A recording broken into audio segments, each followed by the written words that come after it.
morning, everyone. Thank you for reconvening. We are going to begin. T, I'm going to turn it up over to you for roll call. Pamela Sloan. Here.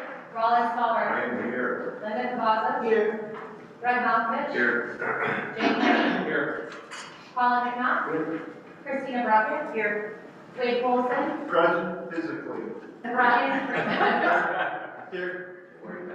Rand Swanson. Here. Alex Woodley. Here. Steve Bookman. Here. Dennis Holmes. Here. Miles Baldwin. Here. Ken Parker. Here. Austin Miles. He is here, go away from his microphone. Okay. Here. Tammy Nivik. Here. Teresa Burrows. Here. Domingo Rivera. Dave Henman. Here. Ellen Townsend. Here. Xavier Anthony. Here. Trey Lundeen. Emerson Wendell. Elsie Moore. Timothy Jackson. Present. Paul Anderson. Here. Bart Davis. Here. Sean Fitzsimons. Present. Kate Segura here. And myself, Sue Wonder. Thank you. Let's go back to the financials. On page 49, also let's include the handout from Mr. Jackson, so at this time, we turn it over to you. Any questions?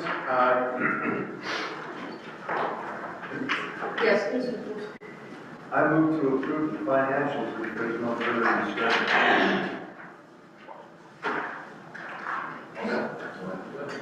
Madam Chair, Alex, will be second. Thank you. We have a first, we have a second. Before we proceed, any questions or comments? Hearing none, all in favor, say aye. Aye. Any opposed? The ayes have it, thank you.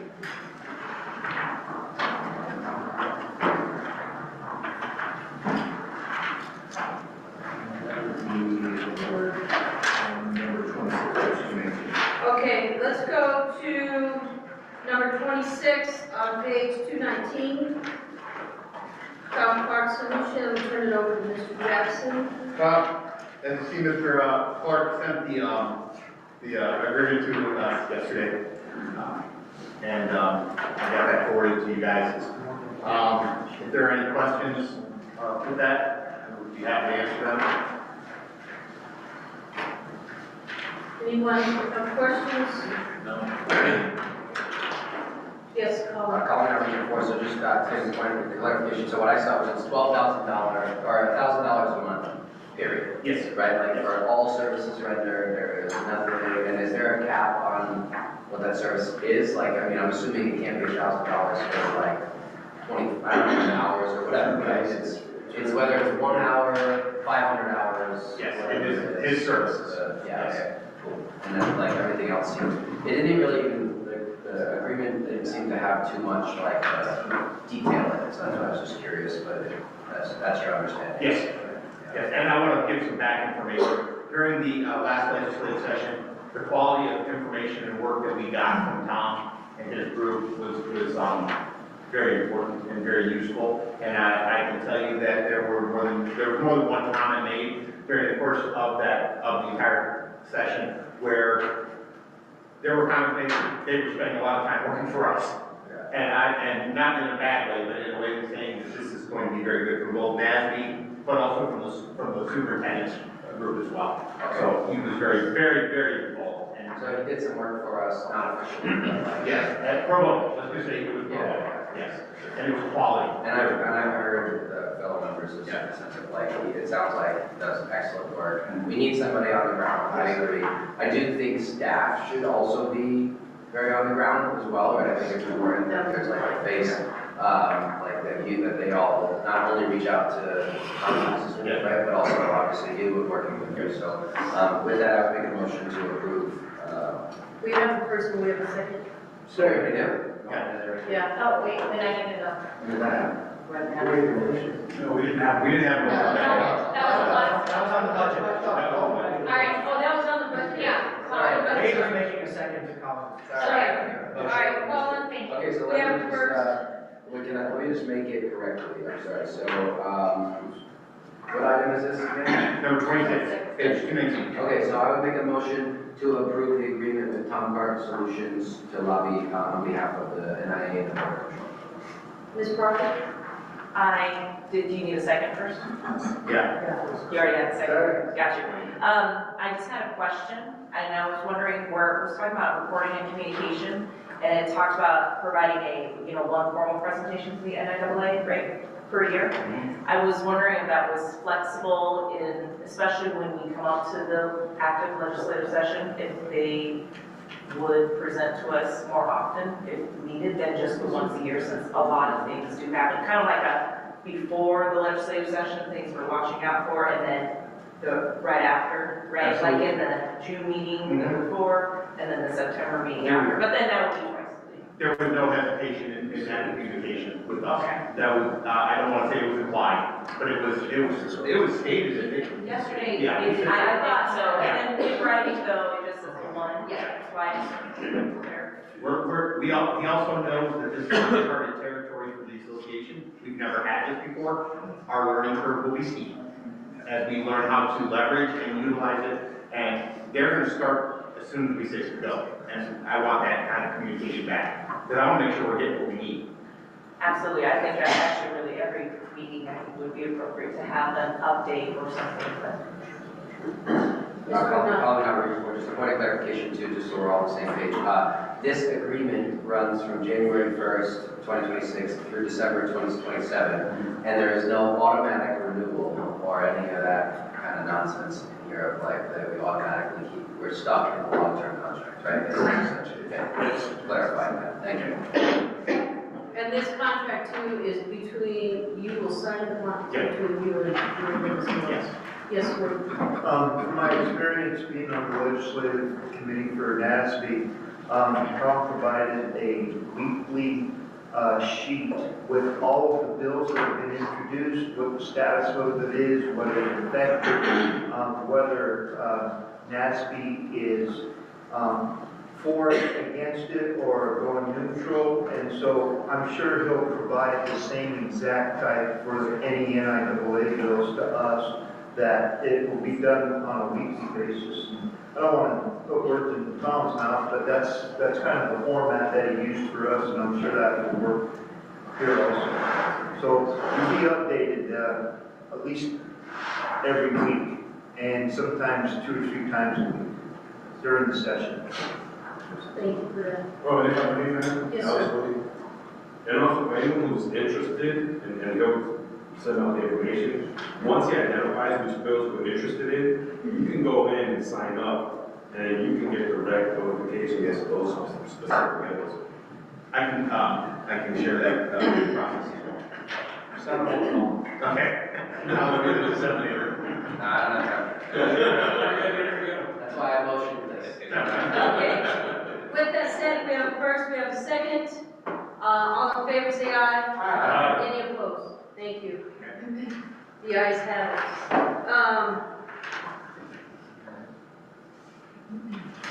You guys have a 9 o'clock meeting. That'll be the short meeting, We'll try to go through half hour. half hour? Okay, so I think what we're gonna do now, I don't wanna get, we have, let's see, we have Motion 9 months ago. 22, 22, 24, and then 16 is at 1 o'clock. The rest is discussion. so I think we need, because one of 2 things, out of respect that these are action items, if we begin a conversation, you guys have to leave, we do 1 of 2 things, and we're to halt the conversation, and then we can go to a discussion item, or we can start a discussion item, and let's do that, and let's go to 32, we'll start with Ellen and her ejection update, and then, these 3 are not back, because we need them for action, we'll transition to the spectator attendee policy. All right, so everyone, if you would, let's go to page 243, ejections update. Turn it over to Ellen. Thank you, Ellen Townsend. officials liaison, coordinator of officials on this one. I provided everybody with an updated paper, front and back, that has projections. What's on there from the fall, it hasn't really changed, but I kind of gave you a comparison, one year to the next. Fall, in the fall, we can see we had a grand total of 317 ejections. Compared to 236 for last year at this time. Football had 88, varsity had the most, 59 players, 2 coaches, JV freshmen, they had 19. 6 coaches, 2 fans. And we have boys soccer, which usually leads. A lot of that has to do with potentially the rules-based way that ejections occur with red cards. That wasn't, I would say that might have been the case in 10% of the ejections this year. Varsity had, there were 2 bench clearing incidences involving 4 teams, which were 74 players and 4 coaches. Usually what happens in those is everyone leaves the bench and runs on the field and runs somewhere else. So varsity boys, 179 players, 12 coaches, JV, just 12 players. For girls soccer, there were 24 ejections, mainly again varsity, 15 players, 3 coaches, JV had 6. Tennis had 1 player that was ejected by their own coach based on their behavior. They were held out in the next contest. Can I stop you there and tell you what was the action of the student, the tennis player? Was yelling things, and he was warned by his coach to stop yelling at the opponent and yelling in general, and would not stop. Kudos to the coach. So they emailed me and said, hey, I've never had this before, and what do I do? I did this, and I said, you did what appropriately. So, Good for him. Thank you. because my understanding is coaches kind of act as the officials as well, they're kind of in a dual role, so that's why they did that. Volleyball only had 1 ejection, that was a fan. Just as a note, boys soccer had 5 players that had 2 ejections, and 1 player had 3. So the player that had 3 is not included in that 5 players with 2, so I separated them out, so. And then if you look, just kind of, if you look down, I just broke it down, and so you can see by sport, compared to last year's. Most of these, quite a few of these, are violent conduct, fighting, players are punching each other, especially in football. A lot of the abusive language to the opponent and officials, you know, I've gotten a little better. I'm trying to document a little bit more, so I kind of know what the language is, and, you know, my hair goes up on the back of my neck when I see what some of the things that are said. Or some of the violent conduct, you know, stepping on someone's face, I mean, things like that, so. Hey, Ellen, just a question going back to soccer. And I don't know the rules to soccer, but if a player is red carded and they're ejected, do they have to sit out the next match, the next game? Yes, during this season, they did. They had to sit out 1 contest, or the school could determine a harsher penalty and make them sit out more. So a player who has repetitive ejections, is there progressive kind of discipline in that? I mean, I've never heard of a person getting ejected in the same season. Mr. Jackson. It happens. Okay. This year we had one, Ellen, I think it Well, was there one. were five players, those were soccer players, that were ejected in 2 different games, So I think we had one. content matches. I think we had 1 go to 3 though this year. Yeah, and we had 1 that was ejected 3 times, so that means they're pretty much done for the At what point do they just stop playing? I'm done, you can't play no more. Is there 3. That's 3. 3? But I will tell you, we are very fortunate that our members, they take the bull by the horns after, usually after 2. And there are times when they'll notify us that you don't need to go through the process. We've removed the individual from the team, or we have, the coach is no longer in our services, or the fan is at 86 and we send them a false trespass letter. Okay. So we rarely get there, unfortunately we do, but we have a process in place that does address it. Thank you, appreciate All that. right, hang on, Ellen, really quick, we have a couple things up before you proceed. Ms. Proctor? Just for my clarification on the soccer ejections, that would also include like players that had 2 yellows, which then Correct. got their ejection, okay. And then a question just with the new sportsmanship things, when it comes to bench clearings, because I can't remember exactly how it's working, I don't have it in front of me, but I was trying to get clarification on, obviously a bench clearing would be a forfeiture of that game, correct? Is that also a forfeiture of the next game too? And is that for the whole team, even if it was like 4 kids that came off the bench, but the rest of the team, I'm not thinking football, something that's big, right? So 4 kids being a smaller percentage? Mr. Yeah. Jackson? So, can you clarify? when a bench clearing is declared, now remember, the officials do not make the determination that it's a bench clearing. They suspend the game as a potential violation of the bench clearing regulation. So in other words, the reason we do that is, they don't know they may not have seen what happened behind them, they may not have the full picture, but they suspend the game, then the investigation begins. The investigation will look at it, and then the procedure is, that game could be ruled a forfeit for one team, both teams, or neither team, okay, which that's still an option. Then the next game is a forfeiture for that team, across the board. The players that were involved would be out, and they would serve the 2 game for an ejection, because they are then ejected from that game. So there is potential there for you to say, well, only 3 kids left. It doesn't matter. At that point, it's a team activity. It's a team action. And that is what the regulation stipulates. If it's 3 or more, that's where we go. And that was what the clarification, there was a clarification memo sent to all schools, because over the Christmas break, what we discovered was we had schools that had a bench clearing, but because of when it occurred, and we were dealing with, well, they had the games, we want to make sure we were clarifying that, and the question was raised by, the play administrator raised a question, is like, well, 3 kids leave the bench, what's the point of stopping it anyway, it's gonna happen. Well, that's what we don't want to have happen. The best case scenario is, your coaches have a plan in place to stop it. And you can see when a school has a plan in place, there's the get back coach, there's the stopping coach, and then there's the response coach. So that's where that is. So yes, 1 and the next one, and then the kids who are ejected by that are 2. So yes, it's multifaceted, multiple tiers. Mr. Knopf? Comment on region 4. I agree on the question on the yellow, question and then just a statement. Ellen, do you know what that breakdown is, just out of curiosity? Because obviously soccer is the huge one, really the issue here. What percentage roughly are a yellow card, 2 yellows versus a hard out?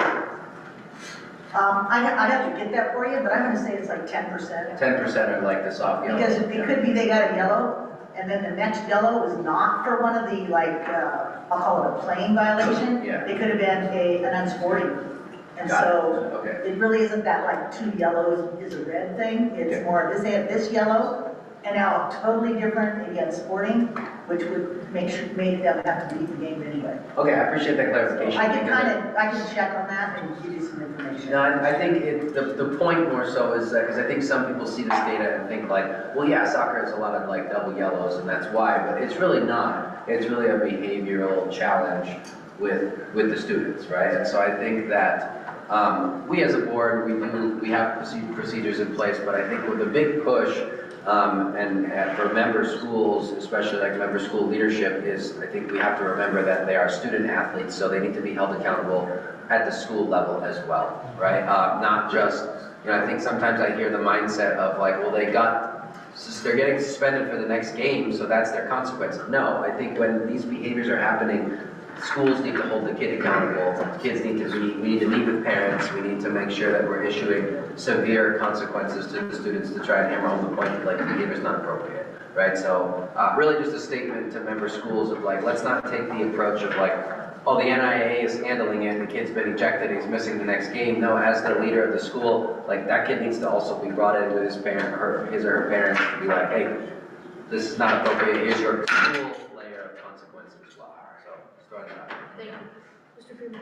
Brian Freeman, Representative Region 4. I would agree with Colin about that, I mean, I think most of the schools do a pretty good job. I sat in on a soccer coach at the beginning of the season, and go into very detailed about some of our stuff that we have in place.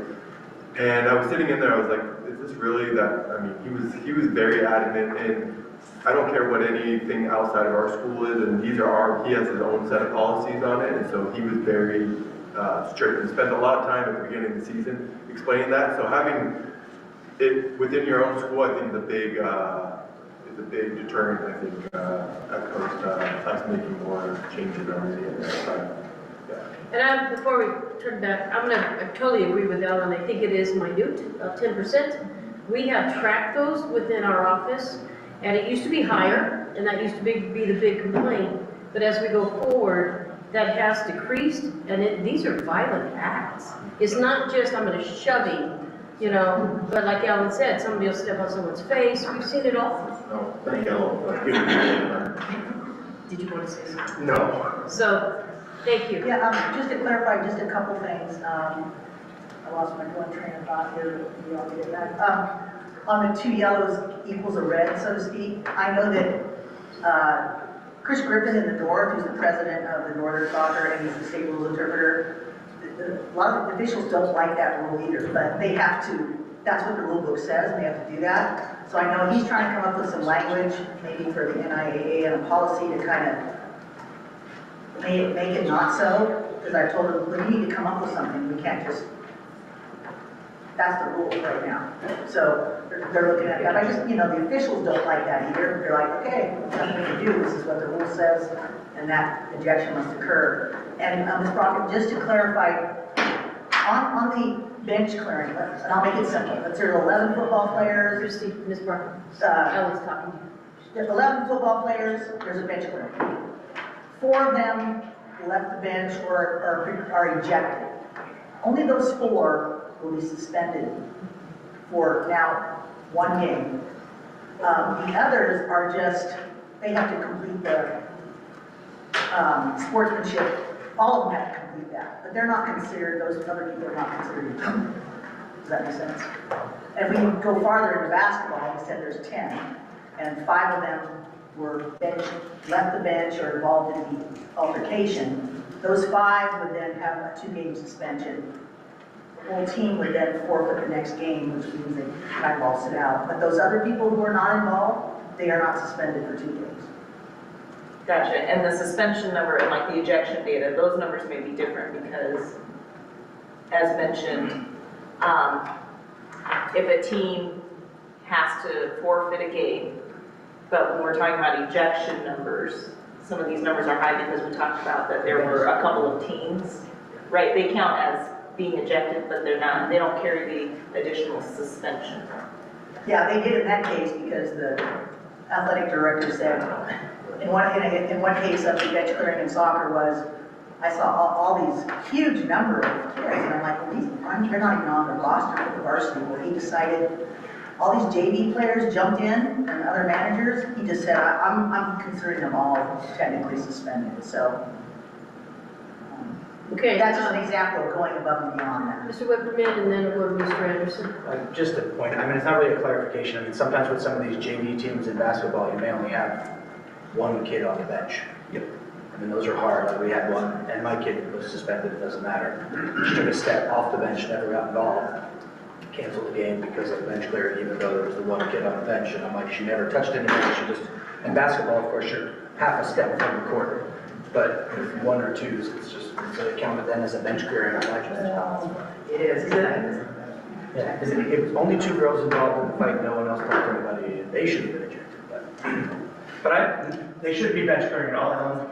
They should never be leaving the bench, I agree, and they should be able to count. But it is considered, Yeah. Mr. Anderson. And just briefly, so it's clear to everybody, our rules are minimum with respect to consequences, and schools always have the ability to enforce harsher rules.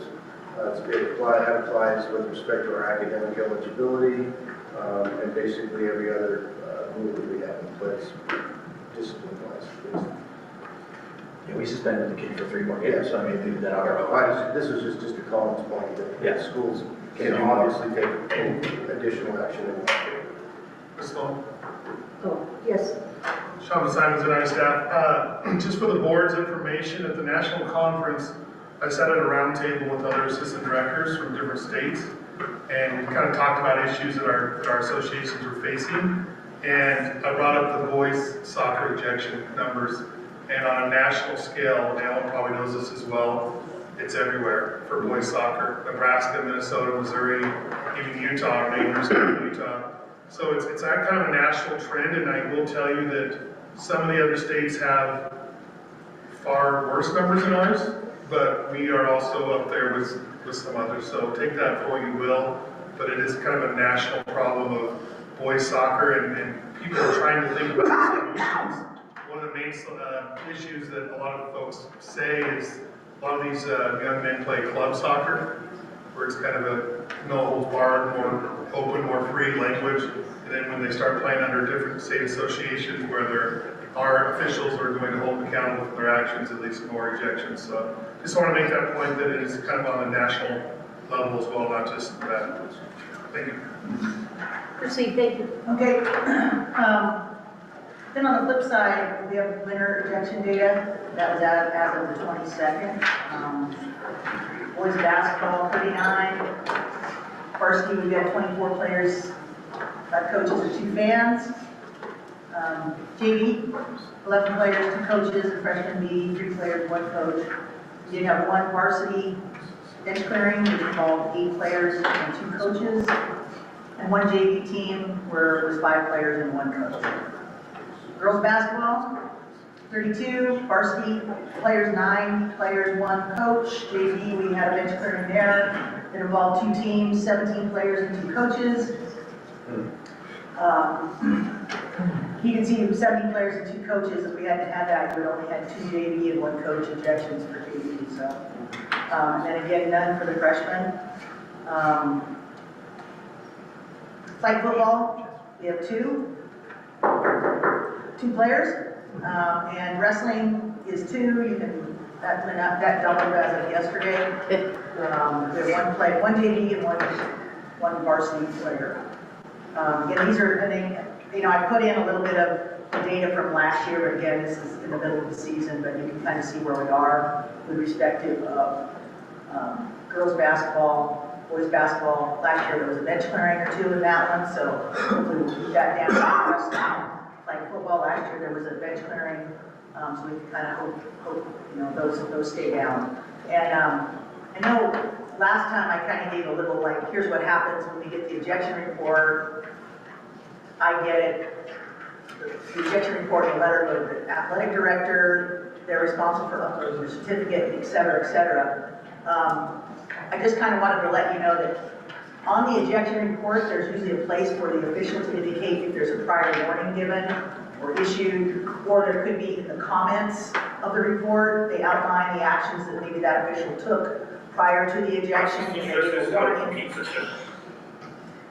They issued a technical, in volleyball you can get a yellow card, you can get a red card, and then you can get 2 to kind of, be ejected.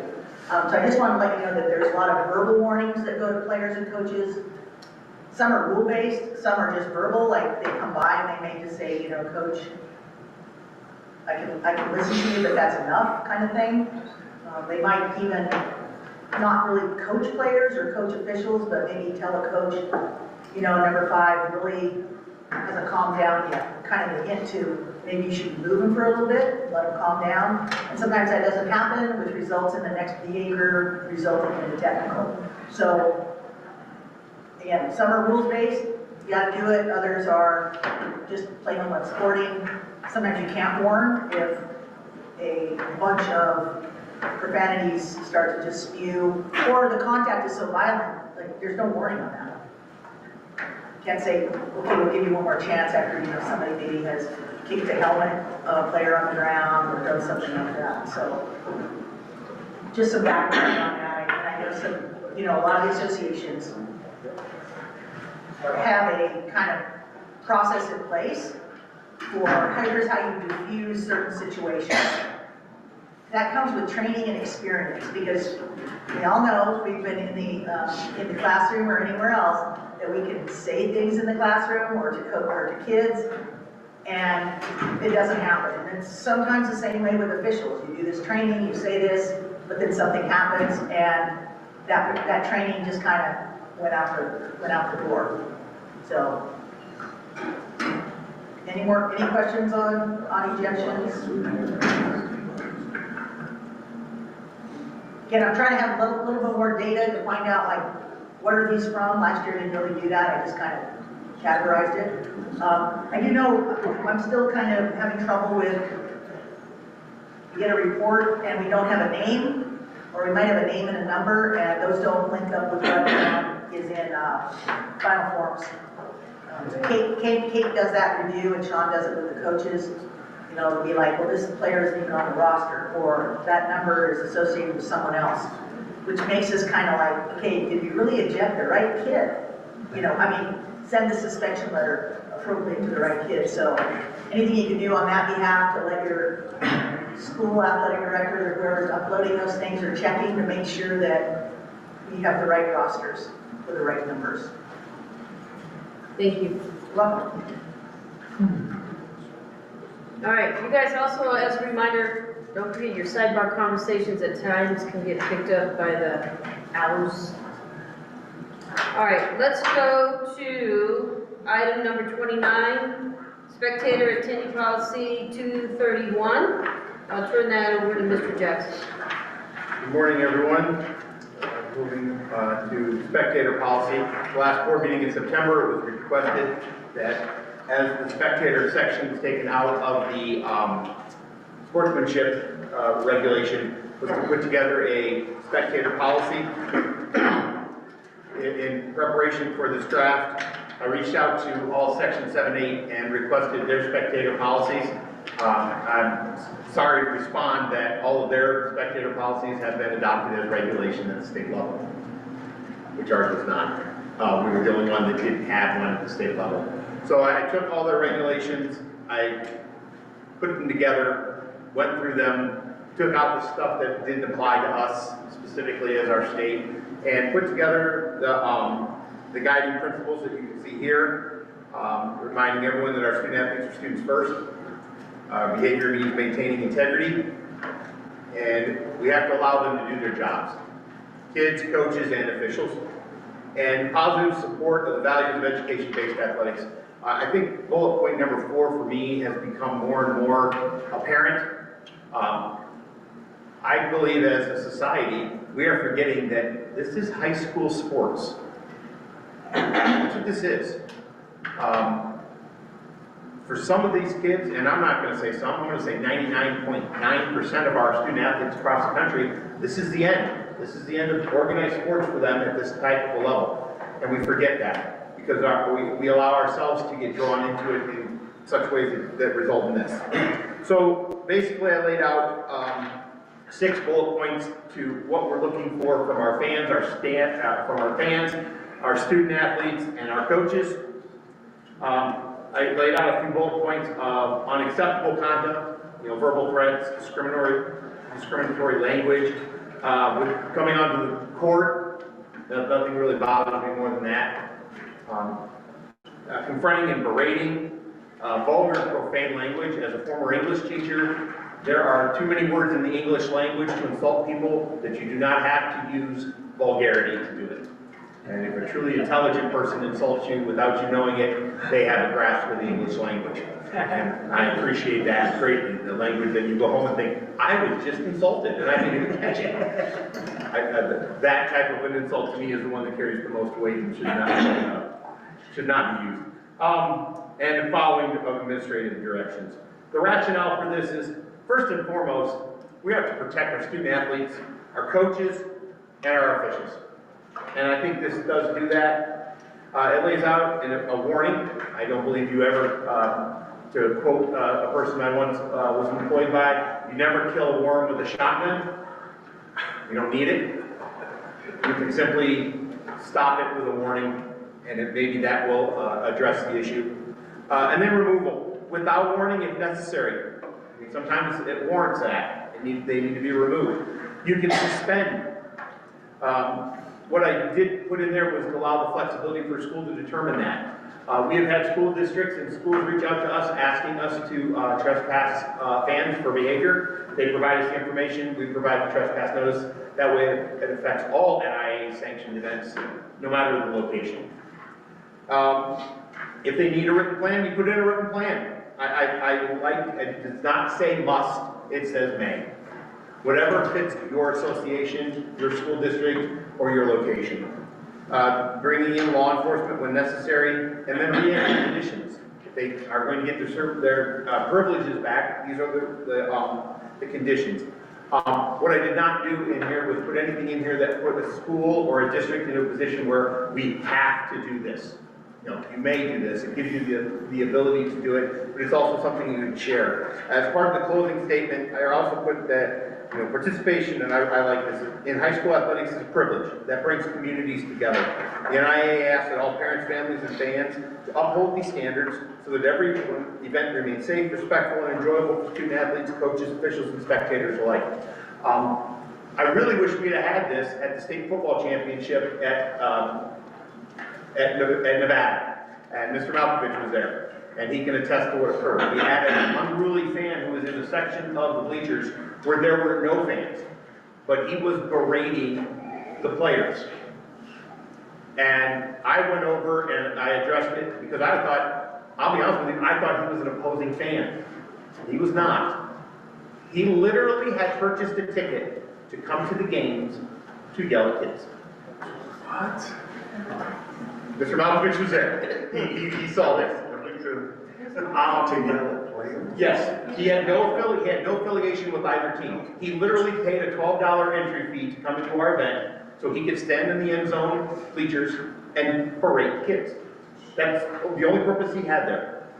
We escorted him out, we removed him from the facility, and he was gone.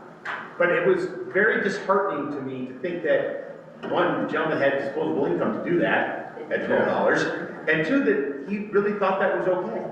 And I was glad we handled it the way we did. Security was great. The gentleman was not confrontational, maybe with anyone else.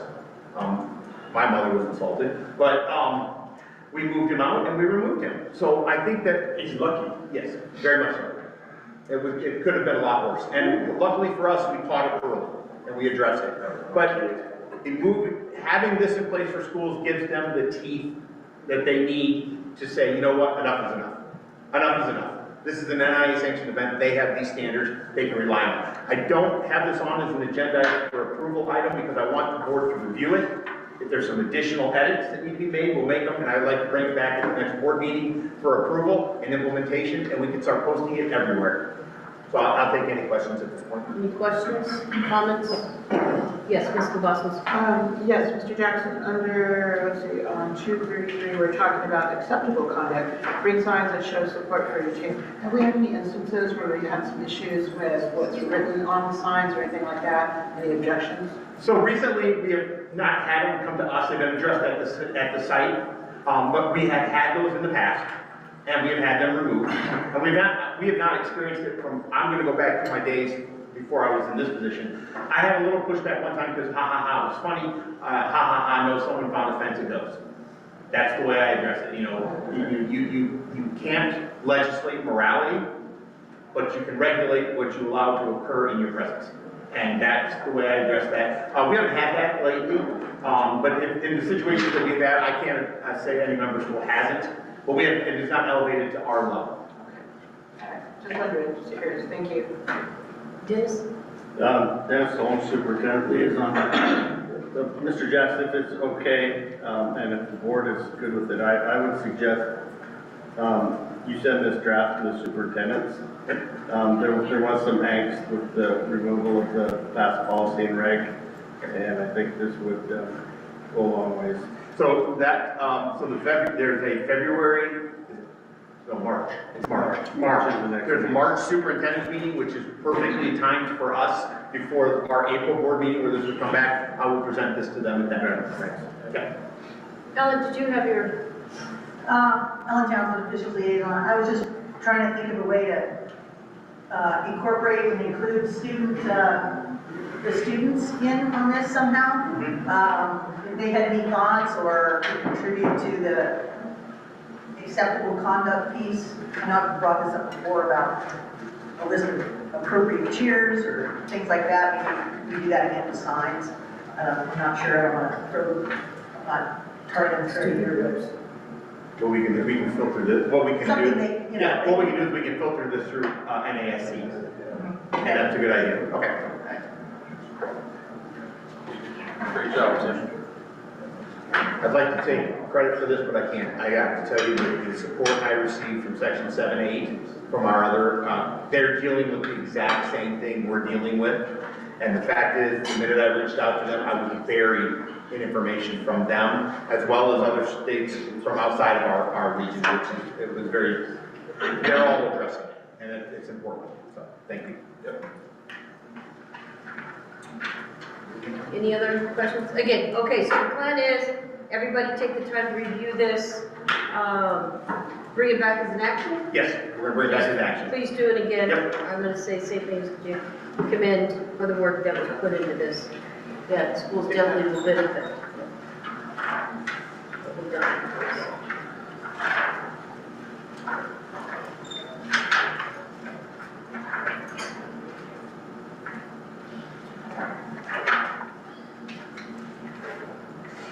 All right, let me look here.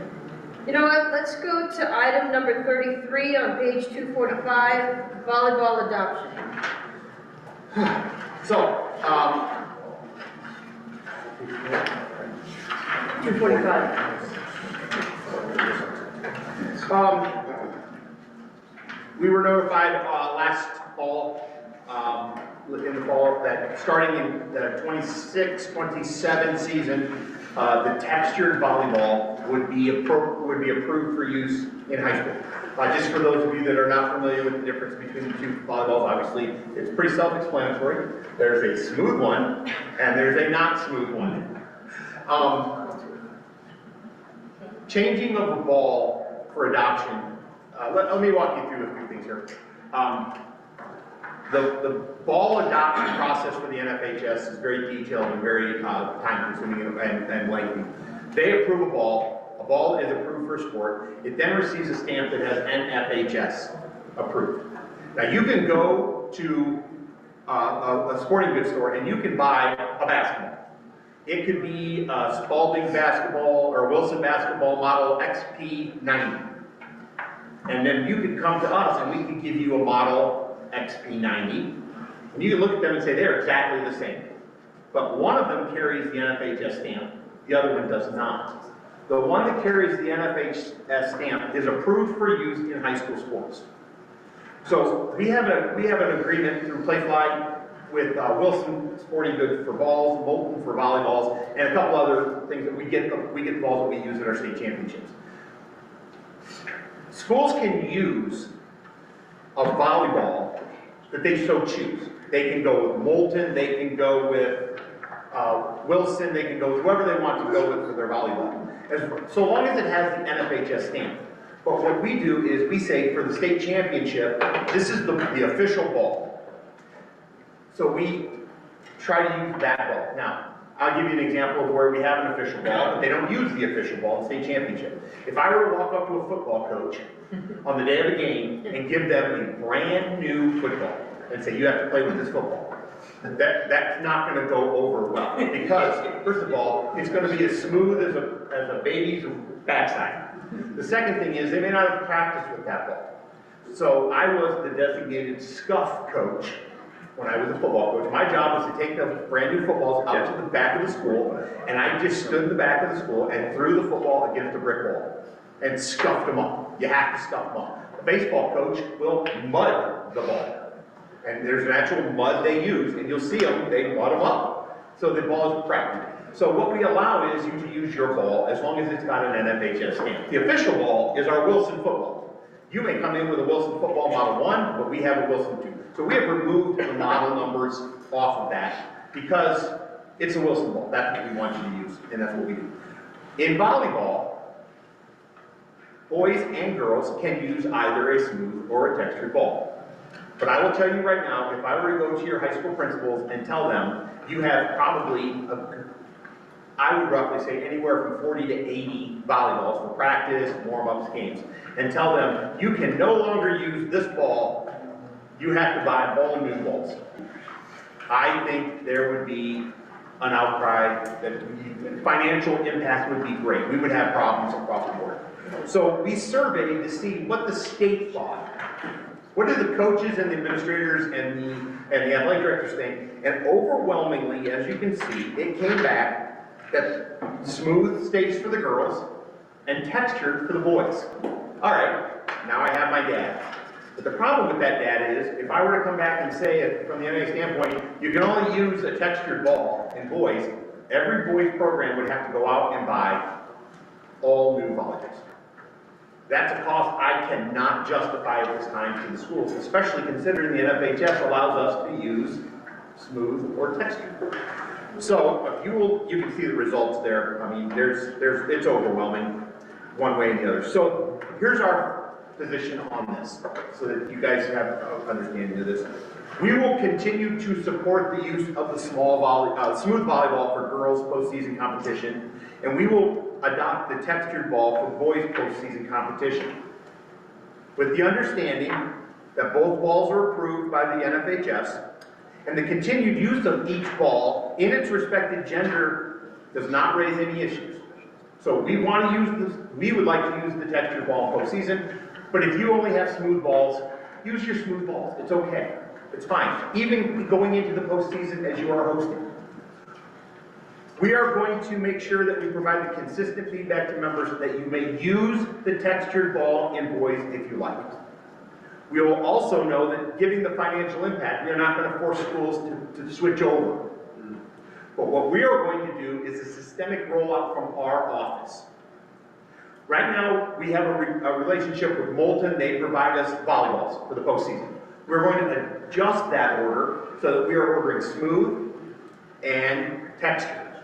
And at the state championship venue, the final four, for boys only, we are going to input on our cost the textured volleyballs. And at the end of that event, the school keeps them. The next year, we're going to input more.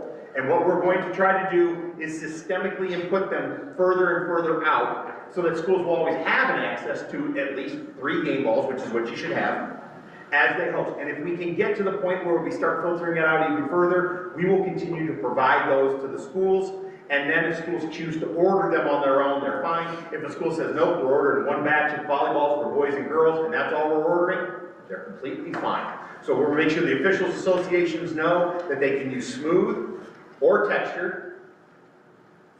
Postseason for boys, we are going to provide them for the Final Four to be textured volleyballs, because that's what they want. And as schools start to order them, they can make the financial decision themselves. So let me ask you this, so you say we provide the schools, how many is that? 3. Okay. We're going to start with, so right now, let's just use Sunrise Mountain as hosting boys state volleyball for us this year. Now, we're not doing it this year, but if we were.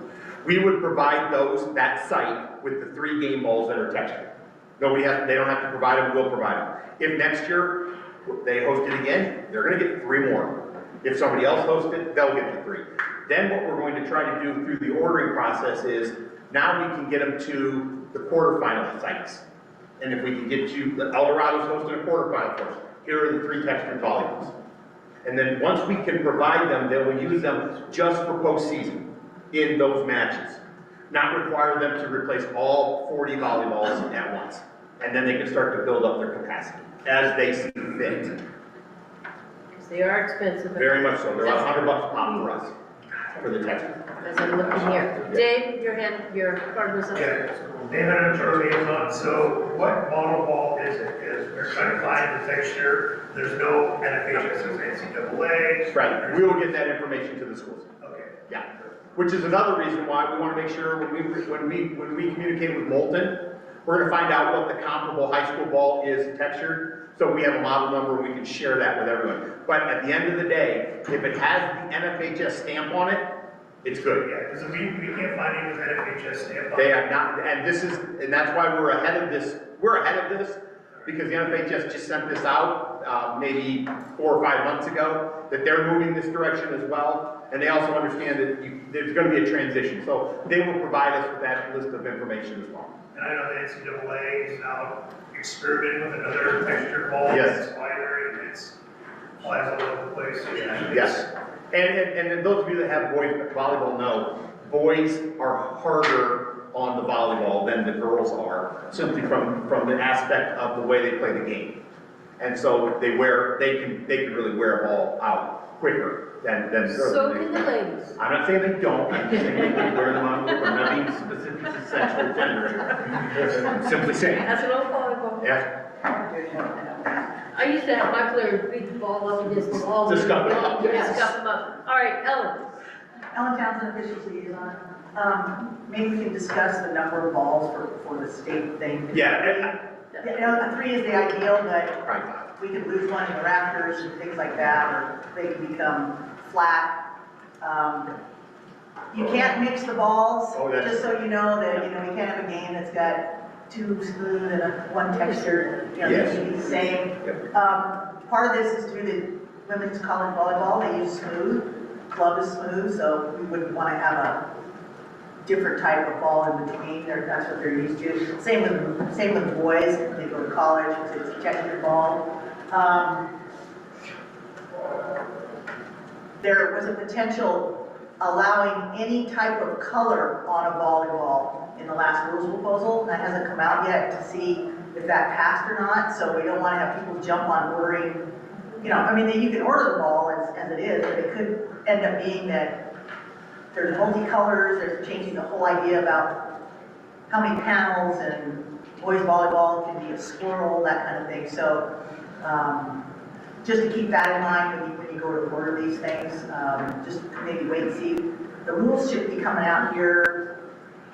Rules committee, NFHS, it has to go to their next higher up committee, then it's approved and comes out. So I would expect maybe end of February, no later than 1st of March, we would know like what's the ball color panel, the whole situation on that. So just some information for you. Yep. And I know this will be part of your conversation with coaches. Yes. In the upcoming meeting. Just shared side comment with Ms. Sloan, we're gonna put out a do's and don'ts for ordering new volleyballs That'll be good. and game situations. But what I didn't want to do was this. I know that as an athletic administrator, if you came and told me I had to order all new boys volleyballs in 1 year, it would kill me. It's so expensive, and I can't do that in schools.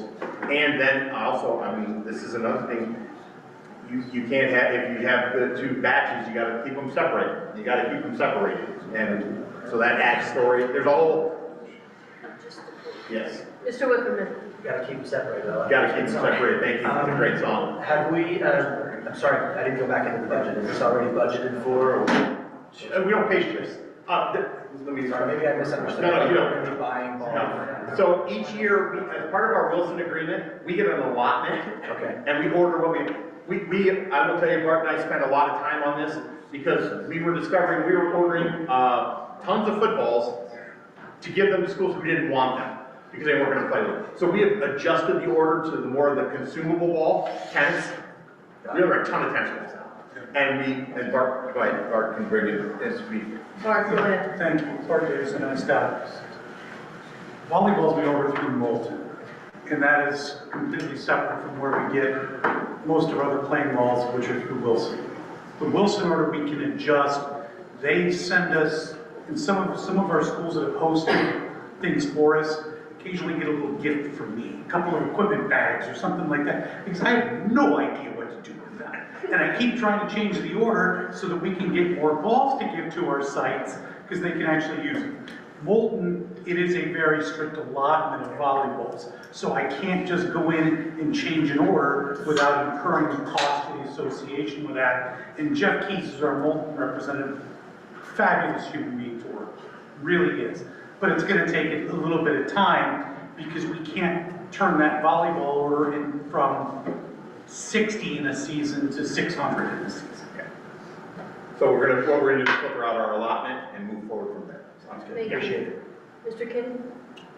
I was just going back to what you just said. I was wondering if there was a specific vendor account where not only you could get on the account, but if whatever athletic director could just go right on to Wilson and order what they wanted. So, but you're already doing that.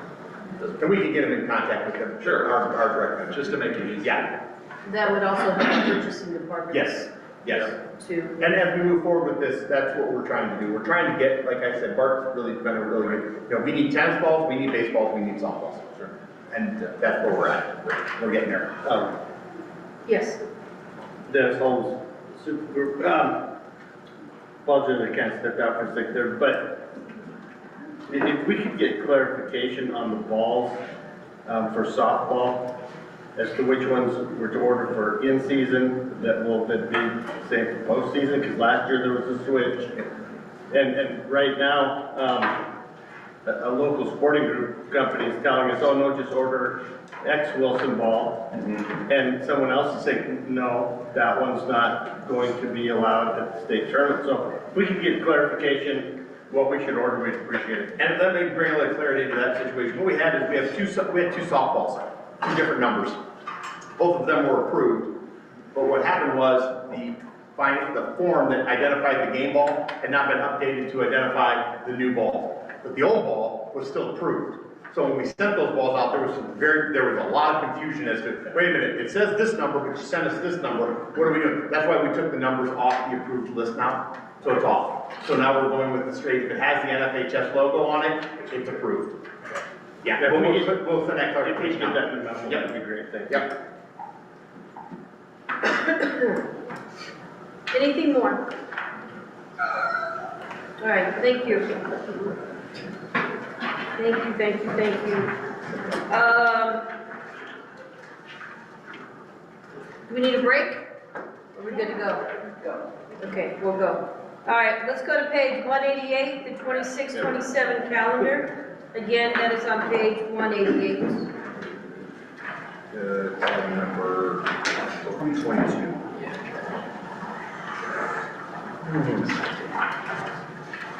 All right, 26, 27, Mr. Jackson will present the Board of Control with the version of the 26, 27 master calendar with revised dates. Okay, so in the September board meeting, we discussed a proposed calendar for 26, 27 that would have seen the north and the south sites solidified to be fall would have all south, winter or fall or spring would have all north.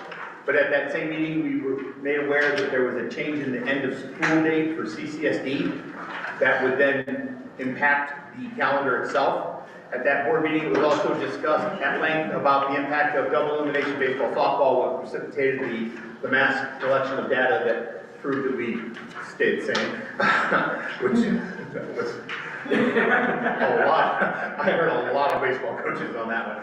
And then, so then the board requested that I come back with 3 separate options, and I did. I also reached out to the superintendents to provide me as much calendar information as they could. The one thing I have learned is that while we have a regulation that tells us we're supposed to have a calendar approved in January for the following year out, most of our districts do not approve their calendars for the next year until some in February and March. So we are doing, as a board, we're doing our best guess. Unfortunately, that has created a situation where we were running out of days in the spring. So I put together 3 options, A, B, and C. I am not married to any one of them. I am married to the one option that I will continue to fight for, simply because of the financial impact for this association is that the fall be in the south and the spring be in the north exclusively, with winter being at best available venue. So option A, if you will look at it, I will tell you that the impact on page 189 for option A, the fall impact is negligible. I do not believe there is a difference other than the sites for state as to where they are, because the dates start the same across the board. We start based on our calendar that we've always had for football acclimation. So you will see that those are across the board, A, B, and C are the same with that respect. The real issues that needed to be addressed were in the spring, which are on the even number pages, 190, 192, and 194. So what you have in front of you on option A is a northern, with the exception of boys volleyball, which is a southern sport only. and a state golf, which is a three area rotation, which I would really pressure the board to review that as a standard. I believe if we go north and south, we could start to address the golf course issues we have because it would open us up to some other options. But that's the one has us ending, option A has us ending May 22nd. Which stays on the same rotation as prior. CCSB's last day of school is 20th, graduations start that same day. the 20th. Graduations go to the 26th. Okay, option B goes past graduation for CCSB. It does not impact graduations at all districts. Some of our districts go to that first week of June.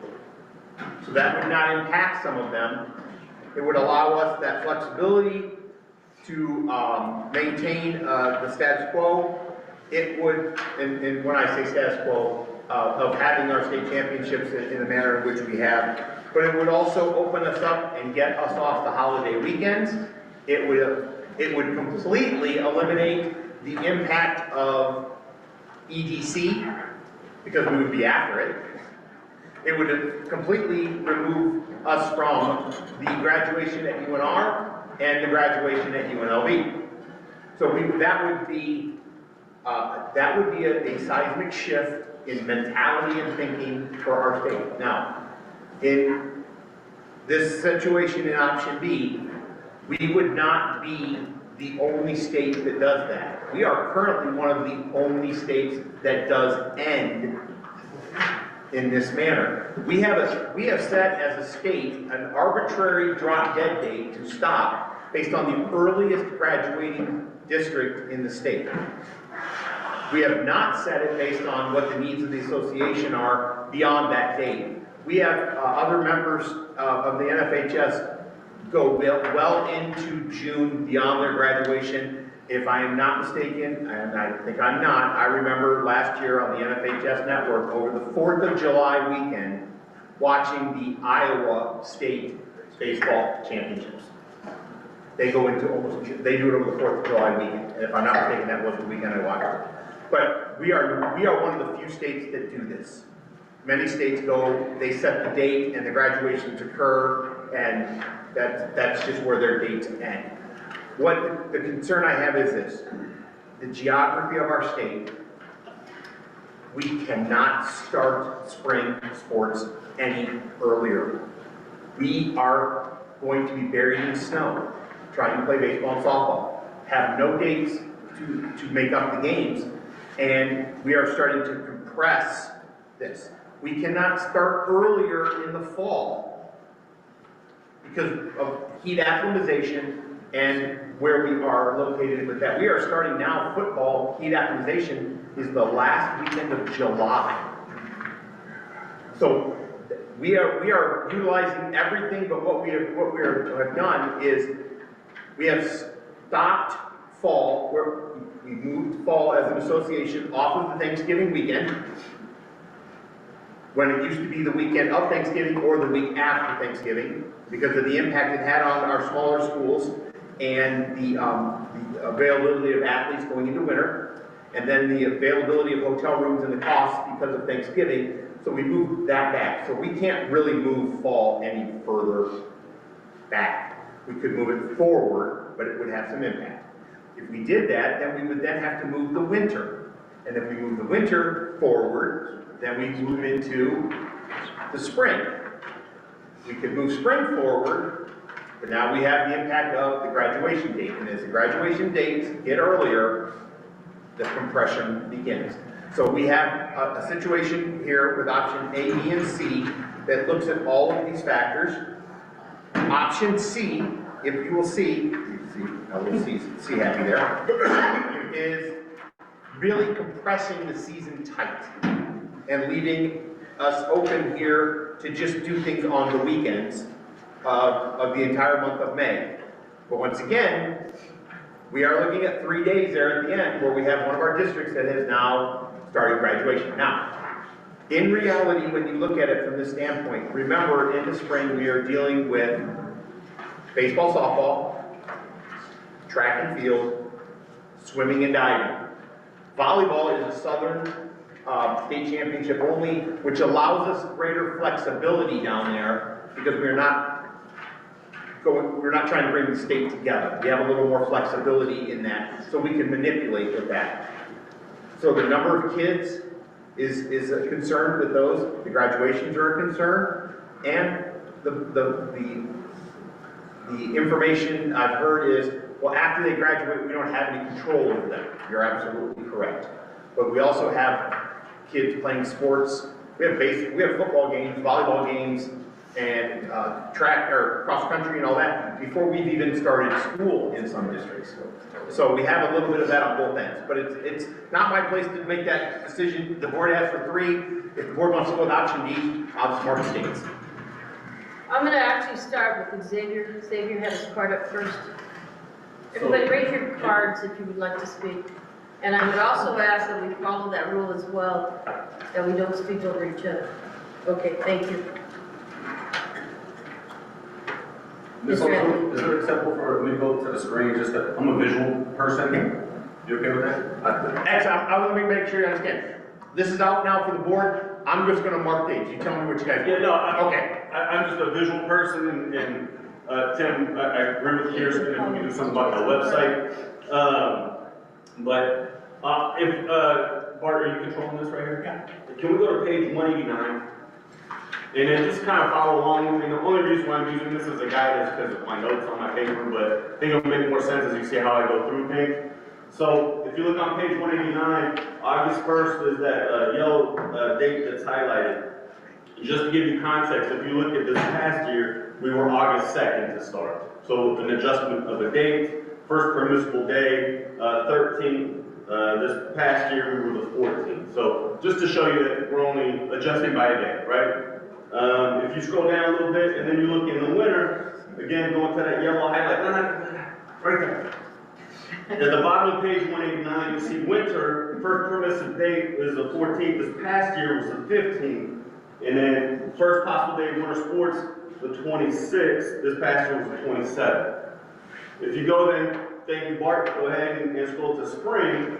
Now here's what I noticed, I'm just sharing, is that this year, all our baseball coaches and softball coaches, they felt the love because we're starting on Valentine's Day, which is the 14th. But here you'll see the date is the 20th, which is actually 6 days later than what we've been seeing on the other days. So what I'm saying is that if you look at everything for consistency purpose, as in past year, instead of the 20th, that should, in my opinion, based off what we see, it should be the 13th. And then first possible date then will be the 25th. And then if you do that, right, if we make that date adjustment, then we bump everything up a week, which we've seen, I think, right now to make everything appropriate for playoffs.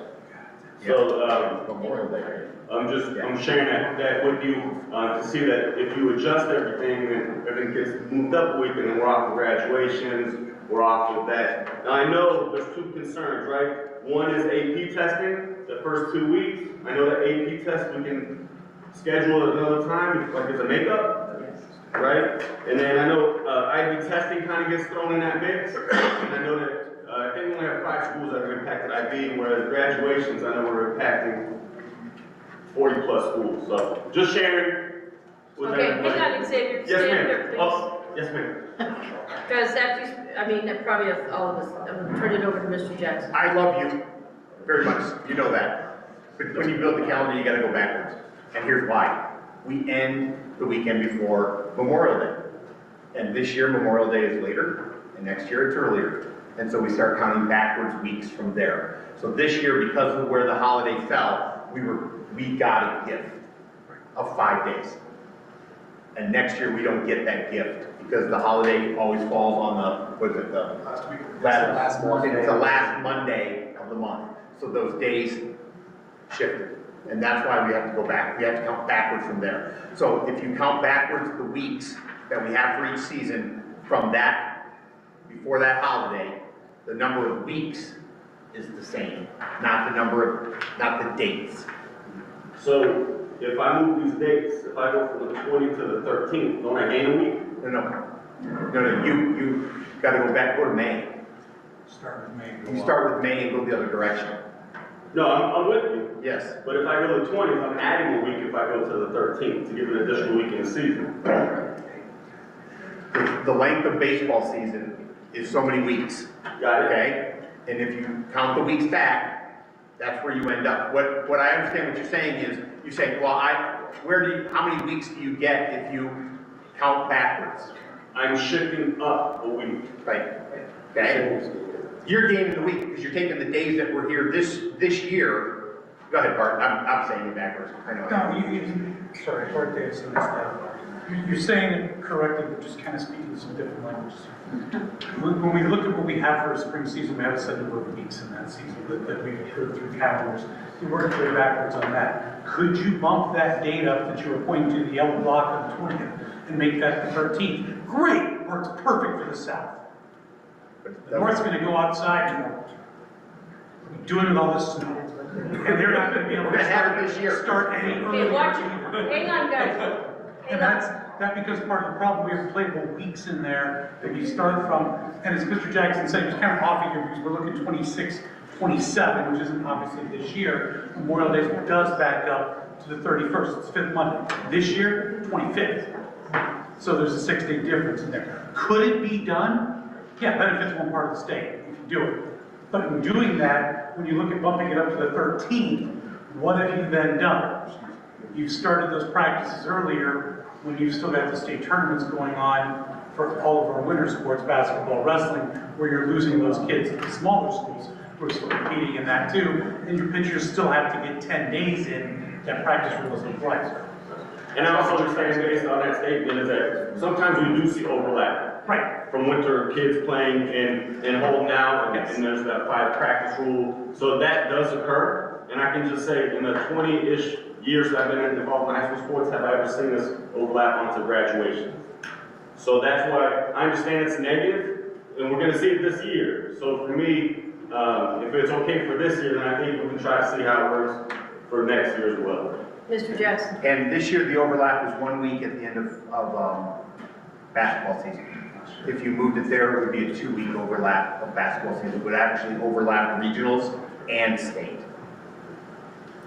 Which has occurred. I've been in the season. I've been in that situation as well. All right, we have quite a few 2 weeks. cards. We started spring during the overlap. 25 years ago, we did some goofy things. All right, Ms. Brockett. Question more for you, Me? President Sloan. Yes, Absolutely. as the Director of Activities and Athletics in CCSD, including field trips and student responsibility of CCSD, after a student is unenrolled because they have graduated, how does that play into effect? Because I know that there's been conversations before about, taking seniors on a field trip after they graduate, but they're not our students anymore. So, because once that graduation date hits, they're no longer part of CCSD. So how does that play into this whole? That's a good question. Because they're still affiliated with the school event, we still have jurisdiction control over the student. So in this case here, but you're absolutely right. As Keith does this, it's a tough sell. And it's really tough. And those events that take place with graduating individuals is very minute. But this is truly will open up. This is a tough one because now, in addition to what Xavier said, if you go to the bottom of page 190, and I'm going to tell you what we as a district were dealing with as a result of this. If you all the North playoffs, CCSD finals is the 18th through the 20th. If you just take a look at that calendar. Our graduations start on the 20th and end on the 26th. We are having kids choose between playing in state finals, in state playoffs, having to take their finals in addition to that to ensure that they have enough, that they have enough credits and they pass the coursework to even be able to walk. That's that's tough for those kids. And I know the argument, people say, oh, it's a small percentage, so on and so forth. But we haven't even gotten to the part, because I know we're talking dates, but I need to have a conversation with all of you about the South, all state in the South in the fall, and all North in the spring. And I'll get to that in a bit, but we want to talk dates right now. Can I answer your question? Yes. So, I mean, I would like to hear Ron's perspective from the Washoe side as well. Well, I want to address, your question is, I know that there are states, Wyoming is one of them because that's where my wife is from, but they play their baseball state championship in the summer, high school baseball championship there. We need to contact those schools and see how do you do that? Do the parents and kids sign some kind of a documentation saying that they're still under the guidance of school regulations and policy? But they're doing that, and so I'm sure there's something. Why do they not? If you're on my team, part of my team. So there's something that, because there's 17 states that are playing their baseball state championship after, I mean, we're talking weeks after they graduated from high school, not days, but weeks. So I know that that's taking place, and so there is some kind of documentation and stuff about how that's being done and the jurisdiction they have over the kids that are playing. So I know it can be done. I don't know whether we want it to be done or not. Well, yeah, and that's why my question came in with what we have in place in policies, and obviously every school district, right, as well as I imagine every charter school also would have their own regulations and policies as it pertains to student responsibility, as it pertains to, I should say, the schools or the district's responsibility of the student once they're not a student. I get the in-between where it's a 9th grader going to 10th grade, because they're still going to be enrolled. But once a student graduates, they are no longer enrolled within the school system. They're done. They finalized their. We'd probably have to go through legal and put a document together for them to sign. They're out there. Yeah. All right, we're gonna go to Tim. Along those same lines, you have to remember too, some of our kids aren't CCSD under our umbrella. They got a lot of charter kids. So they're not technically my kid graduate, you know what I mean? So there's that thought, but my question is, and I can't believe that I'm trying to wrap my head around it. Okay, how is spring break for each school, each area of the state playing into It's all over the place. So, no, but I mean, is that playing into, No, it does not? no, Okay. we do not, I don't want to say the word honor because it's regular season. It does not impact us. So what we decide to do on our spring breaks is? It's up to you, 100% up to you. Same as Christmas break, same as fall break up here. What we do is, we set a start date for the regional, and we set an end date for the state championship. That's what we set, and we set the start date for practice and start date for the first competition. What is done in the middle is district driven, or league driven, or whatever. So the only other, my last thing was, I feel like we are always making spring athletes make the decisions. Everything we do is, it's spring, spring, spring. If we move back and there's overlap, I mean, at the end of the day, yeah, they may overlap a week or two, whatever. But at the end of the day, like, I think making a kid choose between playing in a basketball state championship, moving on to baseball, whatever, is a little bit easier than asking a kid, do I want to play my baseball state championship or walk across the stage at graduation? Like, Mr. Jackson, thank you. Remember though, that's a large school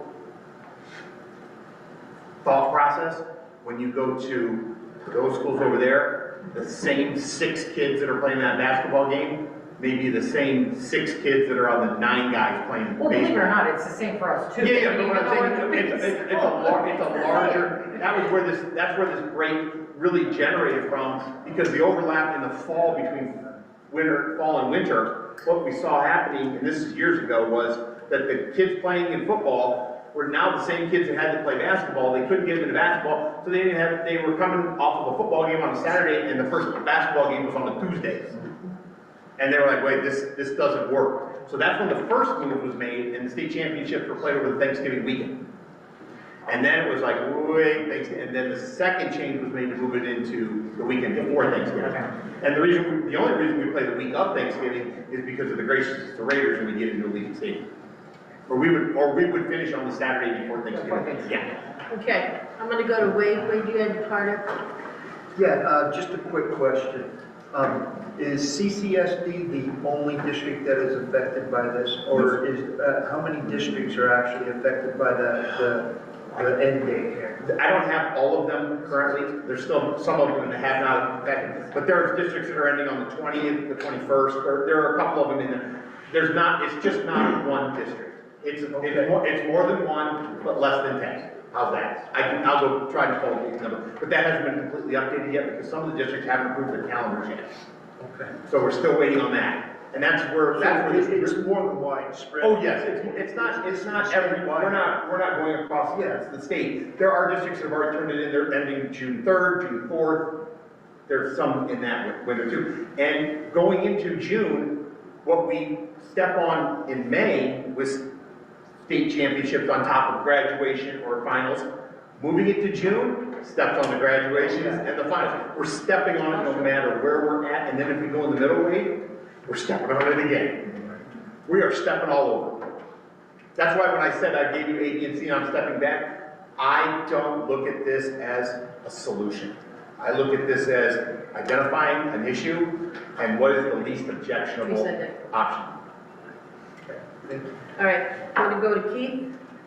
A couple things. One, I'm going to support what X said about moving back to the 14th. Now again, I recognize that the problem with these issues is they very much affect Washoe different than they affect Clark, than they affect others. I recognize the 14th from a weather perspective is probably a problem in the north, but I think getting that week back is good. I think for me, speaking for my school, I think that B option is not an option, doing things after graduation. And Tim, I've tried for the life of me, can you explain the difference between A and C? I know they're minute, but what is the specific differences between A and C? I'm not sure I'm seeing them. Okay, so I will tell you that what I did with C was in response to the initial request for baseball and softball having issues with stepping on top of AP and IB testing.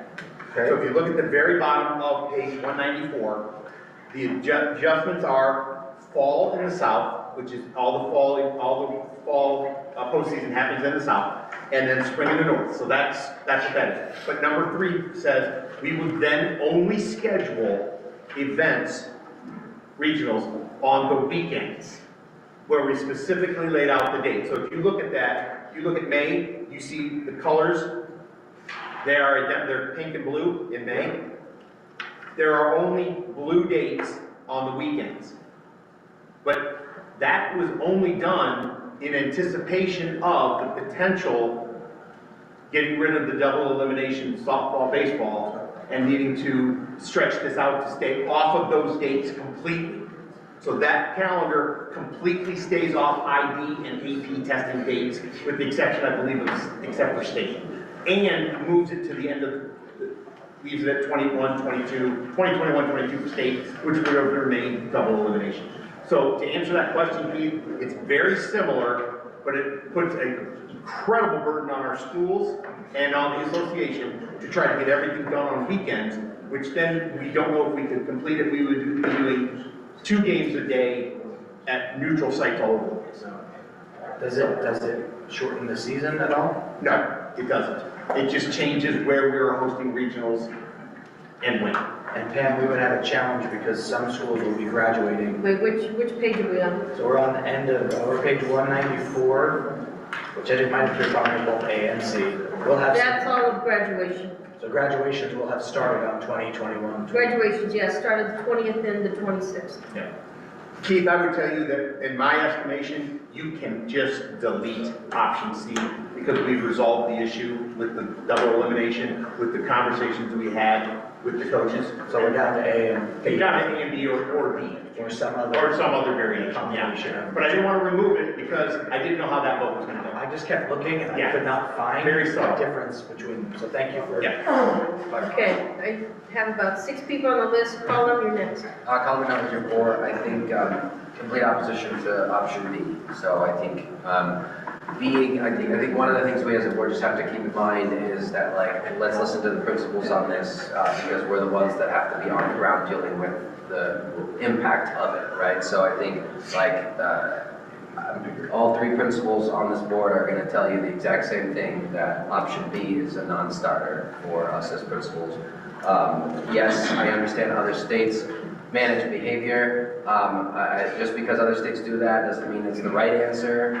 We've seen behavior at the various state finals in the past, whether it's online or, you know, whatever, just like inappropriate behavior that once we hand a diploma to the kid, it will be really challenging to address. Yes, it addresses a small group of principals, but like if we as an association are putting one principal in that position, I think we're making the wrong decision. So like just option B is a non-starter. I guarantee that I'm confident that if this was impacting the principals in the north in the same direction, in the same way, they would tell you the exact same thing, like absolutely not. There's Sam in there. Yeah, okay.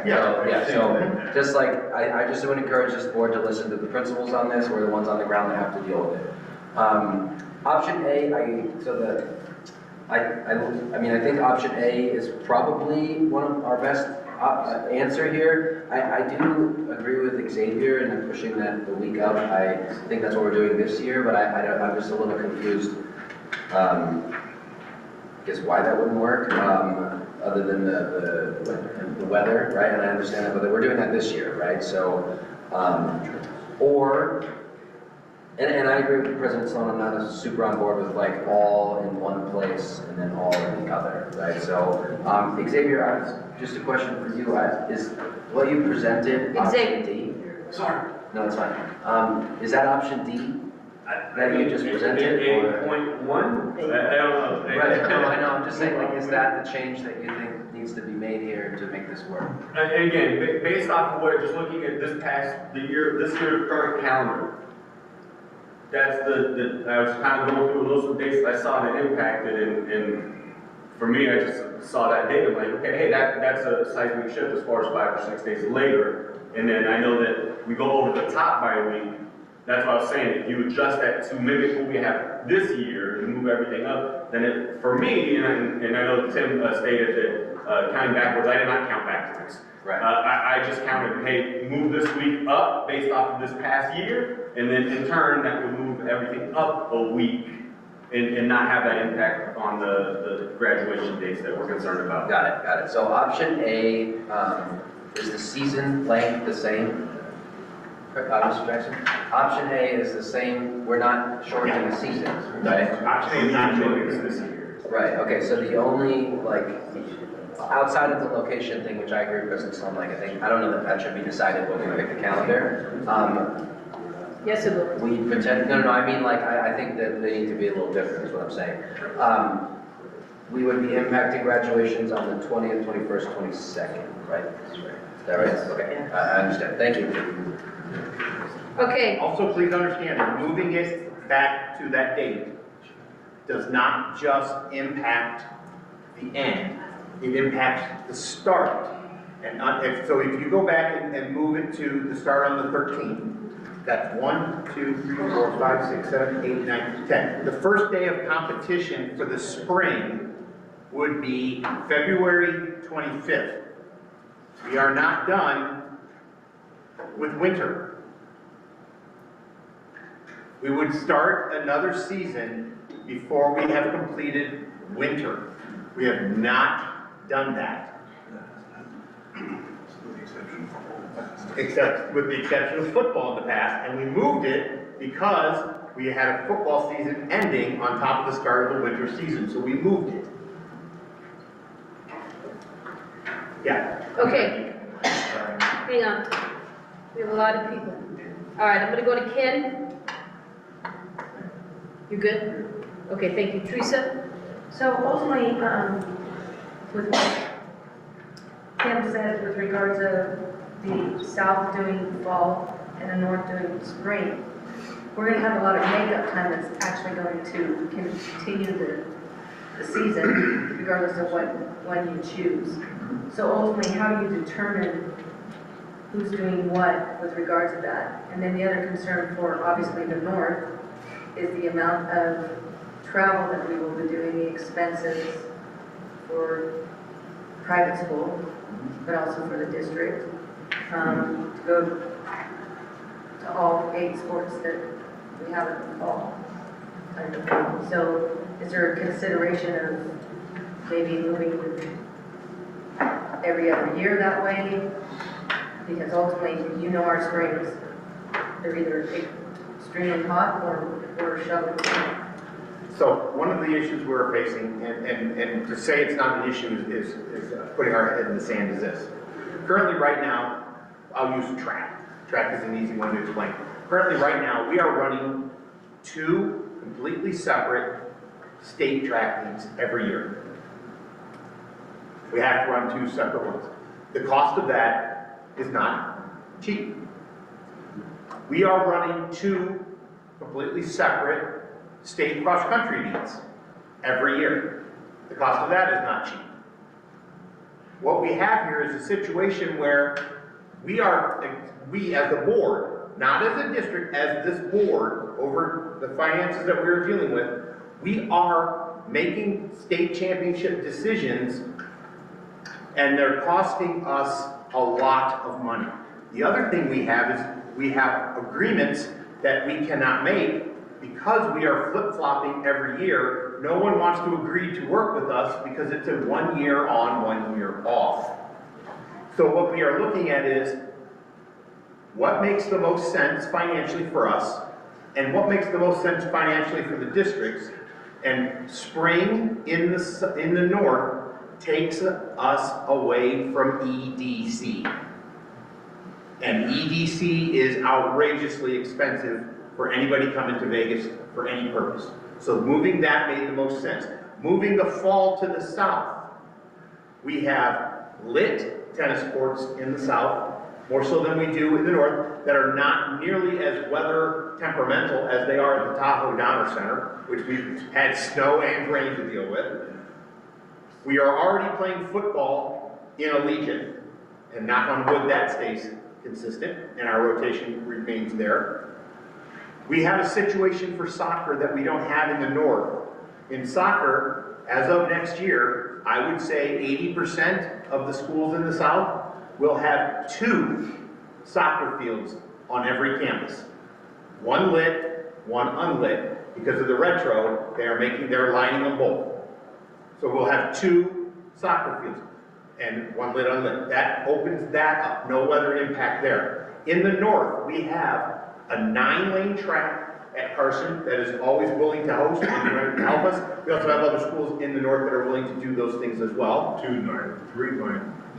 3 9-lane tracks in the north. We have the access to UNR for baseball and softball, and they're willing to work with us on a multi-year deal. What the impact, one direction, going north or south to north is, we have a standalone division. Not always, but occasionally we have a standalone division, which means those kids go up there for that state championship. Again, we also have the situation where we come south, we have the access to a cross-country venue at $0 yearly. We pay nothing. We don't have that access in the north. We have to pay the park fee and everything. So looking at it from that standpoint, we can cut our costs for running state championships, cut our costs for facilities, and start to build relationships where we can get venues to help support these. That's where this is coming from. And also, if you ask any cross-country, track, swimming, any sport where they have that standalone, that division will tell you we are treated like the unwanted child. It doesn't matter. We want to be a part of that state championship. So that to me is the driving force behind the north and the south. With respect to winter is venue dependent. We have to go for the best venue we can because of the size of those indoor events. That's where we're at with that. Now, with respect to the football, I will say this. We have had a situation where we had a potential to have 2 northern teams in the final game. We reached out to both districts and said, if it's 2 northern teams, we'll move the venue up here, and you don't need to go play in Allegiant, save the travel. No. It was the fastest answer I've ever received from a district on anything. No, we're going down to play in Allegiant. So, that's, Teresa, that's where that comes from, and we've looked at it from that standpoint.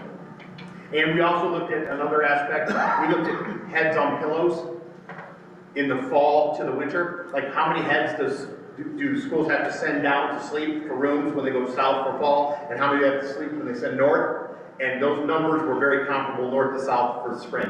So we can flip north and south very easily. We can say, okay, north is gonna do fall, and south is gonna do spring.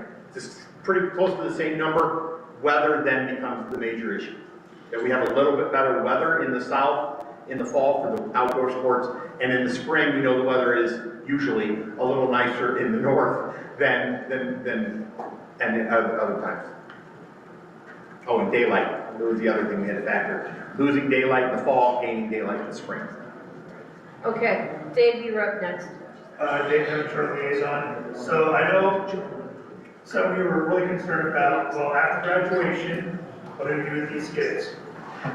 I have friends that are principals and administrators in other states, and those kids graduate, but when they open up their envelope, they know way beforehand, the school's holding the diploma until after that season's over.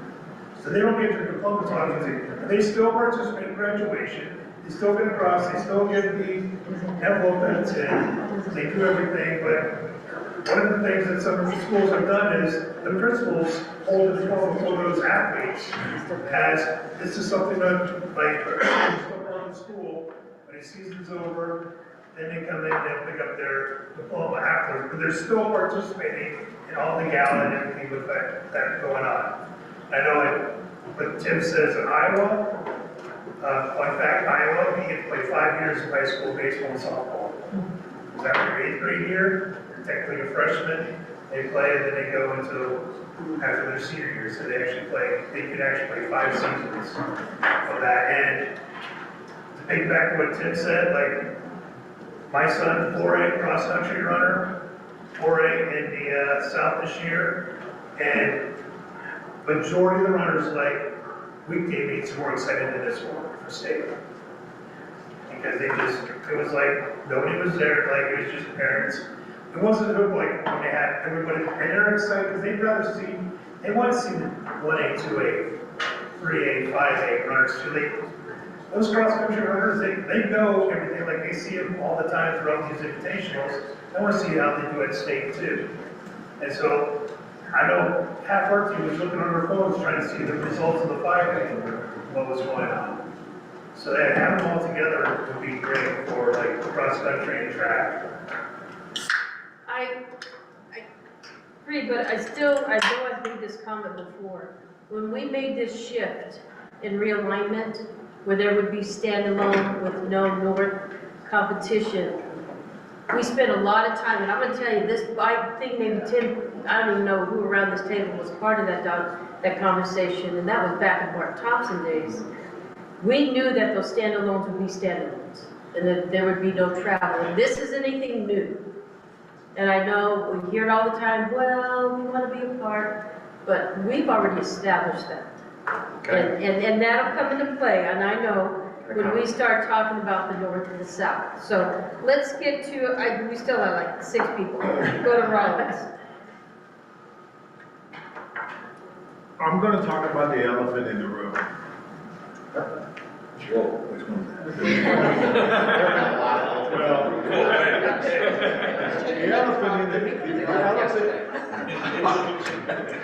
The elephant in the room is that we are really avoiding the ability as an association to run our athletic programs and to get it done and get it done right because of the fear from coaches and community.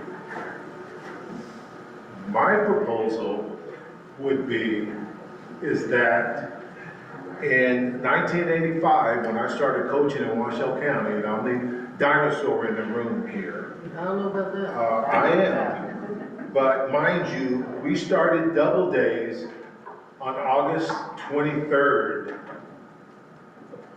We started school on Labor Day, which was usually the first week or the second Monday, or first Monday in September. And we played our first game there.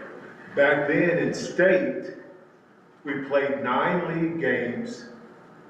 We had a northern and southern a northern championship game and a southern championship game. And they played 1 game the next week for state championship. Football only went 11 weeks, 9 regular season games and 2 playoff games. Now, what have we done? We have increased the fall season to play in the state playoff game now. That team, I think, is game 14 or 15. 14 games. So from the time I started in this association as a coach, we've added 3 to 4 weeks of the fall season, especially with football. We've added that on. And that has trickled down to extending these seasons. At that same time period, school districts in the state have basically decreased or actually increased the number of vacation days. I know we do this in Washoe County, but hell, we don't end school till almost, 9th or 10th of June. And so we're extending our school year because we're taking all these days off during the school year, but we're trying to squeeze an apple into a wine jar, not a wine glass. And the problem that we have is that we're accommodating all of our schools and our programs by trying to give them all of these games to play. We can solve this issue right now, for not next year, but for the future. We can solve this by cutting games during the regular season. I know they're gonna bitch and moan at you, but you need to cut games during the regular season.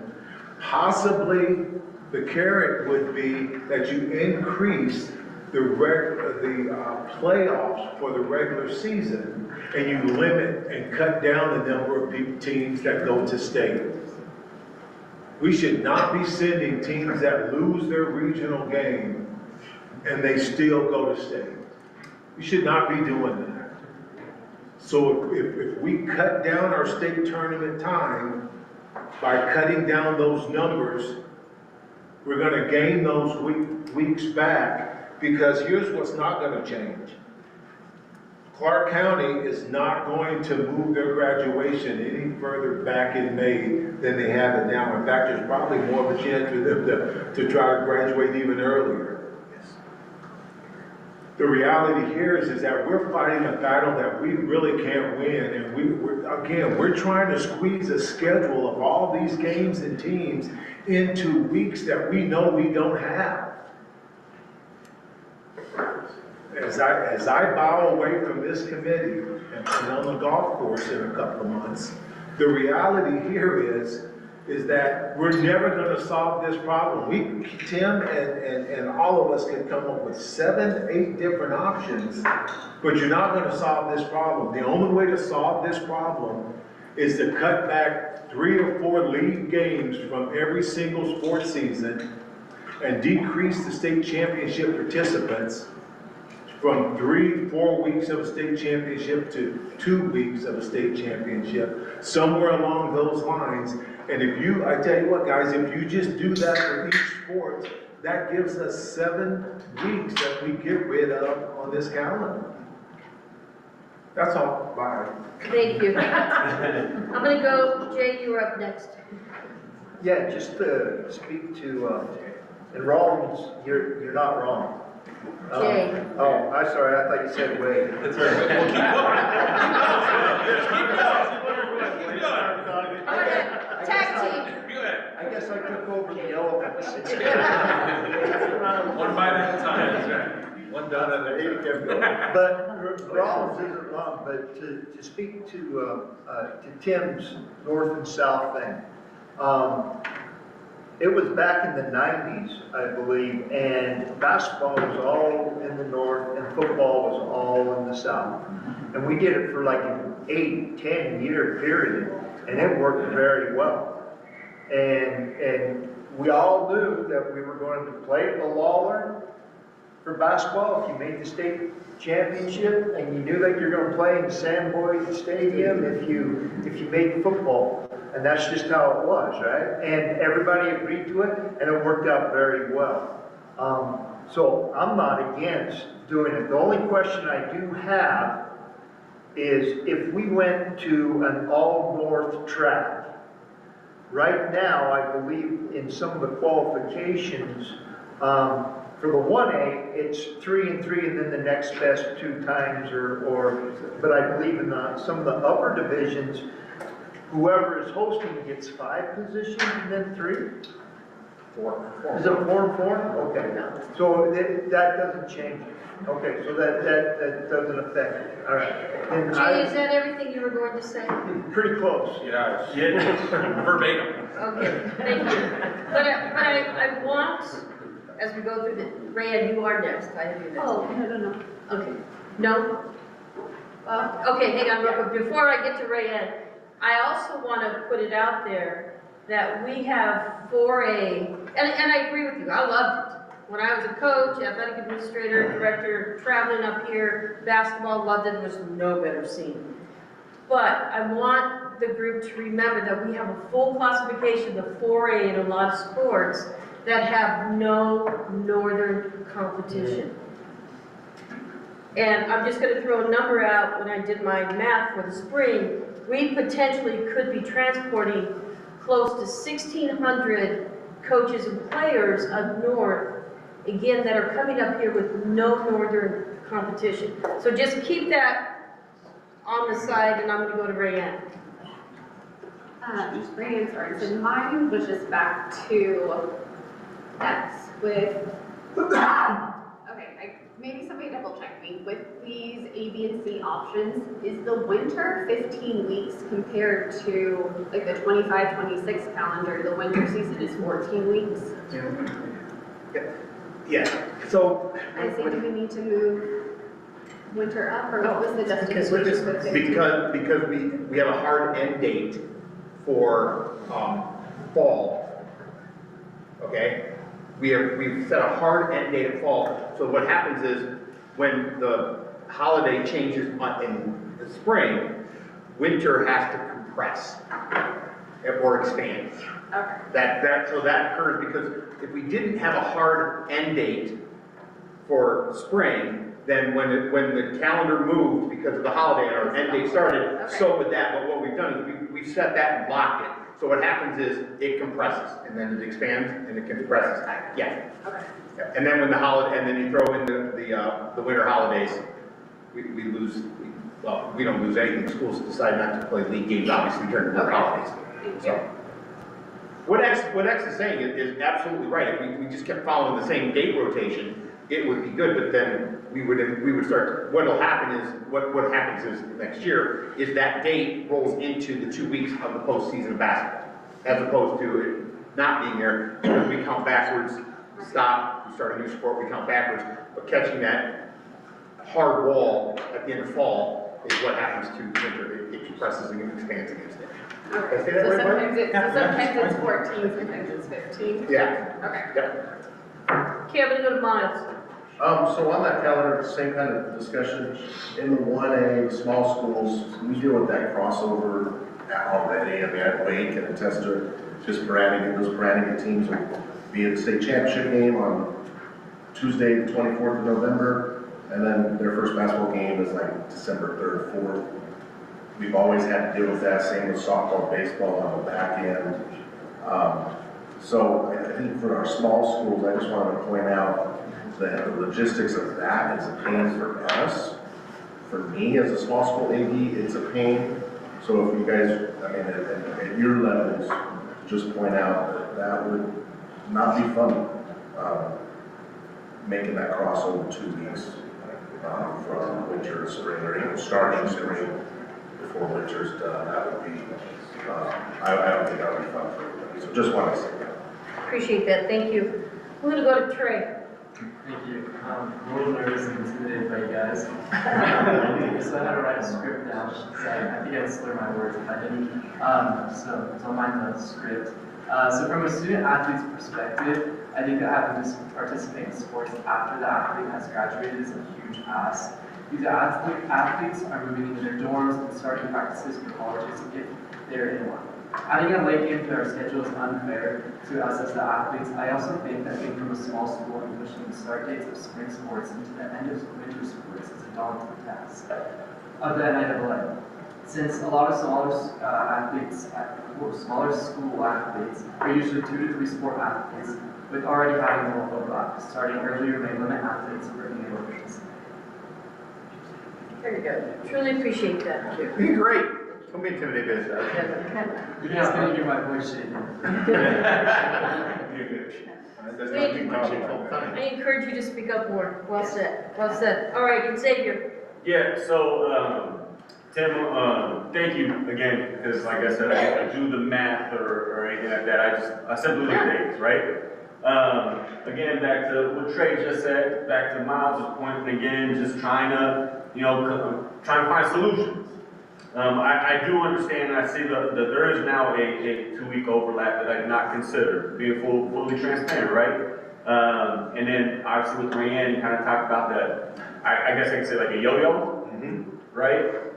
Can you speak on the impact of that yo-yo if you were supposed to essentially move that winter start time earlier? Does that make sense? Yeah, it does. And that's a great, Bart and I've had that conversation before as well. The problem then becomes, if you look, we usually start the Saturday after Veterans Day. That's just, that's for practices. Okay, that's for winter. That is a 2-week overlap, but doesn't allow for competition to start until the season is over. So the football season officially ends, and then we go into Thanksgiving week, and by regulation and by date, the first day you can compete in Nevada in winter is Thanksgiving. Now, nobody plays on Thanksgiving, but wrestling starts that next Saturday. There's huge wrestling matches and huge basketball tournaments. Okay, moving that then moves all of that competition into the week prior. Now we are again starting competition before we have ended the season, so there's that overlap. But more importantly now, the overlap goes a week earlier into almost the last weekend of the regular season for volleyball, soccer, and all the other bracketed sports there.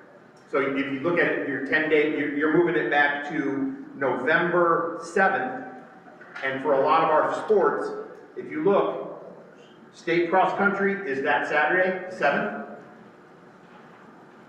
Boys and girls soccer, 4A is on that weekend as well. So you're actually going to start winter when the regions have started, and we actually have state cross country finishing. So you're going to have an overlap even a little bit deeper into it than you would in the 2 weeks there. The perfect scenario is this. If a season, fall, winter, and spring were a set number of weeks and did not yo-yo, and we only said, this is the date we end, we count backwards from here, and that's where it is. Therein lies the problem. We cannot, that's why when I did this, I got so frustrated until Bart, I'm done, I can't figure this out. There's no answer to this. There is no solution. It's the least objectionable option is what this becomes. Is if we set that last date and simply use a basis of 15 weeks, 15 weeks, 15 weeks, and we're done, this goes away completely. The problem is we can't set an end date because this district graduates here, this district graduates here, this district graduates here. We want to be done before they start graduating. That's where the problem lies. If we did exactly what Rand had pointed out, if it's 15 or 16 weeks, whatever it is, we're fine. We can do it then. And that's what most states do. I emailed real quick while we were in this conversation, just to my executive director, Corner Parks. What do you have in place for a district that graduates before season ends? Nothing, nothing, nothing. And Alaska has graduations that start May 14th, and their state championships don't start till May 20th.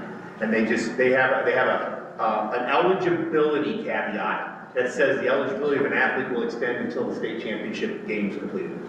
That's it. So obviously, whatever their districts are doing is a district-sized thing. And I'm not saying that we should just ignore what I just said or say what I said was gospel. I'm just saying that they're all saying, yeah, that's a question that comes up just as much as it's coming up here. And I think that's where we're at. This was not a fun task. Trey, this made my voice crack. Because I know there's no right answer. Okay, Colin, you're up next.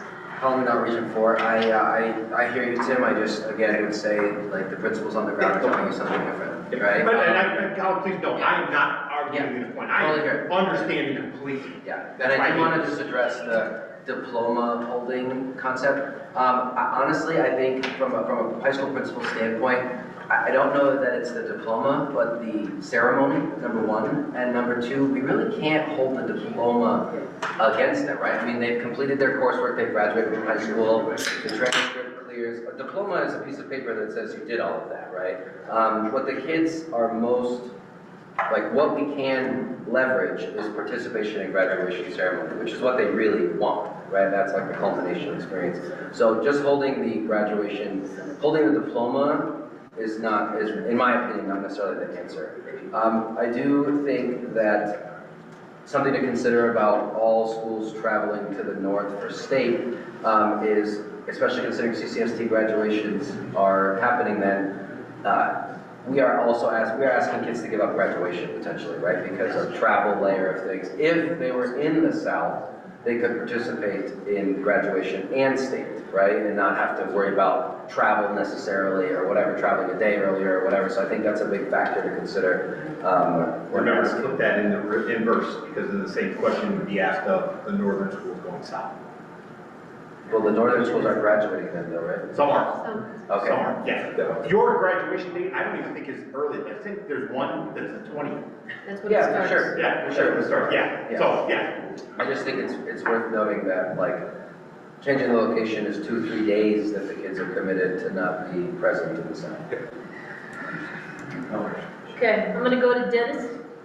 Dennis Holmes, Super. So, boy, once again, great conversation and a tough thing to have to address. And Side note, Rollins, I really appreciated your words and wisdom there. So many of us in this room, early in our teaching careers, were appointed to the calendar committee, and we cringed. We cringed. We thought we were just sentenced to a death sentence. And then some of us were told that we had to facilitate the calendar committee. And we wanted to bury our head in the sand, or maybe even concrete, so it was permanent. And yet, we know that every person in this room, guys like Colin and I, will get up and we'll go to work when we're supposed to, because that's what we do. So I'm gonna kind of take a different turn with this, and I, with all due respect, would ask if there is a recommendation with calendar A, B, or C from staff. Oh, gosh. And I apologize, however, if I go to my board with A, B, and C, they're going to say, what is your recommendation? I'm not going to speak for the rest of my staff members, and they know they have my undying support. They have their own opinions, and they can say whatever they want. Yeah. I will be honest with you. If I were looking at this from just our staff standpoint, I'm 100% behind B. Okay, thank you. 100%. Now, I can't tell you Bart is, I can't tell you Kate is, I don't know who Sean is, or Tia, or anyone else, and I would value their opinion. But from my standpoint, I'm a B guy, because to me, that allows us the flexibility to meet all the needs of all the districts in postseason, removing the concept of when your school year's end. Madam Chair, if I could follow. Absolutely. Thank you, Mr. Jackson, and I appreciate your strength and courage in being honest with us. Based on that, as our leader, if I were a voting member, I would vote for calendar B. Thank you.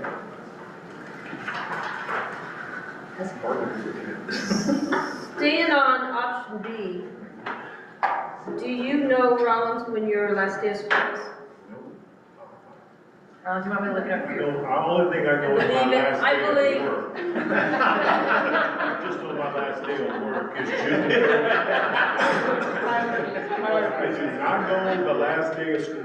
I believe, as I looked, I know it, June 4th. Of course I know. So, look at option B with that as well. All right, the next is J and only J. Not Jay, not Jay. Have we, obviously, X said he might have spoken to some baseball coaches and moving that date up a week. I didn't speak to any baseball coach, that was just me doing this shit with simple math. Have we spoke to any baseball coaches at all regarding maybe moving it up?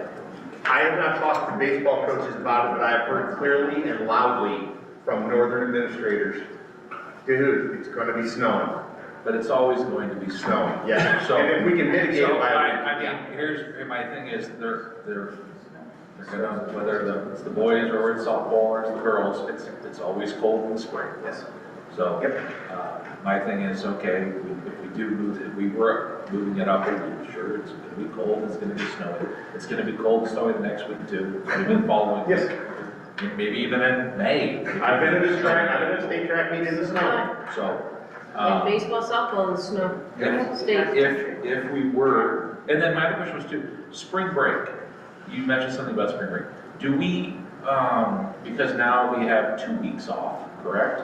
Are there no games during those weeks? And can we use any of that time during those 2 weeks instead of? I can answer that. Okay. That's actually up to the districts. Okay. You guys get a, Washington, I guess up north gets a 2 week, we get a 1 week. And Gorman's isn't the same CCSD, and I can't speak on the charters, so it fluctuates, but yeah, they have the latitude to play during that time. But I don't know. And they do. Yeah. And they do. Mostly it's tournaments. Yeah, the majority of it is tournaments. So, yeah. Bart, you're way down here, sorry. Oh, no worries.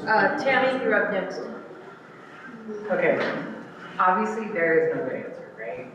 We know that. So if we look at this and say, the biggest impacts, because it's never gonna be, you're never gonna make everyone happy, we know that, it doesn't ever, it's very rare in this room that we're like, yay, every district it works for.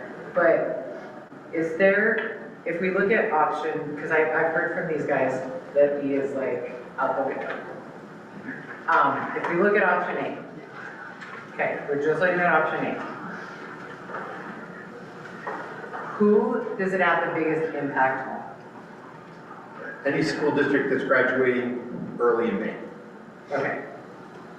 Which we've already said is not just CCSD. No, ma'am, it is not. I mean, CCSD is 40 of our high schools in the state, but it's also more than that. So that has a huge impact, right? So if we move dates around in option A, then who has the next? Then is it the small schools because of the overlap? Well, yeah, the small schools because of the overlap. Okay. And then if you move, Because you can't, if we're not looking at going later, is what I'm saying. yeah, if you're gonna make it a hard date at 22 to end, it doesn't solve the CCSD issue. We're still on their graduation. Graduation, right. So then if you move it back to the 15th, now we've overlapped 2 weeks of fall with 2 weeks of spring. Or winter, excuse me. So, sorry. And that drastic impact is this one. It drastically impacts, I'll be honest with you, it impacts everyone. It does, I mean, it Everyone. does. It does. Yes, Okay. yeah. Because Because here's the also- other thing we have to remember too, is even if we move it, the pitchers still need the same number of days. So we're still in that situation as well. So even that, it may do it, but it's compressing again. And then we're going to start impacting, compressing it just doesn't make sense for me. There's too many different impacts. So at that point, and I know we literally just approved out the playoff formats, It doesn't matter. it doesn't matter, that would It happen. doesn't matter, And the That was my question. reason it doesn't, I'll tell you the reason it doesn't matter, Kenny, is because the schools have stepped up and said, as long as we know, we can adjust, and we know. Because I'm gonna be honest, coming as, now I'm stepping out of the athletic administrator role and I'm stepping into a parent Yeah. role. My son doesn't play baseball, but I'm thinking baseball, softball, right? They're going, the amount of school these kids are gonna be missing is like astronomical now. Because of, you know, I mean, everyone knows we used to change start times at CCSD, so now these kids that were missing one period are gonna be missing 3 periods. And you're gonna put 3 games in a week, as opposed to we maybe. You guys watch your side And we only conversation. maybe had 2 before, you know, so these kids, if we're gonna look at, we're educationally based, they're just missing more and more and more school. And at some point, I mean, I did the math real quick, I mean, just having my kid as a golfer is missing 12 days. Yes. And full days, and that's if he doesn't do anything else, and that's not with senior trips, that's not with all these other things that these kids enjoy in the spring. So So no matter where you put the end date, something gets impacted. absolutely. There's no way around it, so once again, the least objectionable option. The least of people affected, I guess, is what I'm trying to. And I don't think there is an answer where the least number of people are impacted. Okay, I'm gonna go to Keith. Keith, you were next. So just going back to what Ron said, is the answer here just shorten seasons? Does that help us? I know it's wildly unpopular, I'm gonna hide behind comment. My coaches are throwing baseball currently from Vegas to hit me while I'm in this room. So understand that in 2008, correct me if I'm wrong, the financial crash with 8-9, we went from 23 baseball games to 21. We went from 21 basketball games to 18. Simple 3-game reduction just simply because of finances. That was an arm and a leg. Ripped off and beat by coaches and everything else. I don't think reducing the number of games, I think what Rollins' point is very valid, is that when we look at the postseason, playing it down and then moving all these kids to these games is something that this board needs to address in this sense.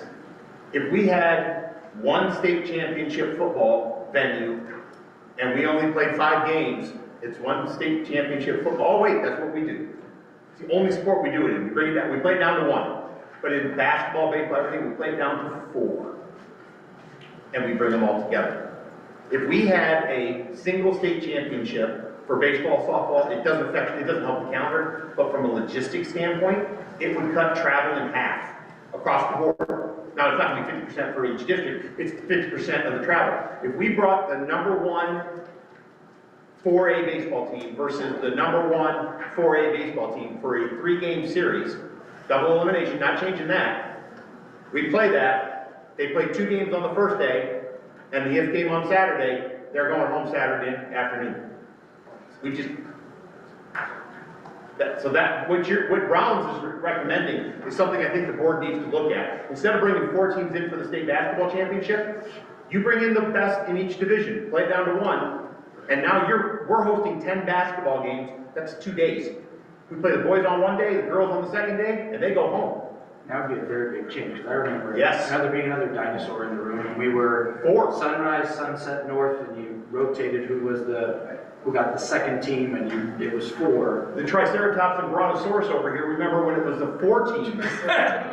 Which one do you want to do, Sue? You want me to punch you in the throat now or later? There you go, now she's the Brontosaurus. No, he's absolutely right. Well, When I was coaching, there were 4. There were 4 from the South Fork, it was an 8-team tournament, over 3 days. Yeah, and I used to coach against Teresa. Back in the day. So yes, so I think what Ron, that doesn't solve the calendar issue, that's a financial issue that we could resolve later, and I think it's something we should really look at.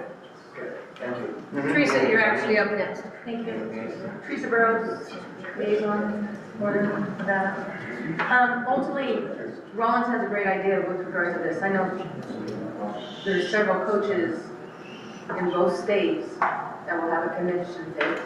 if they have extra games moved. But the issue is most of them play a lot of tournaments as well, which would then give them the allotment to go to a tournament and get 6 games, possibly, that type of thing. So it would benefit them if you can sit them down and actually draw it out for them, because some of them can't hear words.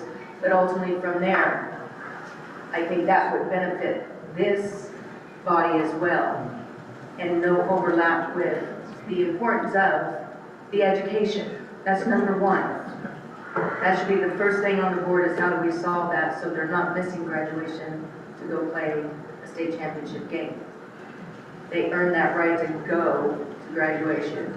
They earn that right to play, but it has to not be in the same week type of thing. So I think it's something that the committee should be developed and work on looking at the calendar and how we can do this so that we're not having this argument over and over again. And it's just spring sport athletes only that we're impacting. With this, there was always the spring, so when you But it's shorten winter that too, season and that up type of for stuff. all of them, it moves that spring sport now. Of course, the spring sport is also hampered and impacted by the weather more than the other sports are throughout. So it's a double-edged sword. Okay, I'm gonna go to Bart. Thank you, President Sloan. To get back to Mr. Kenny's question from, I don't know, 6 comments ago, something like that. Moving up the spring schedule, would baseball coaches, sure they would. That's a chance to schedule a tournament and get 27 more games in. Problem becomes, and Mr. Anthian, we'll pick on you on this, where that baseball schedule starts now. That first few games, when you get out of school and you schedule your game for a 3 o'clock or 3:30 start, when the sun starts to go down, you might have only gotten 4 innings in, if that. It's difficult to play some of those baseball games until we hit the time change, unless you're gonna pull them out of class and start the games earlier. So any way we go in this, Mr. Jackson's, I mean, I pick on his hair sometimes, not that mine looks good, but he hasn't pulled it all out going through these calendar options, because everywhere you look, there's a minefield someplace. And that's the problem we've got in this. Least objectionable is the absolutely correct phrase here. There's no perfect answer. I'm gonna go back to Miles, you had your card up? Miles Holden, 1A liaison. And speaking to the Tammy, kind of the small school, the overlap thing, I do want to clarify, if it was up to us rural schools, we would absolutely choose graduation and then deal with the overlap versus, so yeah, I mean, we don't want our kids having to, it's the same thing, we don't want our kids having to miss, because all of our kids will be traveling. There's no possibility of running back across town for any of us, so just want to throw that out there. Thank you. Xavier? Yeah, so I'm just gonna ask the board, I'm gonna make 2 statements. One is, there's definitely, when we look at the calendar, there's a couple of concerns, right? One is our dates, and one is the sites, as Ms. Sloan brought up. I really believe that we need to focus on one. Focus on the dates first. Once you get the dates figured out, then let's talk sites. That's just what I believe, because I think we're getting stretched in a different direction. There's a third one in there too.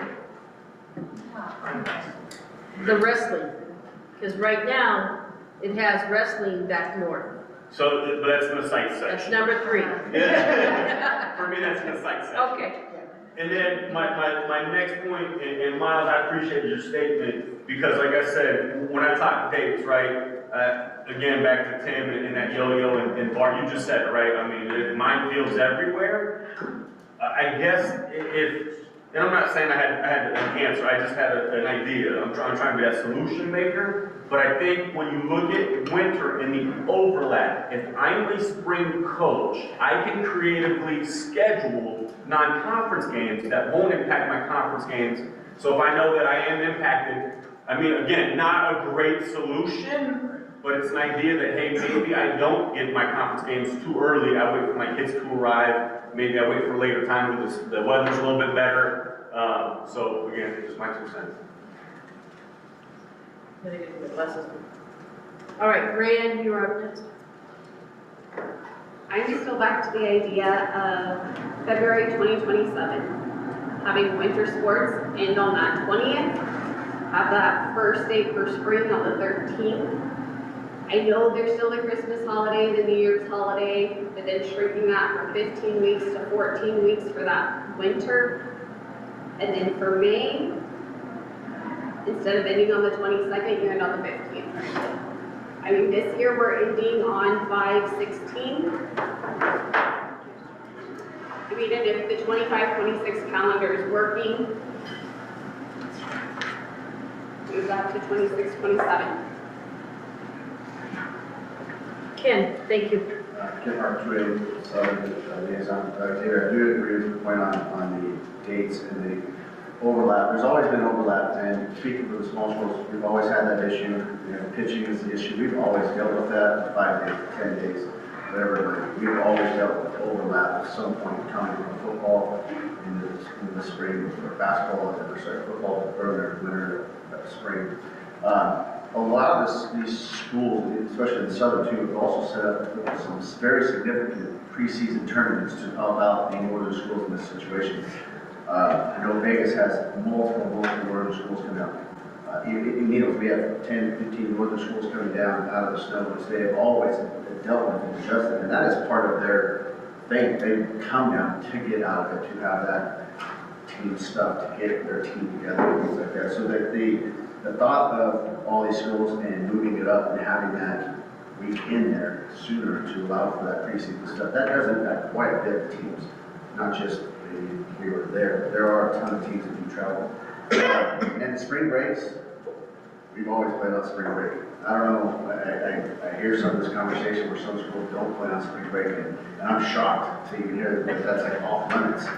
We play Christmas break, we play fall break, we play we play spring breaks, and those are great weeks to have extra days when your students aren't in school. We are a small school, we miss a lot of school, and having no disrespect for 1 or 2 periods, we miss days in a row, especially in the state playoffs in the North, we went on 5 days. And the adjustments, our kids adapt, and we've done that over the years. So there is no one answer, and I understand cutting back on games and stuff like that, but teams and spring sports have adapted to what the schedule has been, making a huge adjustment. It does affect a lot. X, is your card back up? No, sorry. Thank you. All right, Wade? As we've all mentioned, and I think we've kicked this horse pretty good, and there's no good at solutions. There's minefields, as we said, everywhere, but I'm ready to make a motion and let them minefields explode. So if we're ready, I move that we use option A, but move up 1 week to February 13th, ending in May 15th as the end date for the spring. Thank you. We have a motion for the first. You know, when you're ready. Senator, Jay. Okay, so I want to make sure Doug gets a second.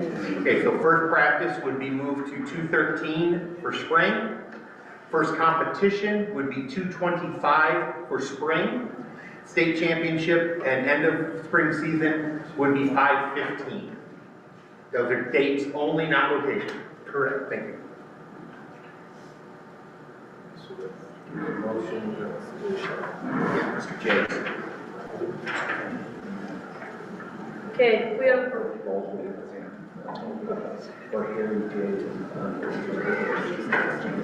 so it ends on the 15th? Yes, ma'am. Okay. Please understand that there is one minefield I want to make sure CCSB is aware of. We will be traveling kids potentially during AP and ID testing. Yeah, there's no way around it. And it's either that or kids missing graduation. Yes, I'm just saying, that's the mindset I want you guys to make sure you're aware of. What's the lesson of the evils, I guess. Consideration, I think having kids at graduation is very important. Yep. Okay, I'm gonna open it up to questions, comments. Kim, go right ahead. Love the motion, but does that include moving the winter up 1 week to to offset moving from spring to the 13th. No. No. Okay, any additional comments, questions for the first section of this? I don't believe we need a roll call vote on this, so let's do this. All in favor, say aye. Aye. Any opposed? Yay. Okay, we're gonna do a roll call. I was ready, guys. Okay, hang on. Okay, the yeas, once again, based on the recommendation, the nay is you oppose. Tia, go. Okay, hey, Pamela Sloan, Yes. Rollins Stallworth, Yes. Linda Cavazos, Yes. Greg Malkovich, Yes. Jay Kenny, Yes. Colin McNaught, No. Christina Brockett.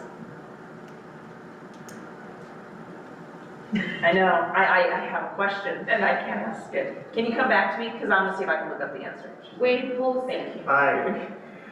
Brian Friedman, Yay. Rayanne Sorensen, Nay. Alex Woodley, Yay. Keith Whipperman, Nay. Christina Brockett. I'm looking up the IB testing date. IB's testing date is May May 19th. Will we be done? Sorry. We wouldn't be done with that, we wouldn't be done with AP though. Oh, it's me. Yay. Yay? Okay. Yay from Christina. You can change me to yes. Hang on. Sorry. We have some reconsiderations We at have the this wrong time. ID date, sorry, that's the problem. Let me, for clarification, IB testing ends on the 19th. And graduation. Okay, IB testing ends on the 19th. AP testing is the first 2 weeks of May. May I ask you to clarify? Because I just, they're in the trenches, I get all the information that they're doing here. So, as far as IB testing, there is no makeup for IB testing, correct? AP is, they can reschedule or they can do a makeup. I wanted clarifications. That is correct. So my vote stands, so. Can we do a revote? Yeah. Just to, Yeah, I don't- that was terrible. Sorry, Pam, as the motion came up, we were trying to figure out our dates, so I apologize. For clarification purposes, IB testing dates are not posted for 2027. I have 2026 dates, but I was given the window from that, that's what I used. That the 2026 exam dates will be the 24th of April through the 20th of May. Using that means they would run through the 19th of May the next year. What tests happen on what days, they have not posted, much like they have not posted the AP, but it does hit that week. So as we've all said, there's no great answer. There's no great answer. No, you want them to graduate or? There's no great answer, I don't. Yeah. Graduation or testing? Oh, hold on. When did this come out? Okay. Google's your friend. There are 16 days identified as ID. Point of order, can we basically say that we are suspending the vote Thank you. in clarification of the discussion we're having right now, and possibly having the revote? Otherwise, we're going to have a problem with this. Do we have to Suspend the vote. Appreciate that. We have one person that's going to vote. So ID testing will occur in the window. It is ending on May 18th for ID next year, not May 19th. The final date was Tuesday, May 18th is the French B and French C paper, HL and SL test. When did you say the start date was? The start date for IB testing next year is Tuesday, April 27th. So it runs from the 16 days. 27th through the 19th? Yes. 18th. Through the 18th, sorry, for IB testing. Yes. Not AP testing. Correct. I know. So on the calendar, option C, if you're still looking at C, I have the date listed. The date moves back to the 27th, and it ends on the 18th. So it's still, I was off by a day. I went one day further. Thank you, Bert. I think you're gonna have to have a motion, the motion stands at the end of the meeting. Right? Yes, we can go straight to a revote? Yes. Thank you, okay. Linda, thank you for that guidance there. Okay, see everyone? Is that right? Yeah. Yeah. Like by this. That's fine. This is very, this is a minefield. Fast and just We like, appreciate the motion, I don't wanna tell you we don't, we just have, we're trying to look at all the dates and make sure that that's all we're trying to do. I appreciate the motion. Okay, hang on, Linda had a comment? Did you want to turn on to my break? I think that's a good idea. Let's take a 5-minute break. No discussion. Can we do that? I think that might be a problem. That would be a problem with discussion. Yeah. So just stay seated. We have a motion. Yeah, yeah. Moment of reflection, as Linda said. You guys were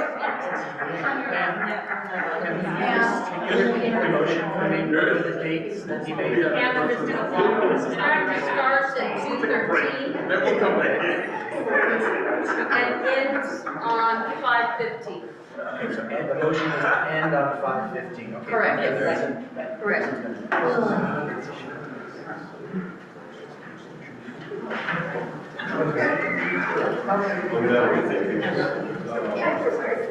For what?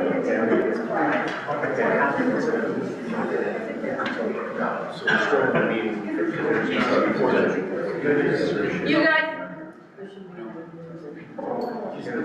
Okay, if everybody could please have a seat, because we are still in a motion.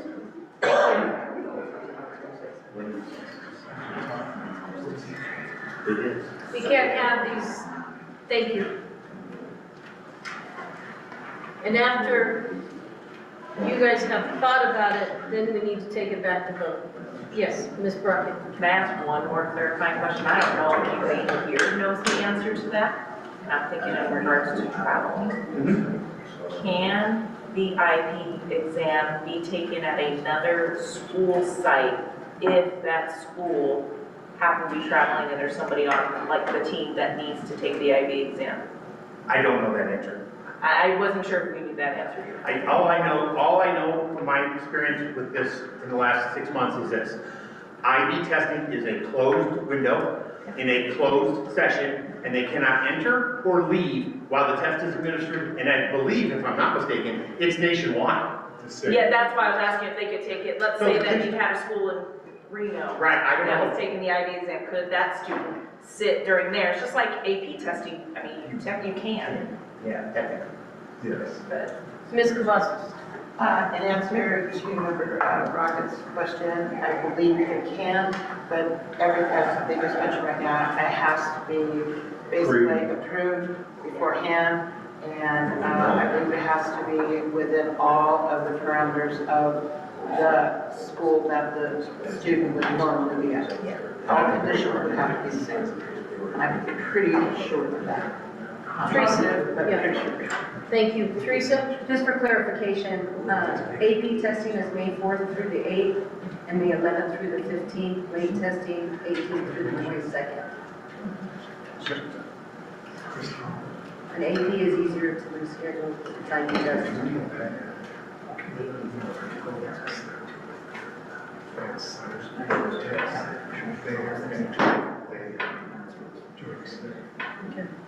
Are we prepared to go to vote? Anybody else need time?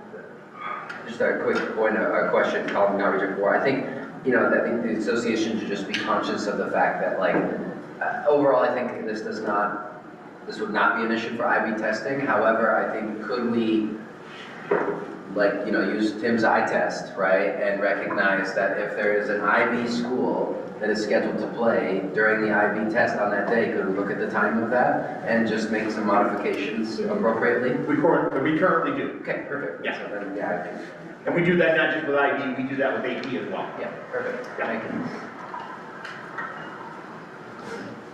you. We're prepared to go back to vote? Yes, Rita. I don't love, just for the record, Rand Sorensen, parent liaison rules.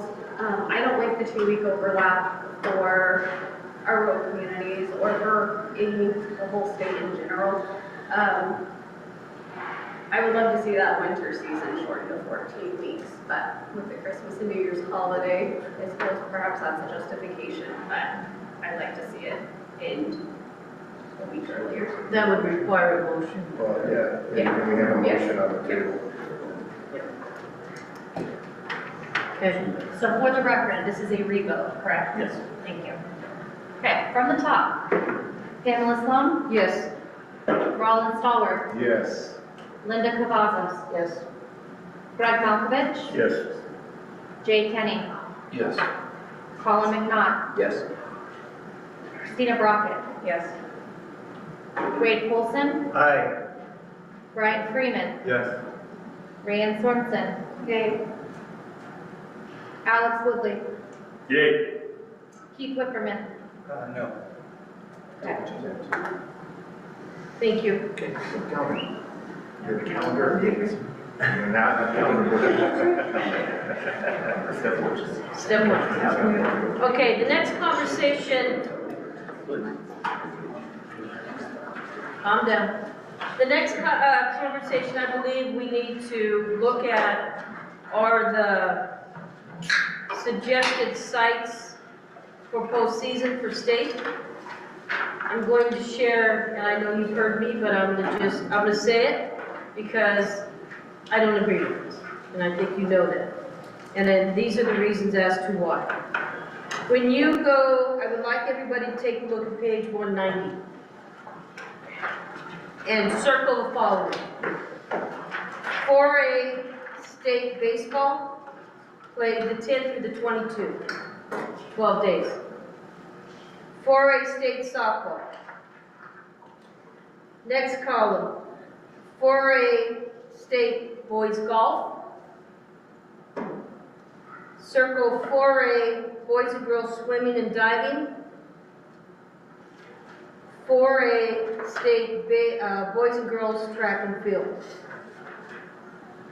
Once again, those are programs, that's a classification that has no northern competition. If we look at baseball, I'm going to go back to the date. The state playoff is 10 to 22. That's about a 10-day tournament, 7 days of play. That impacts 352 participants between coaches and kids. That same thing applies to softball. Again, this has no northern competition. Boys golf has the participants last year were 44. We bring that whole entire tournament up, no northern competition. Swimming and diving, you bring a whole classification of the 4A, participant and coaches, over 300 kids and coaches. Track and field, same thing, large numbers, 350 I just don't feel it right to send up kids in a classification that doesn't have northern competition. I'm gonna go back to the comment that we knew that this was occurring when we went to this direction of the realignment. It has an impact on families, schools. I've already heard it from administrators that this just can't happen. The financial impact, let me talk about that. I have been in contact with a charter company down south, and they said, Pam, there's no way I can provide you with that many buses to go up north. I can find hotel rooms, but the added cost of not just CCSD, but there's charter in there. I'm not in support of this, and I wouldn't support this at all. Okay, Rollins. I would like to say that as a northern representative, I don't think it's fair for the kids to be away from their families competing at that level, whatever the championship or whatever that would be. So I don't think it's fair for the kids as well to, I'm just trying to picture a 4A baseball game between two southern schools, right? Playing each other at Minot on their field or someone's field with the officials' parents there, the umpires' parents there, and hardly any of the kids' parents are there. I think that's not a true tournament, and I think they need to be playing in front of their families and their friends in their neighborhood. Keith? Tim, can maybe help me understand the logic for why we have southern teams that have no northern competition playing? And I just want to make sure I understand what the logic Absolutely. is. The logic starts first and foremost is, while I appreciate the comments from Ms. Sloan, those are not the comments we're receiving from the coaches of the teams, period. I can tell you right now that I have correspondence with the track and the cross-country coaches, that if this is not approved, they are going to come to appeal for this, because that's what they want. They want it to be a true state championship. That's first and foremost. We've heard that loud and clear across the board in every sport that has a standalone division. Swimming wants to be at the state meet with everyone else in all the other divisions. The coaches and the players, they're representing their players, they're saying that without hesitation. The second reason we're looking at this is we've heard loud and clear from our districts that the cost of transportation and housing and our food and lodging in the spring for our northern schools and our outlying schools to come to the southern region is exorbitant because of EDC. And we are definitely not off EDC weekend now. We are right on it. So we're going to still see those costs incurred. Third, from a fiscal standpoint from this association, we are running multiple state championships for individual sports. Now remember, while the dates for the baseball and softball say 10 through 22, it is not a 12-day tournament. It is a 3-day tournament like the rest of the divisions. The reason it's listed that way is because the regional tournament, technically by geography, is a state tournament as well. It's just one bracket that goes all the way through. It starts on the 10th and it goes to the 22nd. Likewise, we are facing situations where this board has said, and we've heard clearly, you need to secure venues. You cannot secure venues if this is the practice that continues. We will not. So what happens is, we end up with what we had in September. A split board upset because the venue we wanted to use was unavailable, and we had to go with an available venue that wasn't geographically located in a certain area of the state. This allows us to begin the process of saying to a site location, Boulder City, we are going to be coming back yearly now for cross-country. Thank you very much. You can continue to do that. We can start to look at Moana, the pool up here, the beautiful new facility that is substantially cheaper to use than anywhere else in the state. Moana, sorry. Thank you. I'm sorry, I'm sorry, I thought it was a Disney character. Moana, substantially cheaper. We can secure it now for multiple years, and we can get in there. We cannot secure any revenue-generating venue for ourselves because no one wants to deal with us for 1 year. They want us to be multiple years. We can start to secure those venues. And I will tell you, from the logistics and the cost, it's getting more and more expensive. And we are hearing loud and clear from our coaches and from our kids, why in the world are we having a state championship cross-country meet the week before the state championships? Even though I will tell you in the South, Corey Anderson did a phenomenal job running it. He tried to make it, but that wasn't cheap. It wasn't cost-free. It cost money to do that, and then we had to turn around and do the exact same thing in northern Nevada at more costs because we don't get the park for free. We don't get these items for free. We have to, and I will tell you, I think you should talk to our 1A and our 2A representatives because no matter where we are, they travel. And for decades, we had northern basketball site with 2 southern teams playing each other.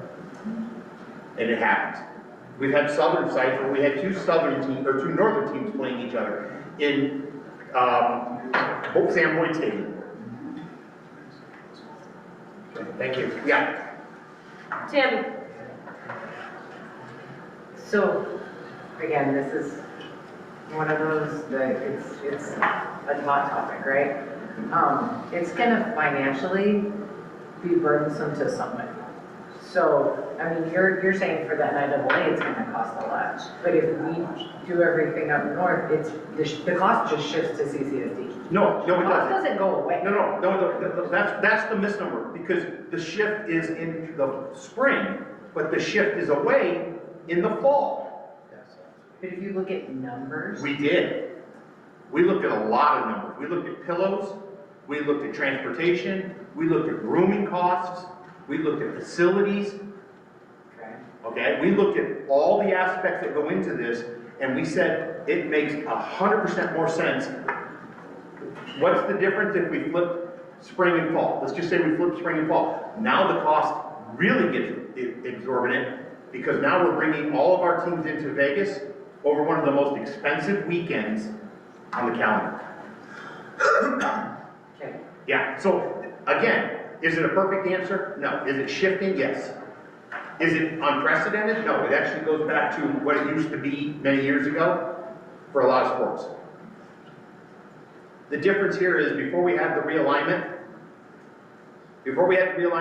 it was still sending kids north with the potential that it would be two southern teams playing each other. That didn't change, still doesn't change. State softball this year, if I'm not mistaken, two southern teams played the finals. Baseball. No, baseball is not. Yeah, but it occurs, it happens. Yeah. From a ticketing standpoint, we don't want it to happen because we want big crowds. But you also have that north competition that led into that. So, and I don't lose sight of that, because we didn't transport just southern schools. So. And we're having trouble securing facilities every day. We had to beg, borrow, and steal, and nearly give our souls away to have enough places to host track last year. And I know coaches wanted, and we've heard it too. Go ahead, Christine. Clarifying questions, because I noticed on here, I do understand the idea of teams wanting to be at the venue where everybody is. For example, cross-country example, because we did host 1A through 5A, all at the same venue, all at the same time.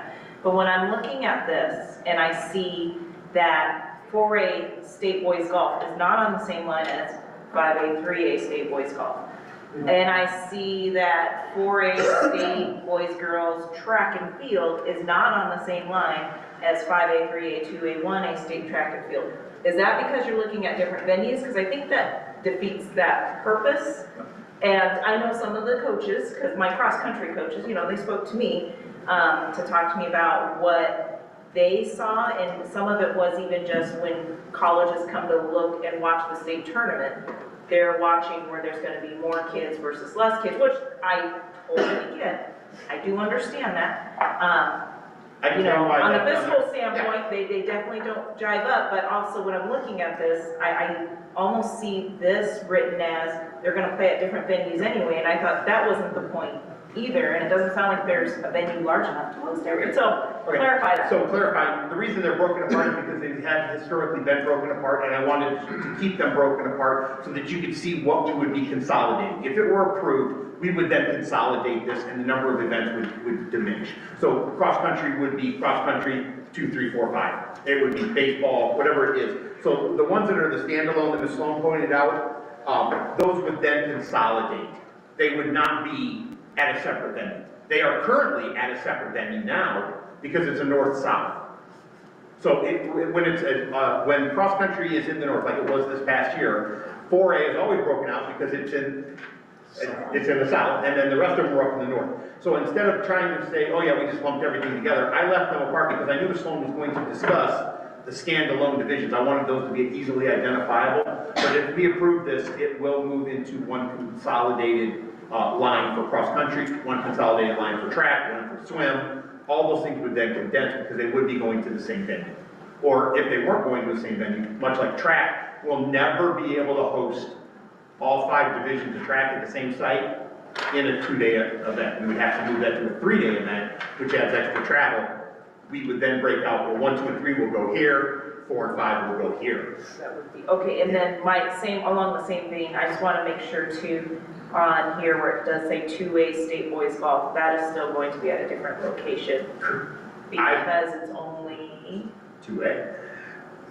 which includes It's only schools that are 2A. only within that specific geographical region? No, it's within that division. I would like the board to consider, and I didn't do this with golf because it is such a venue-driven sport.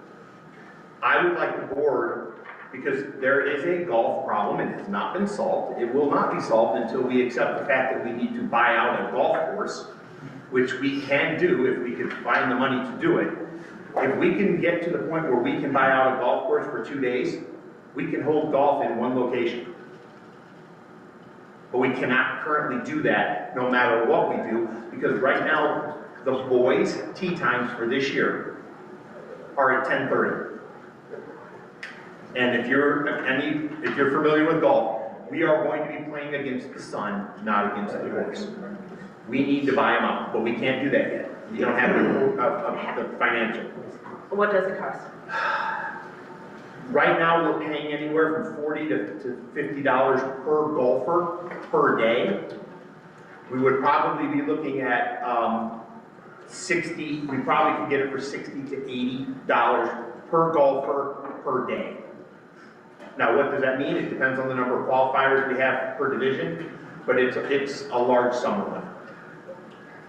It would be probably, I would estimate, 20,000 to at least 20,000 per season.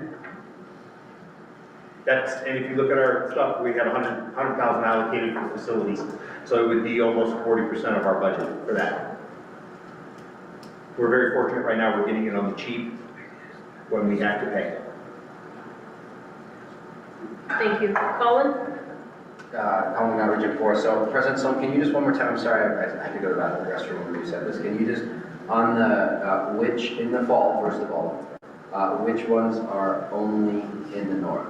In other words, it would only be northern teams. Can you just? I would have is there one? to, I really didn't do that one. I would have to lean on the. Oh, what did you do? You did the spring? I did the spring. Can you just walk me through the spring then, real quick? Sure. Which ones are only southern? Southern is, competition is 4A state baseball, 4A state softball, 4A state boys golf, Yep. 4A boys and girls swimming and diving, and 4A state boys and girls track in 50.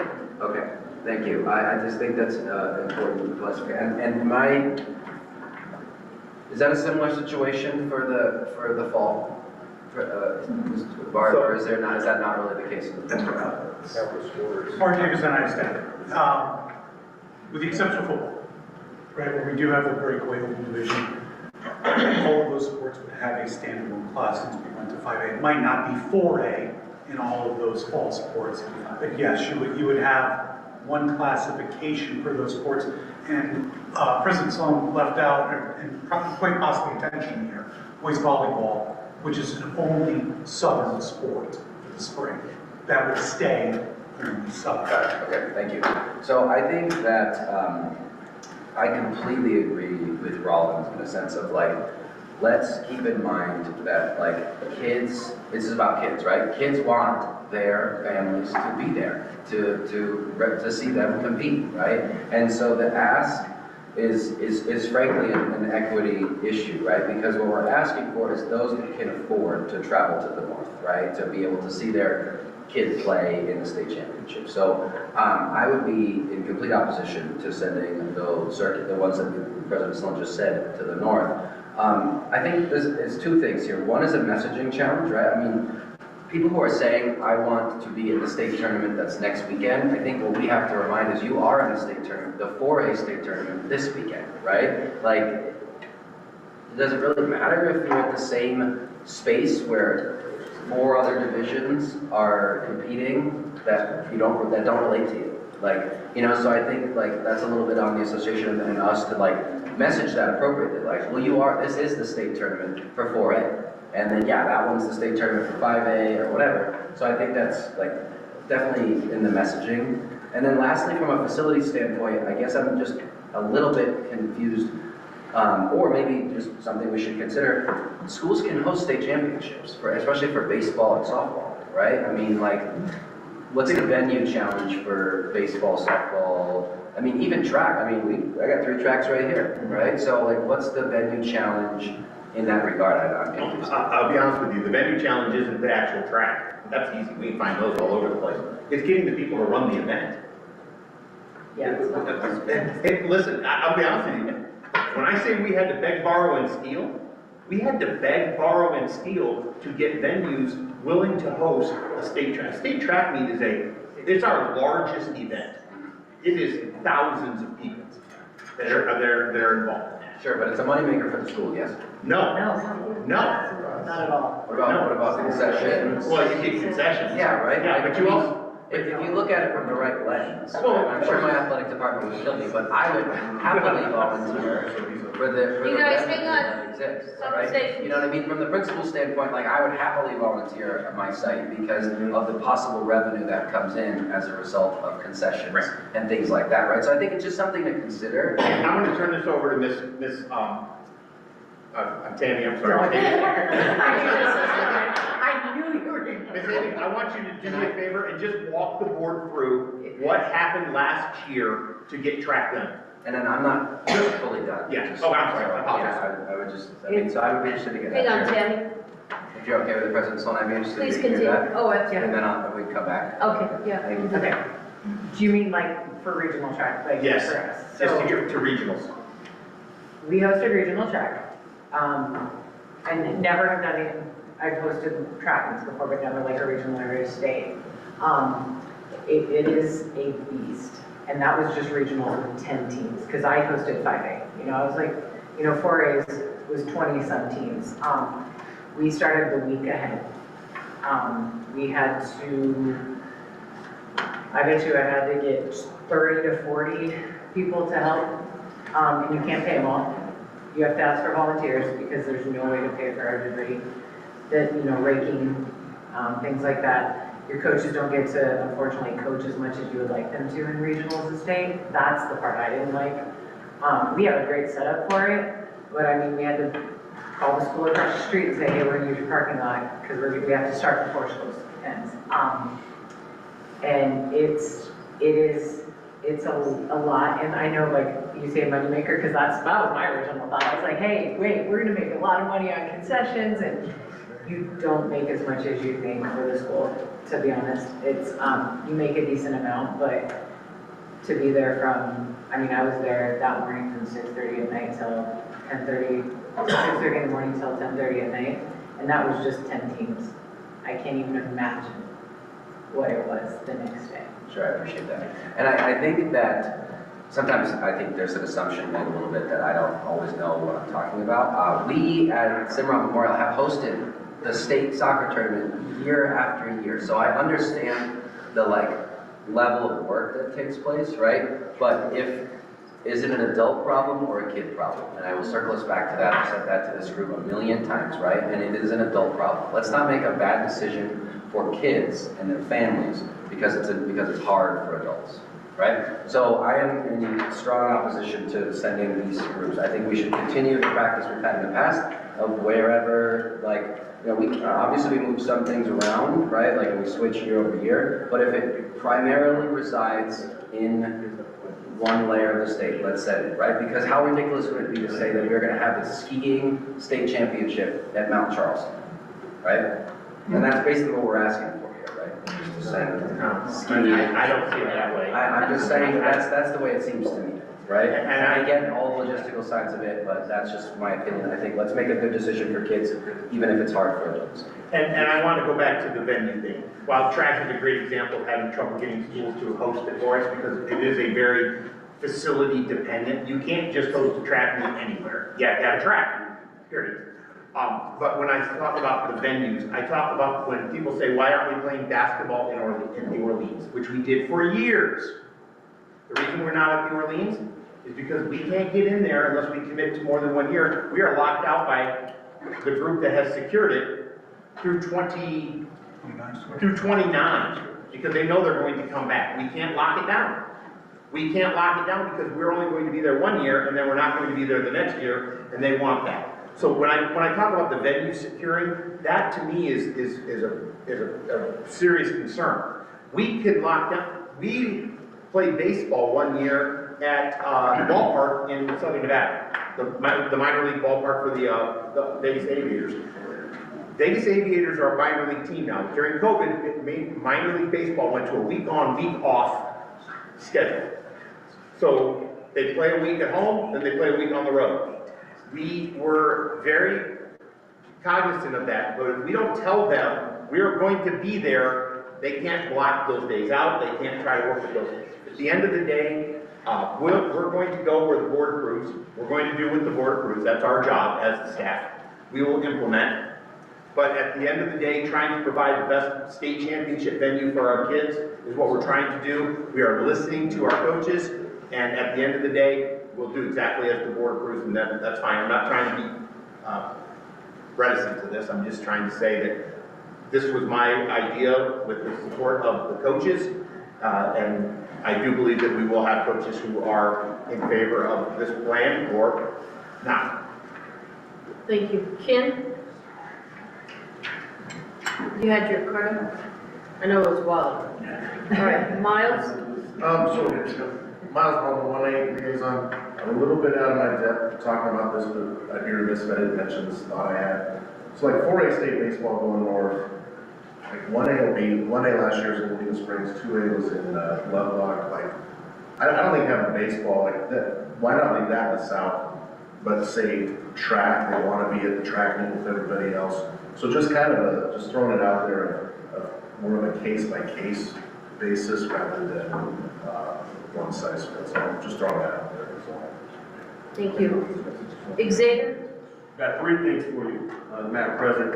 First thing, I know we talked a little bit about track, so I just want to touch on that point. Track is a beast, and I know Carson does a great job, and I know those are like 16-hour days, but I'm going to tell you, Carson runs a great show. I know in talking with Tyrell Cooper and some of our track folks, they ideally would love to see 4A, 5A split, 1A, 2A, and 3A maybe, separated, so it's not as much of a bear or a beast.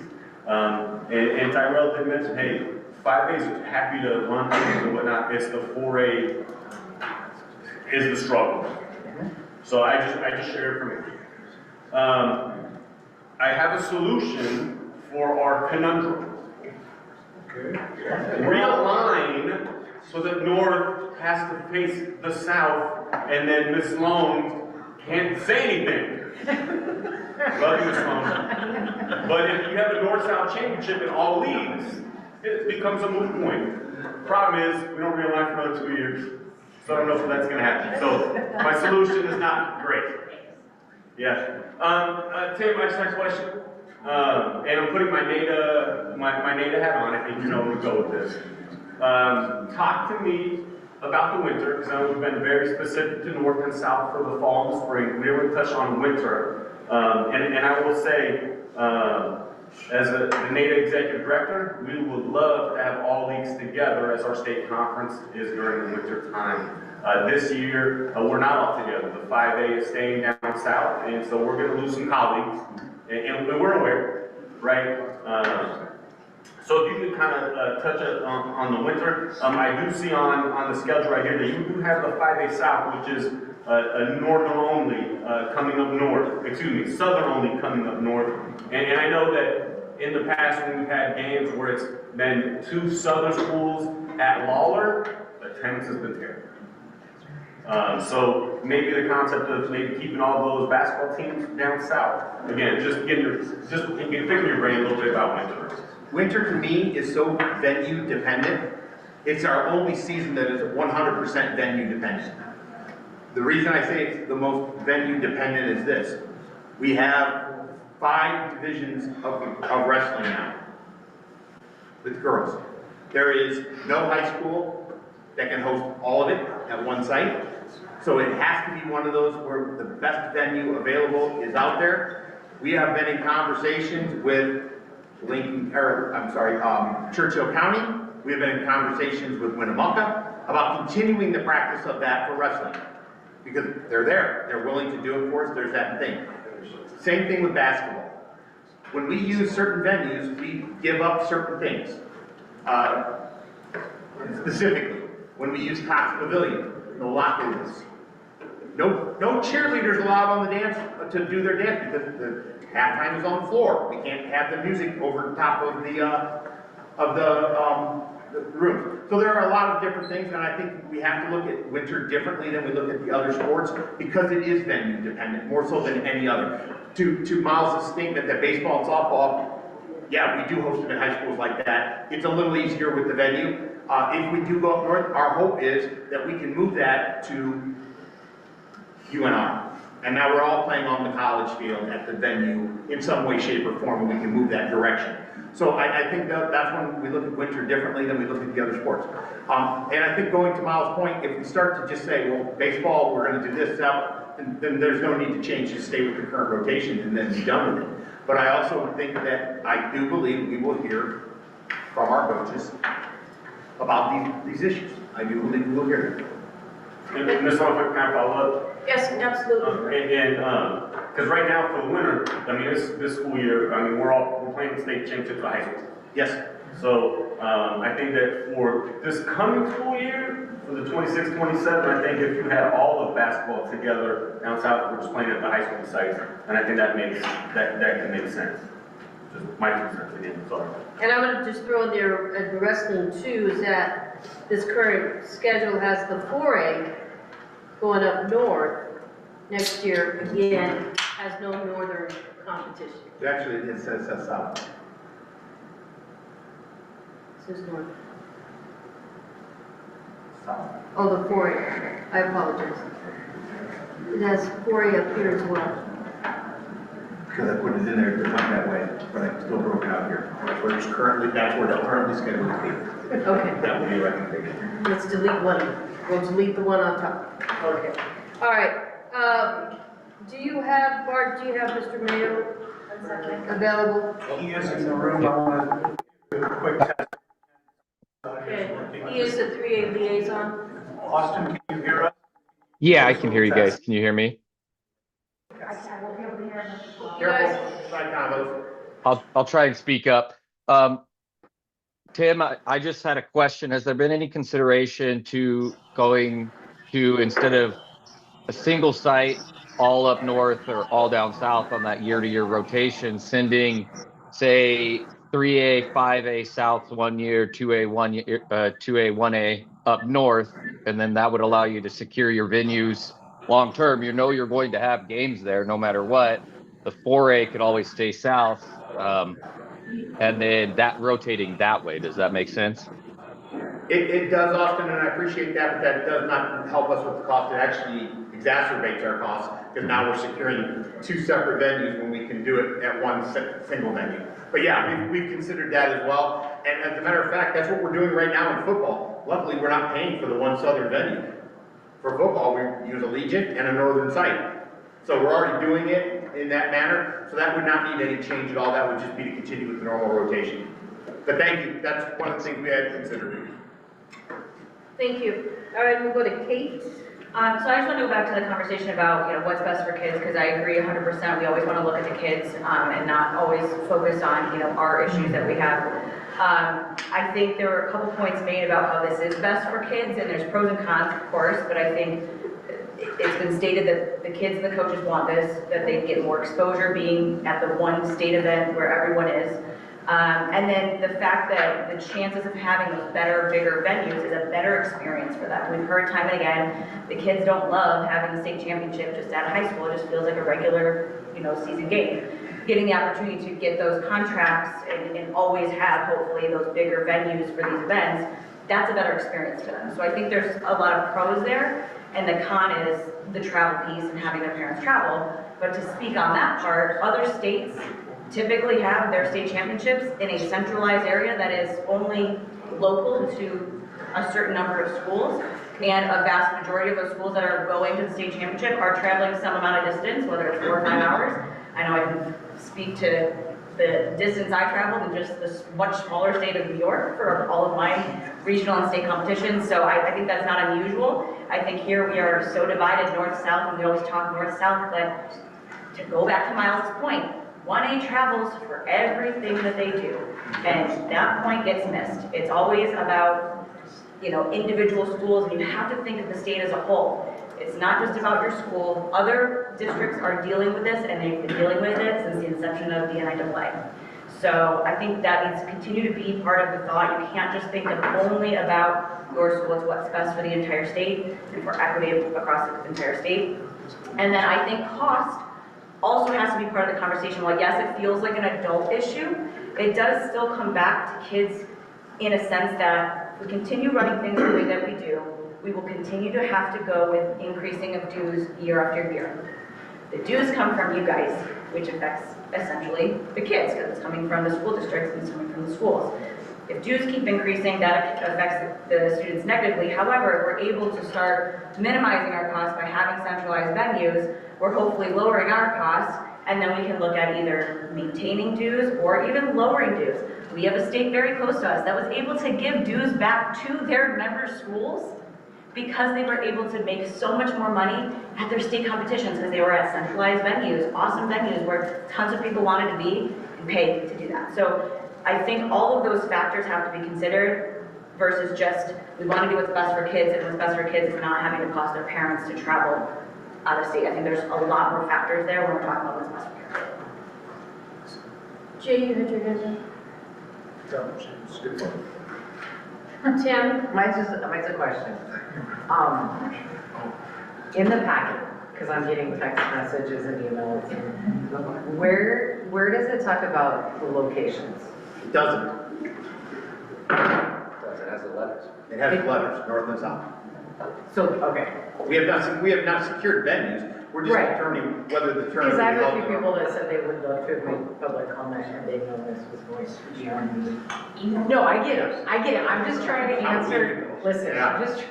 I'm just trying to answer for the emails that I'm getting. Yep. We actually, let me just say this, we have somebody too that would like to speak on this public comment, so Okay. I will give them the opportunity. If we open it up to one, we'll open it up to others. Okay, Helen? My own town's officially, I guess who's gonna make note in case people weren't aware, the last 3, 4, 5 years, we've had state volleyball split with a, you know, a 2A, 5A at one site, maybe or a 2A, 5A at one side, a 1A, 3A, 4A at the south, and then flip those the next year with a 1A, 3A north, and a 2A, 5A, 4A south, so it's been that for the last at least 5, maybe longer years. Not that I like it, but we've done that. Thank you. Colin, is your card back up? Yeah, I'll just give a quick comment in response to Kate. Colin, not Region 4. I just think that I don't want to negate or downplay the impact on families having to travel. I don't think, I understand that it's multifaceted, but that's a big factor, right? I think that's a huge factor. And I don't think the comparison of raising to this travel, I don't know if like one causes the other necessarily, but what we do know is that it would be a hardship for families to have to travel, right? If we didn't need to create that space, right? Like, we don't have to create a hardship for a bunch of schools in Las Vegas to travel to the north, right? A bunch of schools that are 80, 90, 100% free and reduced lunch. You know, I just think that I really don't want to downplay the importance of allowing families to be present at a culminating experience for these kids. So I just want to make sure that's crystal clear. Thank you. Rollins? I'd like to say that I love the 1A, 2A because the difference between them and us, when I say us, I'm talking about 4 and 5 and maybe 3. But we know that we've been hosting in the past, and that we're going to go to the south and we're going to go to the north. We know that.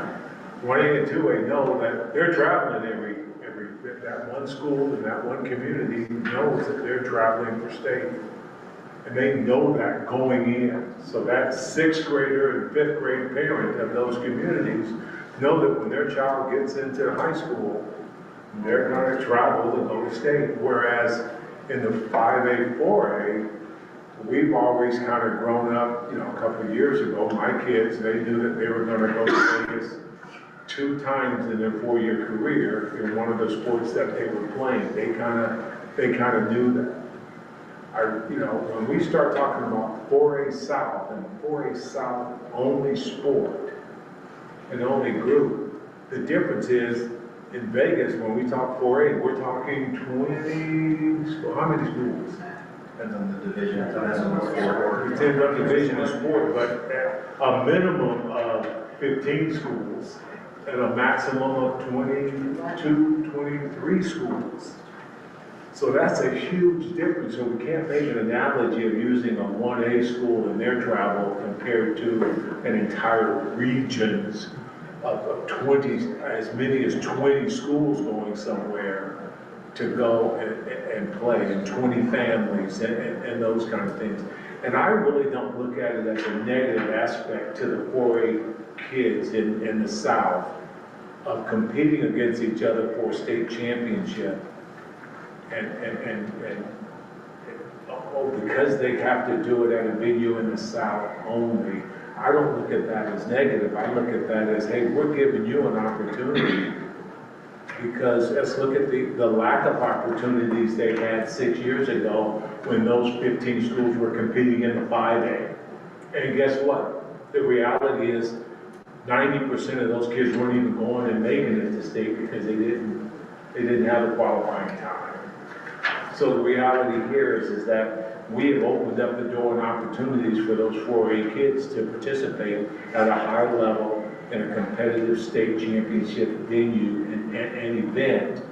And, you know, I just really find it difficult to look at the funds and all of that of taking those kids up here, and you want to talk about increasing the number of events and times of a track meet that included a 4A group of kids coming up there to one of those 2 track meets. Oh, man, that might take it might take 3 days to run that track meet.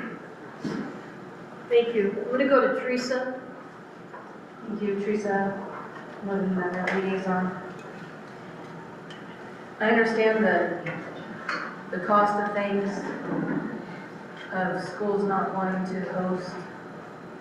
But there are schools out there that do want to host.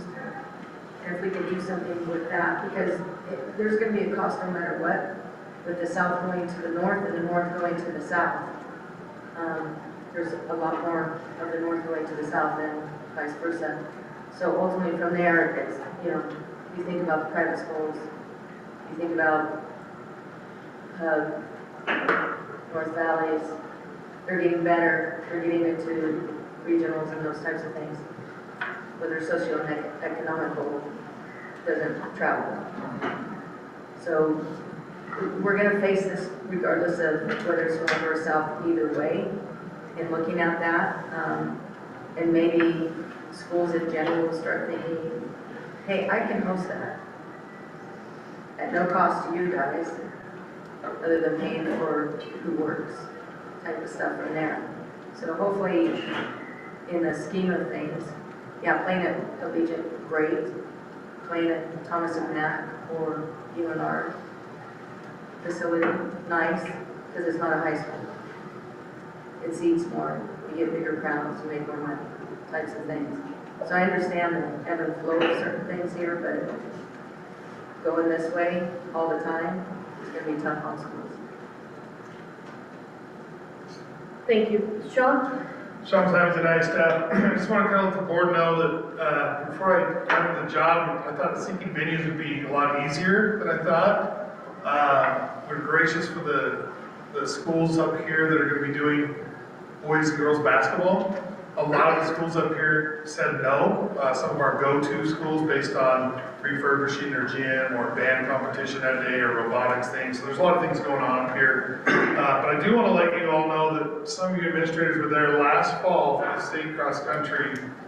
So the regionals was held in the South. Corey Anderson does a great job. He's our cross country, southern track and field cross country guy. If you'll recall, and Tim was in on these conversations with me, for 4A Southern Cross Country, the standalone, we said, let's move your state to a week before. And the coaches said no. And why did they say no, Tim? Because you're cutting their season short, correct? So we said, well, when we do the regionals in the South, let's have your 4A do their state. That still wasn't good enough for 4A Southern schools because they wanted to be an event. They wanted to be a state. So I was there, I saw Ms. Sloan there at the Southern Regionals, I believe. The very next week, everybody came up here to Rancho Rivera Park for the state cross-country meet. I went back to Boulder City where the 4A state championships were. They had a standalone event. Crowds, what's that? Crowds was not great. Corey stayed down there, ran it for us, did a great job. We had the podium, we did everything we could for the kids. We are getting Boulder City Park for free. That's what you Jackson said. Up here in Reno, great facility at the park out there. We pay for porta johns, we pay for golf carts, we pay for security, we pay for Rancho officials, the permits, we pay for it all. At Boulder City, they loan us the golf carts from the golf course. They have their own bathrooms in the park, obviously. I just wanted to educate the board on some of those venue challenges. And I spoke to Corey and Tyrell Cooper a couple months ago about this year's track, what we're gonna do. Well, 4A, I mean, we're in this year right now. 4A said, well, we want our own standalone thing. As you know, track's gonna be in the north for 2026. So they put it out to the 4A coaches. We need somebody at these 4A schools and coaches to step forward to have you guys host your own standalone track and field. As Tammy told you, it's a difficult task. Not one of the 4A schools and coaches wanted to stand up and host that. Not one. Not one. And the comment, I'm gonna step on you. Go ahead. The comment was made more than once. That's an NIAA problem. So I've heard that too many times. That's an NIAA problem.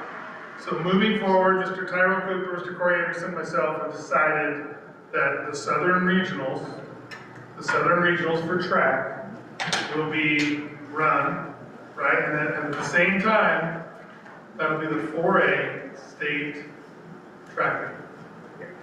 Does that make sense? So the very next week, what's that? Cross country. Track, this spring, yeah, track.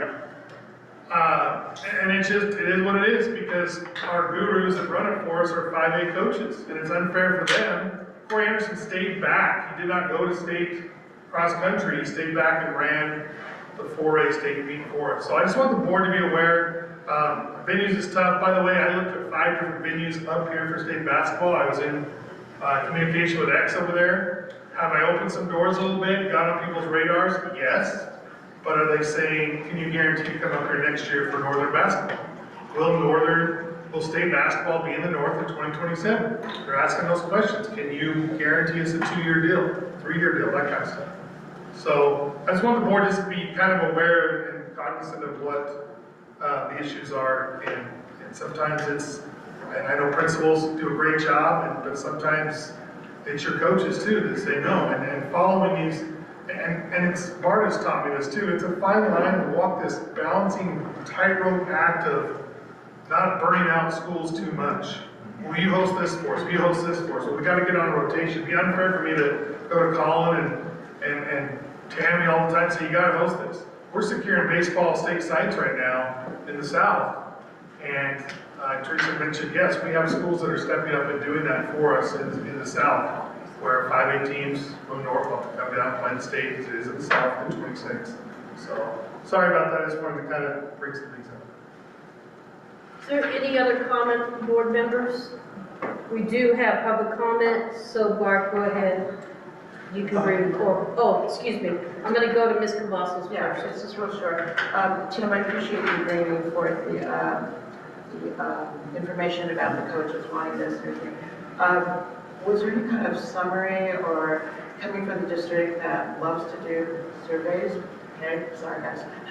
But was there any kind of summary or kind of like a tally or poll? I mean, is this like the majority, you know, of the coaches that are telling you that they want to do this, that they want to go to the north, they want the kids to have that experience? I mean, I kind of like was data person, so I'm kind of wondering like, how many people are we talking about? I go to the postseason cross-country coaches meeting, Kate attended those with me, and the track one as well. It's not a 1, 2, or 3 person voice. It's a loud voice coming from the Coaches Association in the South. I can't tell you that there's ever been a survey done, but I can tell you that I've heard it loud and clear. And Corey Anderson represents the coaches. He's the president of the Coaches Association. He's on for public comment. He can address that more maybe. Okay. He can make some stats. That would be great. Yes. I think it was Tammy that said that she was getting texts online, and so they're kind of putting forth like a different perspective, and I can't answer any of those things because I don't have that information. Okay, thank you so much. May I? Yes. Coach Anderson, can you hear us? Yes, I can. You was on mute. You ready? Yes, I'm ready if you're ready. Can you have, can someone time? I got it. Good. Thank you.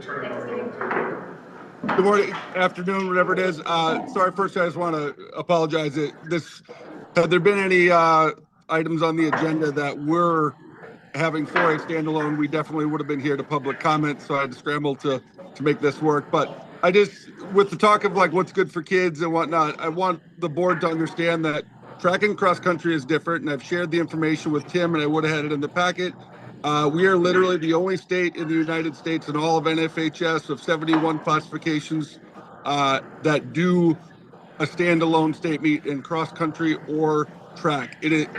Being on the same course is like of essence to the sport in cross country. And so it is unanimous. We have pulled our coaches. I think we've pulled them 4 times. 3 times it was unanimous. Once we had one person that was objecting, and that was a first-year coach who likely probably didn't kind of understand the sport yet. For track, it is a logistical issue. There's not enough rest time, and that's why everybody, all 50 states in the country, see it the same. You can't run a state meet by yourself because you need to literally take a break for 20 minutes between events because athletes can't run and they can't do their event lineup. Last time when we did the 4A standalone state meet, we had 12 athletes voluntarily scratch out of their events in the state championship because they couldn't do it without the rest time. It's logistically not feasible. That's why nobody else does it, and we shouldn't. It doesn't matter to the coaches where it is, north or south, but it all needs to be together for it to be appropriate for the sports of track and cross country. Thank you, Corey. Yes, you're welcome. Thank you for having me. Absolutely. Tammy, any of your coaches from public speak? Corey was the one that texted me. Corey was not? Okay. Just a quick clarification what he's saying. He's saying that like just having 4A by itself is creating issues for the athletes, that if it was combined with 5A or 3A or something else, it would give the athletes more rest between events. I just want to make sure I'm clarifying what he's saying. Yes, so when you have standalone meet, there has to be a certain amount of time between events, and when you have one division, there's a lot of sitting around. When you have multiple divisions, you run the 3A heat, the 4A heat, the 5A heat. That's what I thought he was saying. I was just confirming. Thank you. Yep.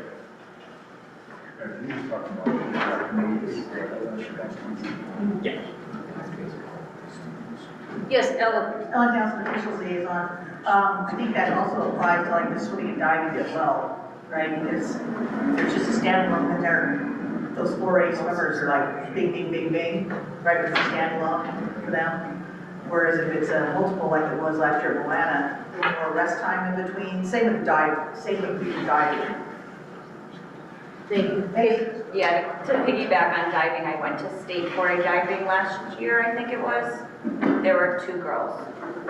That's not a field, that's not a state championship field, and they didn't get to go and be with the other divisions, so just to go to that same point. So, Tim, what are you looking for now? I guess You what want a we, motion or? I guess we need a motion to approve. Actually, since we broke it apart, if you don't make any motion and it dies for a lack of a motion, then it just stays the way it was prior and the rotation continues. If there's a motion, there would be a motion to accept a north or a south, or some sort of alignment for the local geographic locations.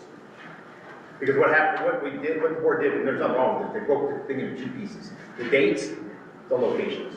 So if it dies for lack of a motion, or the motion doesn't pass, it just stays the way it is. We continue the normal rotation we have right now, and that's fine. So you're saying it would stay in the current rotation for this 26-27 season? Yes. Okay, and then we would then do something then for 27-28? Yeah, with the calendar. Yeah, with the calendar. Yeah, okay. Come back for this again. Okay. Yes, Robert? Has there been any talk about putting another classification with the 4A in the cross-country, Go ahead. So if we were to do that, we would have to bring a classification from north, south. And then we would have the exact same thing that we were just referring to. So you would have, you don't have a standalone, the north, in certain sports you do, but in certain sports you don't. You may have,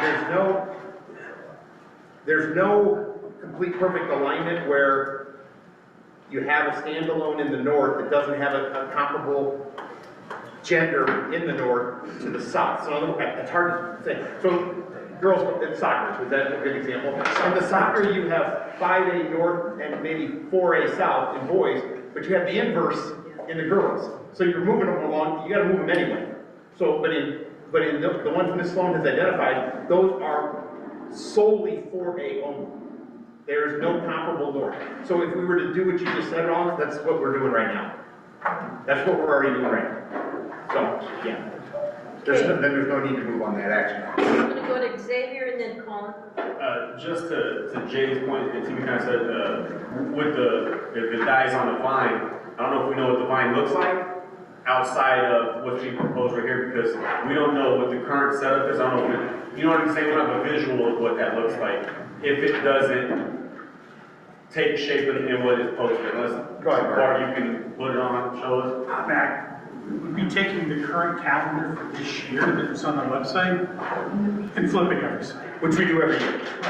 Yeah. We'd be back to the rotation that we were in for, get your years right, Bart, 24, 25. No, and I understand what you're saying, but I think from the board, it might be beneficial for them to see. I can try. Does that make sense? Yeah. Where does wrestling come into play? So wrestling was supposed to be south, wrestling would be north next year, and 4A would still stay south, which is what's on there. It's as simple as this. If it's a standalone division in the south, it stays in the south, no matter what. That's as easy as it gets. Like the rotation for basketball, this year is in the north, next year it's back in the south. Baseball was in the north for certain divisions, it'll be back in the south. Football, there's a rotation in and out of Allegiant, so next year I cannot tell you what the numbers are off the top of my head, but 1A and 3A are in Legion, so 2 and 5 would be up in the north. Open, 1, 3 would be in Allegiant with 4A. That's a standalone. So once again, this year wrestling was supposed to be in the south. We as a board elected to take it to the north. Yes. The next rotation is to the north. Yes. Is that north as in Reno or north as back in Winnemucca? Well, it'd be north as to where we can find the venue with the hope of finding a venue as close to Reno as possible, but there's no guarantees.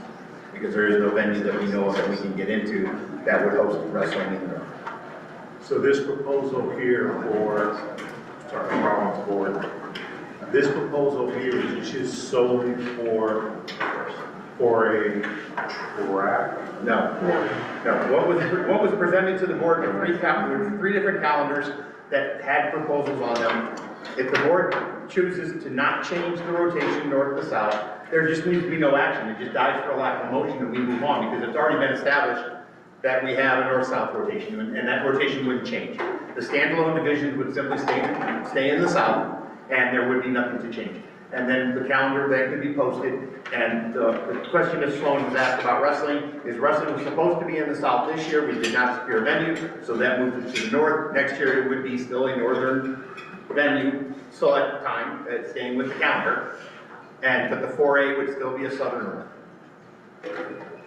And we'd still run that separate state meet for 4A that weekend. We have Colin? Colin Roberts report. I think we leave things as is, because I think that the challenge here is, like, I don't get, and I don't, just more of a statement, not a question, but like, why change the whole system where it seems like it's like track and field that I want this, and maybe swim. So what I would propose is that we leave everything as is, and I would love to see a survey from NIAA to administrators and who would then advise with their coaches to the 4A group to ask them the question, what do you want here, right? And then because I mean, I'm looking at this class of 4A and I just see a lot of challenges for travel, right? Like I see a lot of schools that are 80, 90% Title I, right? So that just, I think, I hear the coaches, right? But I also think it's important that we talk to the principals of the school and let's get their opinion. And then if a majority of the principals say, yeah, send it to the north,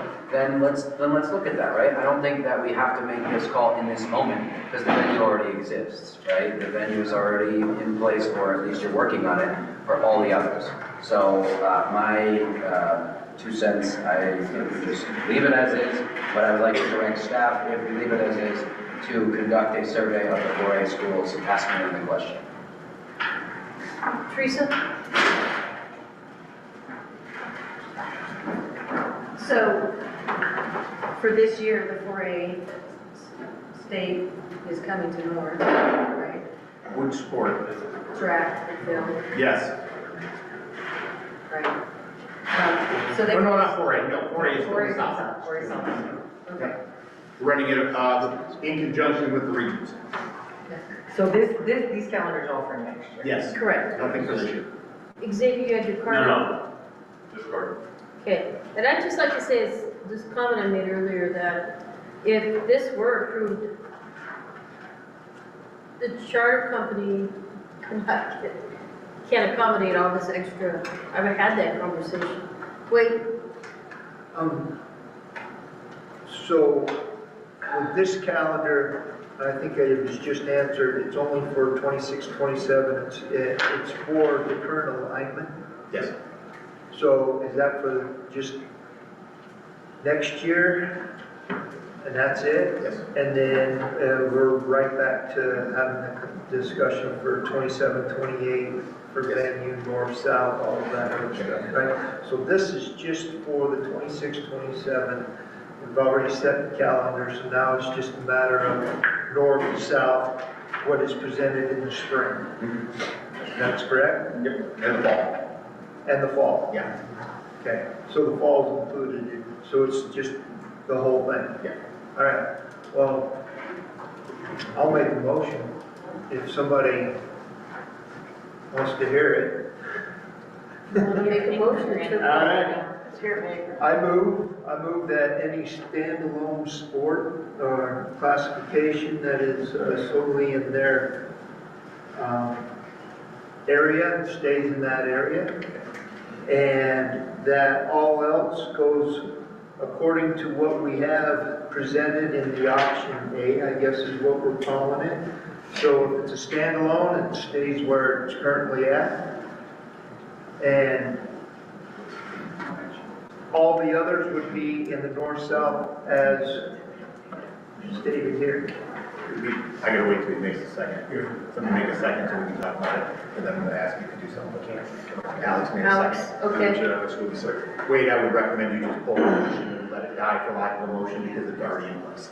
Okay. That way we don't have to go back and clean it It's up. not, no, it's not in place, because he's saying move everything, to the Well, I thought track and field would be in the south next year. What I don't want is, there's no guarantee that what's on that thing right now is accurate to the north and south rotation that you've been following up to this point. In other words, what I would say is, Wade, is that you pull my recommendation would be that you would pull your motion and leave the status quo as is, so that we would then flip like we normally do. Okay, due to the recommendation, I will do that. And let it die for lack of a motion, we move on to the next item. And that leaves everything the way it is. Yeah, just a quick comment. And I'll still do the survey. Yes, Just a quick Colin. point of clarification. This is a board decision, right, as far as the location, right? So I just want to make sure that, like, we would have to vote on that change. Yes. So leaving it as is doesn't leave and no offense to this, but I just want to clarify. Not making a motion, like what Wade is saying, of solidifying it, does not leave it open to staff to just make a determination.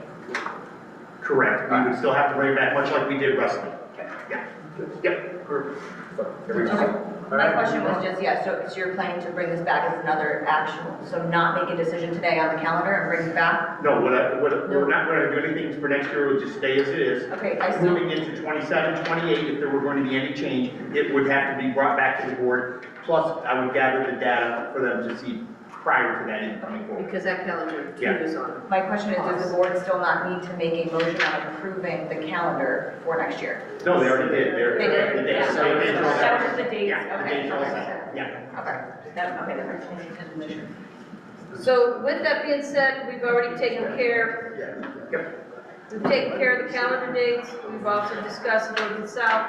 We can close that up, and we are going to break for lunch. Just to let you know, we have now until 1 o'clock. We have one more item. We have one more We item. can actually do that, it will not take long because it was a simple revision that the board asked me to do and I made the revision. Is this the one we Yes, want to do? allegedly. Okay, with that said, we're gonna do it, it's item number 24. Go to page 202. I thought that was gonna take a little bit. No, it shouldn't, because this is just a revision that the board had asked me to make, and I made it, and now they can actually see it. Okay, Mr. Jackson. So the original proposal for the realignment committee had the representatives as 4/5, and the board asked me to change it to make it 5, 4, 3, 2, 1. So that way, we have predominantly a 5A school represented at 4A, at 3A, 2A, 1A. That was the recommendation they made, and that all that did was increase the realignment committee by 1. Is it an odd number? It's an odd number. It is 9. It's on page 203. When do we start plugging people? Once the board approves this, we can start reaching out to start plugging people in. Questions, exhibits? I'm gonna make a statement. I'm always, an X factor, I guess, pun intended. For football, because that's the biggest headache, year in, year out for realignment. I would suggest that you get a CCSD open principal, a CCSD 5A 4A principal, a Washoe 5A principal, a Washoe 4A principal, Gorman, Minot, and the charter, much like a Sloan Canyon. Because in the end, the realignment committee gets together, it's athletic directors, it's athletic administrators, we all get together and come up with these great ideas, and then boom, I love you principals, no disrespect, but then it's all the principals saying, hey, we've got a better idea. Only problem with that X is, who's an open principal? Well, with the current setup. No, we don't know. I know, I understand what you're saying. So I don't disagree with it. How about this? As we look at that, we take into consideration, because if you look, we put some stipulations in there for the 5A. That can be one of those things that we review, that they're based in that area, and we can make sure that occurs. I don't think we need to change the whole format. I think we just need to be cognizant of it as we go forward. But you understand my comment. I do understand your comment. I think the other sports, we handle business, everything is, pretty much, hits pretty good, but man, when it comes to football, we know what happens. Thank you. Not Colin? I have several questions. As long as you have a good I told solid you. 15 minutes, we'll be going. They have to for a 1 few minutes o'clock. here. I agree with Xavier. I would love to see the representatives with all principals at the bottom there. I think that would give a good voice to the principals in the space. So yeah, the reps at the bottom. It says 1 to 2, 1 to 2, 3 to 5. So this is the top part, right, where it says 1 to 2 district administrators. I'm assuming we're just gonna go with the max there, because otherwise we might end up on an even number by accident, right? We will We think definitely not range. end up on an even Yeah, number. like, I think, Yeah. I would just recommend that we continue with, we go 22522, right? And my ask would be that the representatives are the principals. So I'd be ready to make a motion, because Alex is not here. Yes, hold on, real quick, before you make a motion, just always remember this, the board approves the realignment committee, we can bring it back and you can say no, so that should alleviate it for you. Okay. President, how do you want But to? but at this time, we can make the recommendation. Go ahead, Colin. I'll make a motion to approve the makeup of the 2028-2030 realignment committee to be the maximum number composition.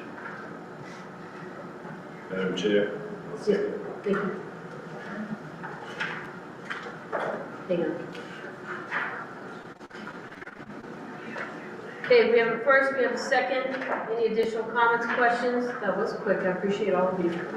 Okay, all in favor, say aye. Aye. Any opposed? Thank you. We will now break until 1 o'clock for lunch. Thank you. Please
We're live.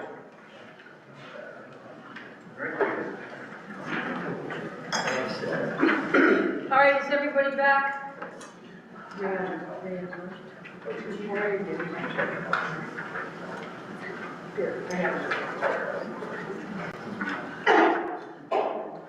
Okay, thank you very much, everyone. Let's now go to item number 16. On page 98, new legal counsel presented for interview and potential approval. Let everybody get to that page. Those of you that are asking questions, you have the questions in front of you, and at this time, I will be turning it over to Kate. Hi, Kate Stroy, NIAA staff for the record.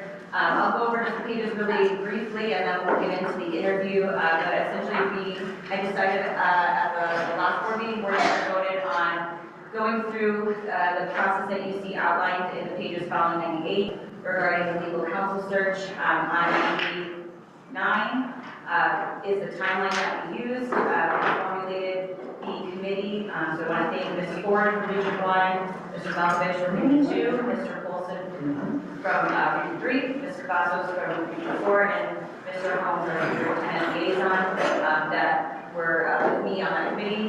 We met on January 13th was when we met to go over the applicants and determine who we would like to interview. In that process, Mr. Neil Rivara was the applicant that we felt we would like to bring forward to the board. Instead of conducting the search committee conducting that interview, we decided in that meeting that we felt with just the one candidate that we'd actually like this interview to happen here at the board meeting, so all board members were part of that process. If you look on pages 100, 101, and 102, as a reminder, that was the search information we put out for the position, so all the qualifications that we're looking for. And as well as 103, 104, 105, and 106 are Mr. Romardo's his resume. 107 through 111 are the recommendations that were required as part of the application. And then 112 is his certificate of standing, his licensure as an attorney. And so unless there are any questions regarding any of that documentation. Oh, and there was a new letter that was submitted as supplemental piece. Are we reading that into the record? That's just for the board's application. There's another letter of application that was submitted. So if there's not any questions regarding any of that, we will go ahead and move into the interview process. I will introduce each of you on the board that are going to read the questions so that we know who's next. So with that, Mr. Barber, come on to the podium, please. And we'll begin with the first question with Dr. Freeman. Brian Freeman, parent liaison for Zone 4. So we appreciate you coming out here tonight today and interviewing with staff and taking some of our questions here. We appreciate all the information that you've already provided for us. What interests you about being part of the legal representation for NIAA? What kind of drew you to the NIAA? Well, first, thank you for having me, and I got to meet all of you, and thank you for taking the time to shake hands, and I really appreciate it, and I appreciate the opportunity. I've been lucky enough to serve the public sector in the state of Nevada and the citizens of this state for almost 30 years.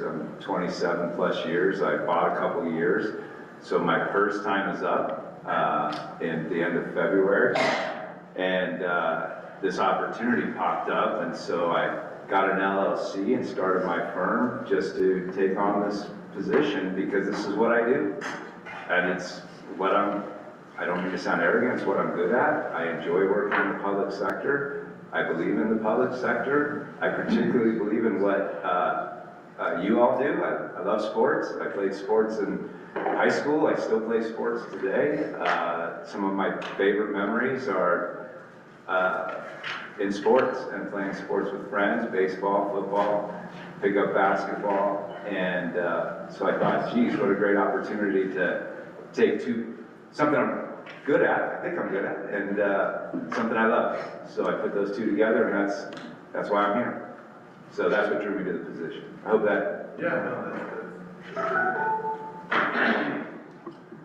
good. Turning over to Pam, Ms. Long. Absolutely, welcome. Thank you. Pleasure to meet you. Nice to meet you. Describe your experience advising a governing board similar to the NIAA. How do you balance providing clear legal guidance while respecting the policy-making role of the board? Well, I've been representing public bodies. I started as I first started as a prosecutor for the city of Reno. I then transitioned to a deputy DA where I represented public bodies for 3 years. Then I was very fortunate to be elected the DA of Carson City for 8 years where I represented, I was trying to go back and remember because I thought there might be questions related to this. I think I represented 14 different boards as the DA back then. Now I'm the Washoe County School District Chief General Counsel, and I am the direct representative of the Board of Trustees, which, as anybody knows, I know we have trustees in here, that's a very difficult spot, a very political position. I have been their sole attorney for the last 10 years, and I also run the General Counsel's office for Washoe County School District. You know, the balance between policymaking and legal advice in my mind is complex and simple. You make the policy, it's my job to get you there. I've always worked from the position of how can I get my clients to yes. So my analysis goes along the lines of, first I'll look at, is there a law prohibiting what's trying to be done? If there is, then I'm gonna, of course, let you know that. But that doesn't always end the analysis. Is there a way to look at other laws, to maybe get around that law? Is there other routes we could choose? And so then I would look at that. So the Nevada Rules of Professional Conduct for Lawyers says that we can give legal advice on the law, policy, economics, and even moral issues. So, you know, there's always a way to balance what you want to achieve with what the law says. And so that's how I've always practiced, and I think we've done pretty well at it over the last 27 years. So you're the policymaker. I would respect that, but I also would be forthright and honest with you and suggest when your decision making is off track as it pertains to the law. And if it's on track, I'll share that too. Appreciate the response, thank you. Turning over to Mr. Malkovich. How are you? Fine, how are you? Good. So tell us about a time you had to give advice that was legally sound but unpopular. How did you communicate that guidance, and what was the outcome? Yeah, well, there's a couple of things that come to mind immediately, but one, so I have to be careful here because this involves attorney-client privilege, so if I'm too aloof, I don't mean to be, but you have to understand that I have to hold confidences with the clients from my past. I have given clients advice in the past, and they chose not to accept that advice. It was related to the open meeting law, and so they wanted to, I gotta be careful, I don't want to violate anybody's privilege, and I would do the same for all of you. I wouldn't violate your privilege, so let me explain it this way. Is I had a public body that wanted to have some of its members make decisions and outside of an open meeting. And I expressed to that public body, well, that's a subcommittee and that needs to comply with the open meeting law, so we need to be careful. My clients then told me, no, we're going to do this. And I said, okay, let me go back and do some research and see how I can figure out how to make this legal. And so what we did is we allowed that entity to exist, but there's no voting, and there's only one person with authority on that subcommittee, if you will. And so I think to answer your question is, it goes back to what I shared earlier, which is, it's my job to get you to where you want to be, and so I'm going to look at the law and try to figure out how to make it work. So we were able to make it work in that situation. Not the exact way they wanted, but they were satisfied with the solution. And so I think that answers your question. I think that's good. Okay. Mr. Kenny? Jay Kenny for the record. Good to see, I didn't see you when I walked around, good to see you. Good to see you. Tell us about your experience interpreting state statutes or administrative regulations in an education context, and have you ever had to deal with student investigations, and what was that outcome? Yeah, so I have dealt with, you know, the NRS is built around limiting what governments can and can't do, right? So I've dealt with everything from NRS 239, public records, NRS 241, open meeting law, NRS 288, labor negotiations. I know it doesn't sound like it, but all of this deals with education. I've dealt with 277, which is property law, which also deals with schools. I've dealt with 393, which is property law, specifically related to schools. NRS 374, tax law, which relates to school districts. 385, you guys are, I believe, 385B. I've dealt with 385B, 385A. So I've done every single statute related to public education because I've been doing this for 10 plus years now for the Washoe County School District. I've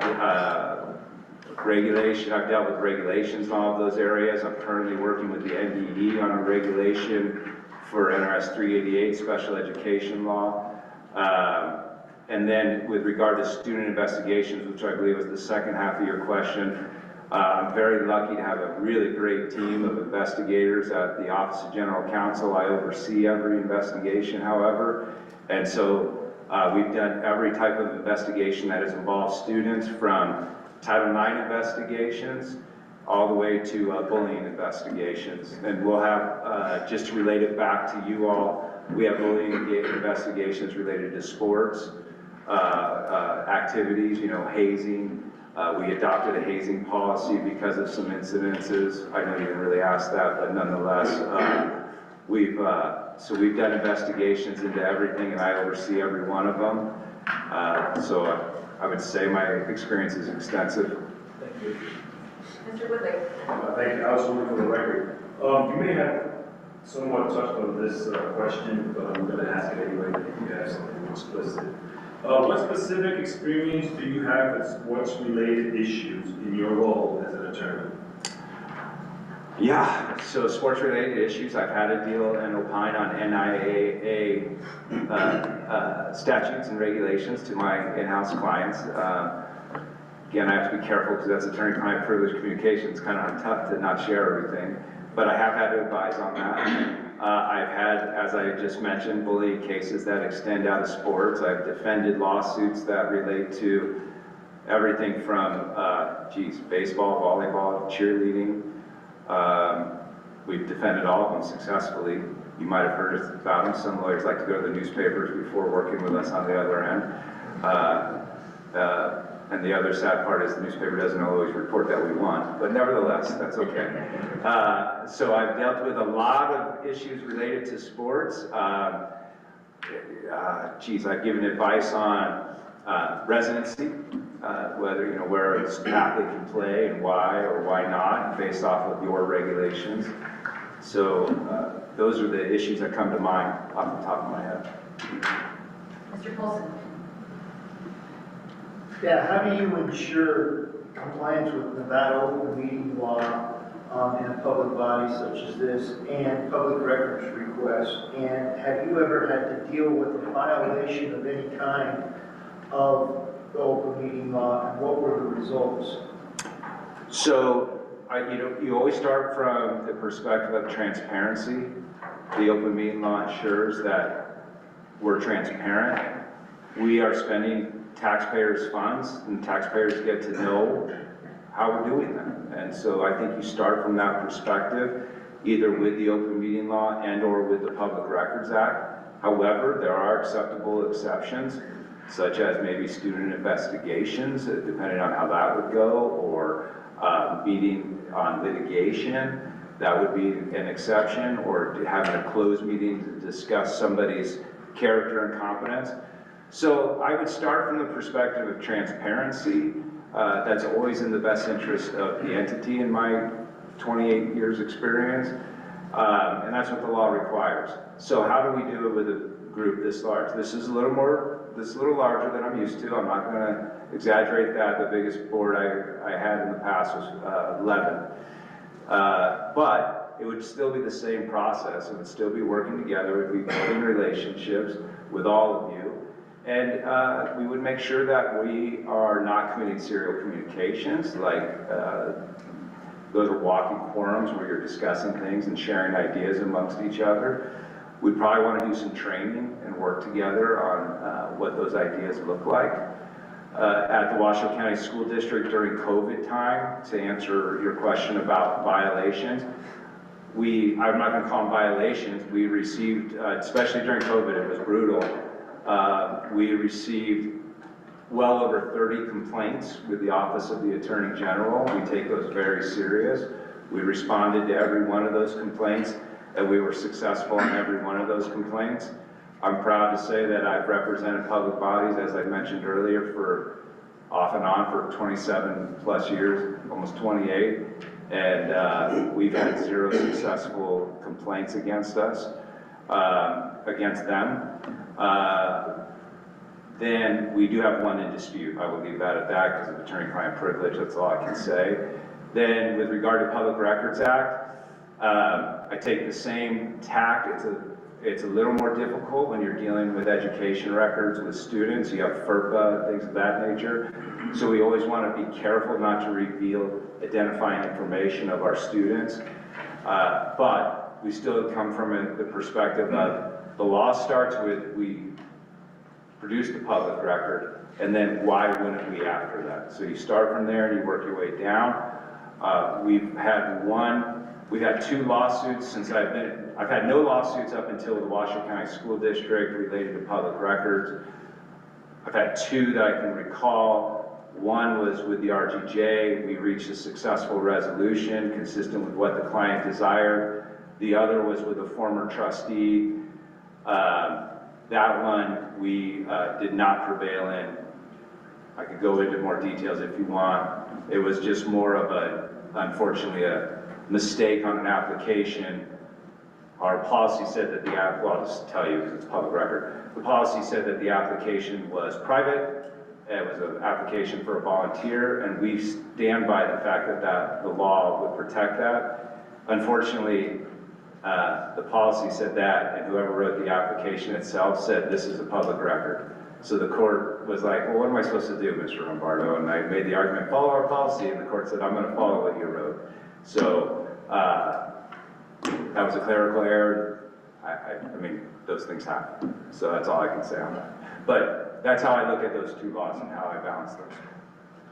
I hope that answered your question.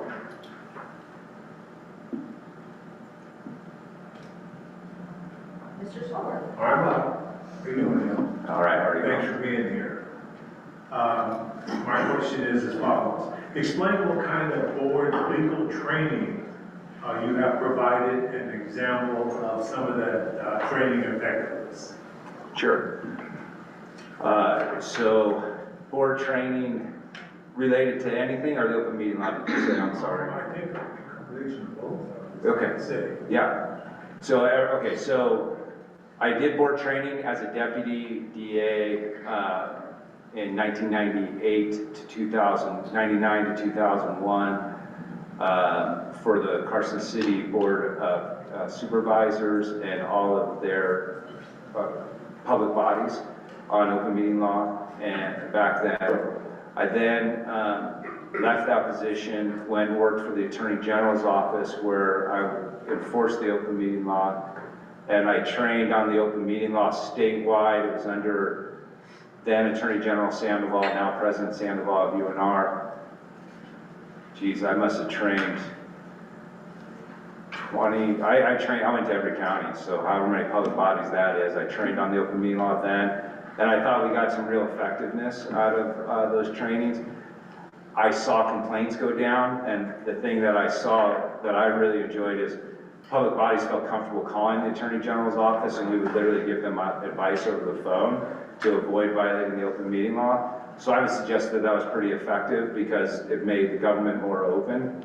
And then when I became DA of Carson, I train public bodies, it would be an exaggeration to say yearly, but by every other year, I think is probably an accurate estimate, and we never had an open meeting law complaint against us.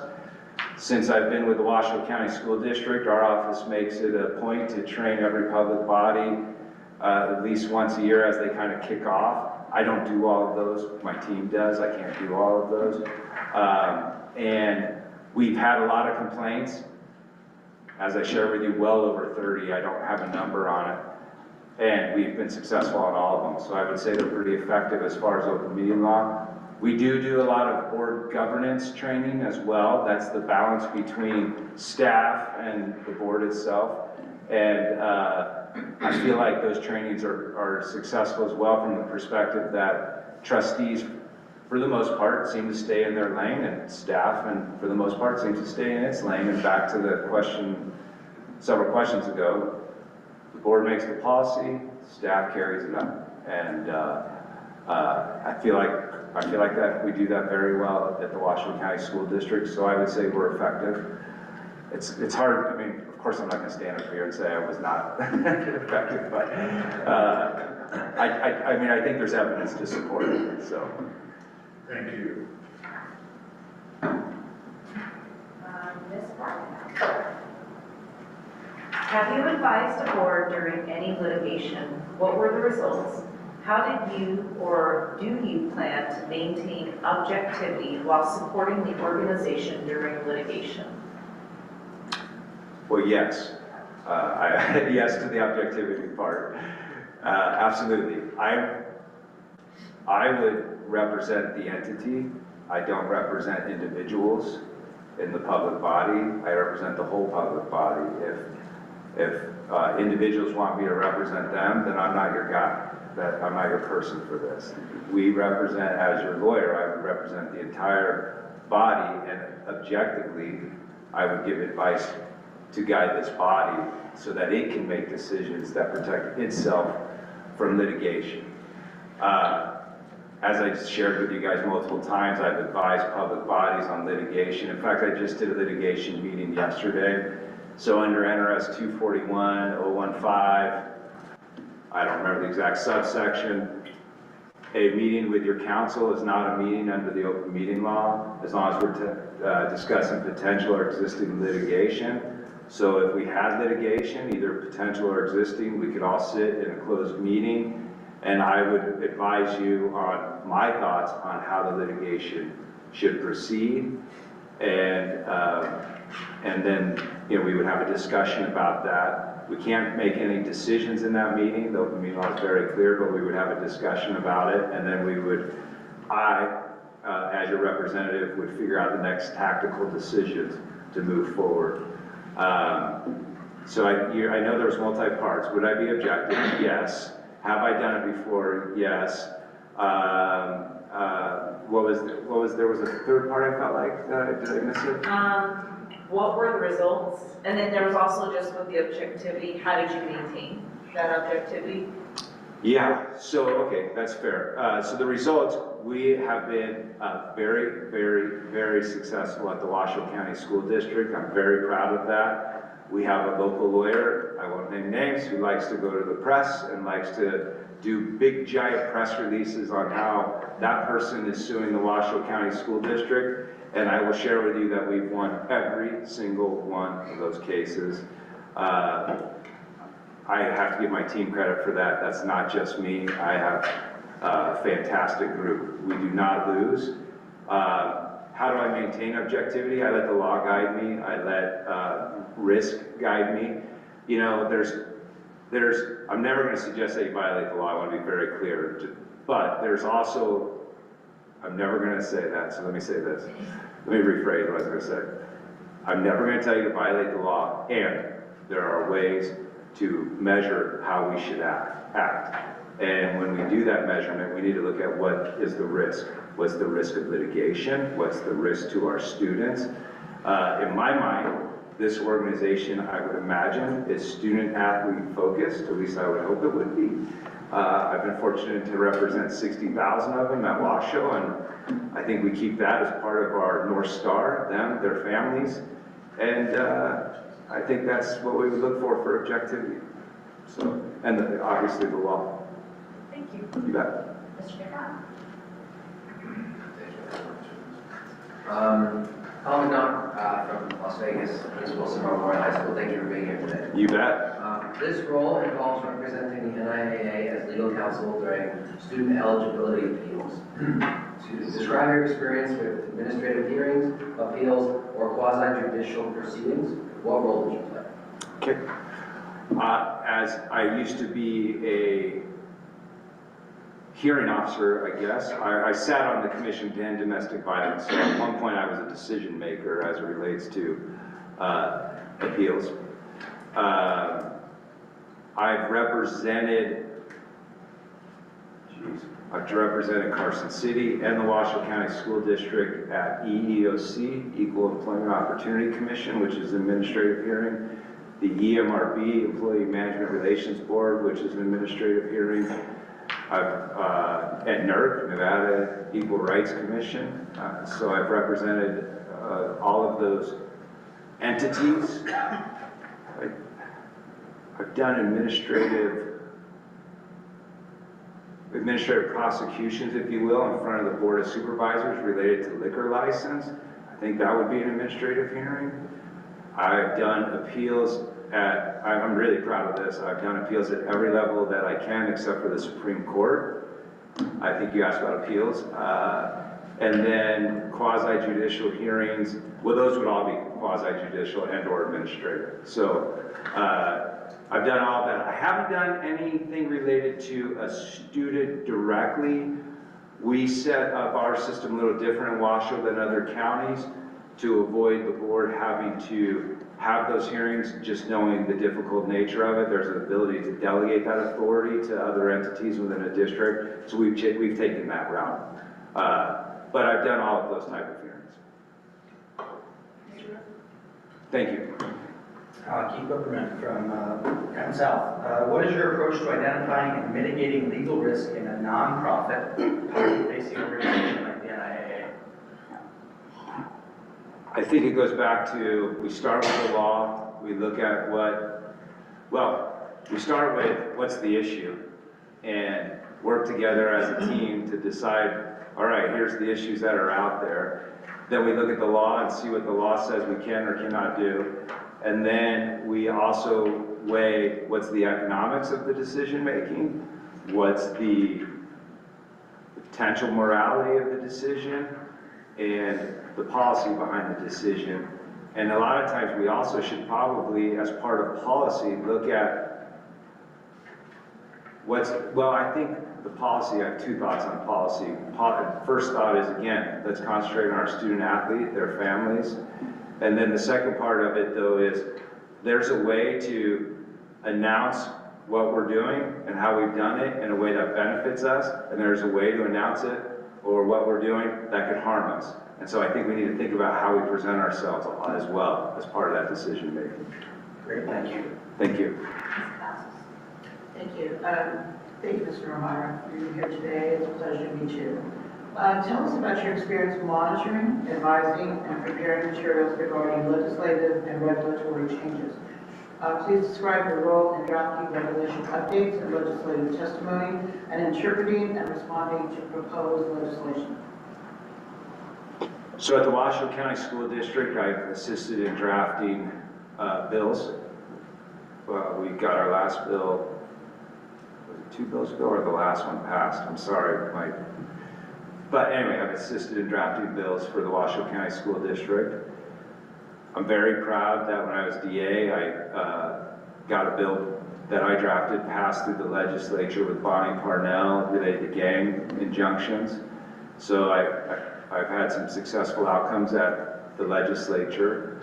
I've drafted regulations for the Washoe County School District. I've drafted board policies for the Washoe County School District, but I think you're talking more of a state level. I've assisted drafting regulations for NAC 388 related to special education. I've assisted, and then at the school district, we have he might have sent you a letter. I asked him to send a letter on my behalf. We have a gentleman Pinion, They work with us, they monitor any bill that affects the Washoe County School District. And then I or my team will look at every single bill and provide legal advice on how this negatively impacts us or how this positively impacts us, and then advise on the position to the superintendent. And then Dylan, the gentleman who I saw folks nod their heads, so I'm guessing he sent in the letter. Then Dylan will take a position on behalf of the school district based on our superintendent's advice and our legal advice. So I review legislation every 2 years, and we, as you know, school districts have a ton of bills. So I would say we do a couple hundred, a team of 3 of us, 4 of us. So how many I do specifically, I couldn't answer that. 30, 40, 50, I really don't know. They just come in and we just do it. So I think I shared how the bills I've drafted, regulation, that would be the monitoring. I think we suggested monitoring. I think I've got them all. You did. Thank you very much. You bet. Mr. Hall. Thank you. Dennis Holmes, Superintendent Group. Thank you for being here, Neil. This role requires translating complex legal concepts to school athletic personnel, principals, board members, NIAA staff, and the public. How do you tailor your communication to the different audiences? I think you have to, anytime you're conveying anything as a lawyer, you have to consider your audience, right? I'm not going to come in here to anyone with a bunch of Latin phrases that only a judge is going to understand. I'm going to try to avoid giving you legalese. I'm going to come in here, I'm going to try to boil down the law to as easy as I can so that everyone understands it, and at the same time that you have enough knowledge to make a decision based on my advice. So that, I think that applies to every single sector you mentioned in that. You suggested the public, principals, athletic directors. I think it would depend on who I'm talking to. You know, I think, if I may, just as an example, Mr. Anderson and I might have a different discussion about a legal issue that I might have with somebody else, like a loved one or just a person out of the public, because it doesn't make sense for me to speak as a lawyer to the average member of the public. I want to relate to that person. I want to build trust with that person so that when I give them advice, they know that they can rely on me. So that would be the tact I'd take. I don't think I would treat anybody differently. I would just take the same tact and then just recognize, okay, this person needs this type of discussion, or this person can do this type of discussion, whatever that may be. So that's how, I hope that answers it. If I didn't, keep asking, I'll get there. Very good. Thank you. All right, thank you. Thank you. Okay, I have a question. What do you see as the greatest legal challenges facing interscholastic athletics over the next 5 years, and how should the NIAA prepare for them? Oh, I love that question. And actually, it's one of the things that I should have answered this initially, and I kicked myself when I didn't. I think that the NIAA and high school athletics are fascinating right now. The biggest threat in my mind is the NCAA and its failure to properly regulate. I'm a huge college fan. I went to LSU, go Tigers. And Alabama? You just lost it. Alabama? It had to be either Alabama or Ole Miss because we took your coach. Okay, sorry. Where'd you go to school? Oh, no. Oh, that's right. Sorry. So back to the answer. I told this to my superintendent a month ago, 2 months ago, when all of this was going on. Eventually, college athletics are not going to be what we grew up with. It's not going to be amateur sports. College athletics are going to become professional sports. In fact, I believe that the lawsuit by the quarterback out of Ole Miss to get 1 more year, given the way the courts are going, I think the court might rule that he's an employee. And so it's going to be really fascinating to see if he's an employee and then it becomes a restraint on trade, which is, okay, now I'm getting into the weeds, I get that. So let me just go back to the answer. The answer is the NCAA, because we're the only true amateur sports left, and that's high school sports. And high school sports are supposed to teach our kids grit, camaraderie, tenacity, you know, give you memories, you know, I'm still smiling back of mine. And that's gonna come under attack, and it's gonna come under attack because you can now leave Divine Ranch High School, Galena High School, our high schools down south. I'll learn them, I promise, I'll do my best. And go make millions of dollars playing a sport. And so now what I see is I think there will be a lot of people trying to move, a lot of people trying to create super teams, you know, to show college recruiters how great these athletes can be. And I think that's a real threat to amateur athletics. The NCAA, my analysis goes like this. They took advantage of those kids too long, and now those kids are taking advantage of them. We need to avoid that. We need to remember that we are here for the student athlete, and that we are here as part of education. And those, again, grit, tenacity, teamwork, camaraderie, that shouldn't leave us. And that's my biggest fear. And I could see, just one last thing, I could see a lot of litigation from parents who want the opportunity to create these super teams so that their kid can show off and go to, I'll throw my own alma mater under the bus, go to LSU and get $1 million. And I think that's a big risk. I don't have a lot of answers. I think you asked what are my answers.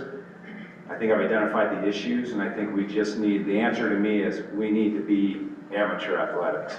Whatever we can do to be amateur athletics and protect our student athletes. So, Mr. Jackson.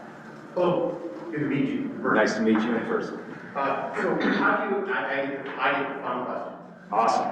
How do you envision structuring your fees for legal services or legal counsel to the NIAA? And what fee range or hourly rate would you propose for that structure if it were hourly billing, monthly, retainer, in any relationship there? Yeah, so I listened to Mr. Anderson's comments a few weeks ago. You opened up the position at the end of December. And I know that he said his retainer was $9,000 for 20 hours, and he said he exceeded that significantly. And I saw that he was billing $450 an hour at 15-minute increments. I've been public sector forever. This is my first law firm, and it's my own. I'm excited to do it. So I understand, and I want to give the government or the public sector a haircut because I do appreciate everything you do. I wouldn't want litigation to be included in my retainer. I think a retainer is the best way to go. I understand that I'll be working a lot at the beginning, but I would think once we get organized as a team and you guys accept me, that we can reduce that time frame, would be my hope. So I'm proposing along the lines of $350 an hour for on 15-minute increments, or I'm happy to do a retainer, which I think is the better way to go. And we start at $7,500. I know that saves you some money. I'm willing to take that on. And I would just ask that in 6 months, if you feel like it's not working because you're not getting enough, you let me know. And in 6 months, if I'm racking up bills that should be $30,000 a month, I'll let you know. And we just work together on that. I mean, we have to be a team, right? Especially you and me and your colleagues, so the two of us. So my thoughts are either retainer or that hourly rate on 15-minute increments, whatever is best for you. Inclusive of your malpractice insurance? I am working on getting my malpractice insurance right now through the Bar Association. I won't be up and going until March, just so everyone knows. I have to finish my time, which is February 28th.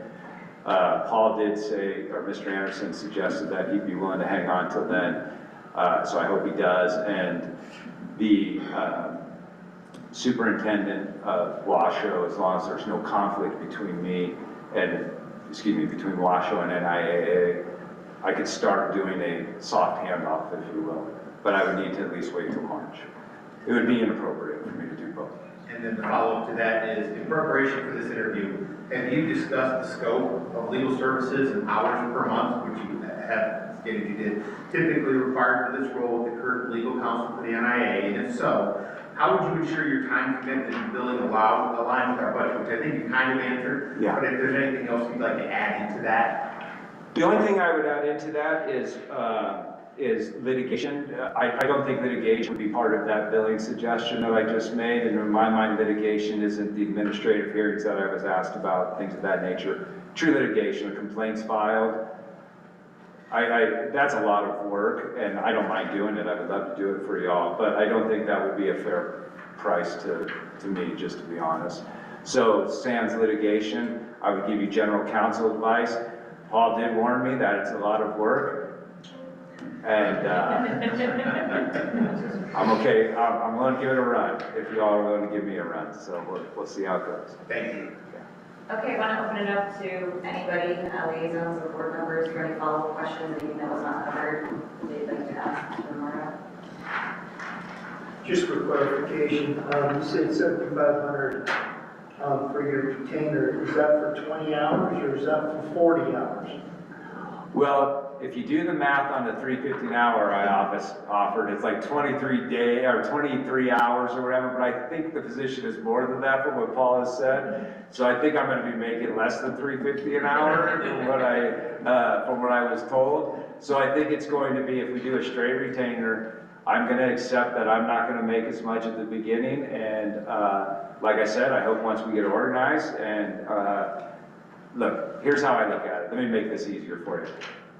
During the school year, I imagine that it's going to be a lot of work, and I will not be making out in the 7,500.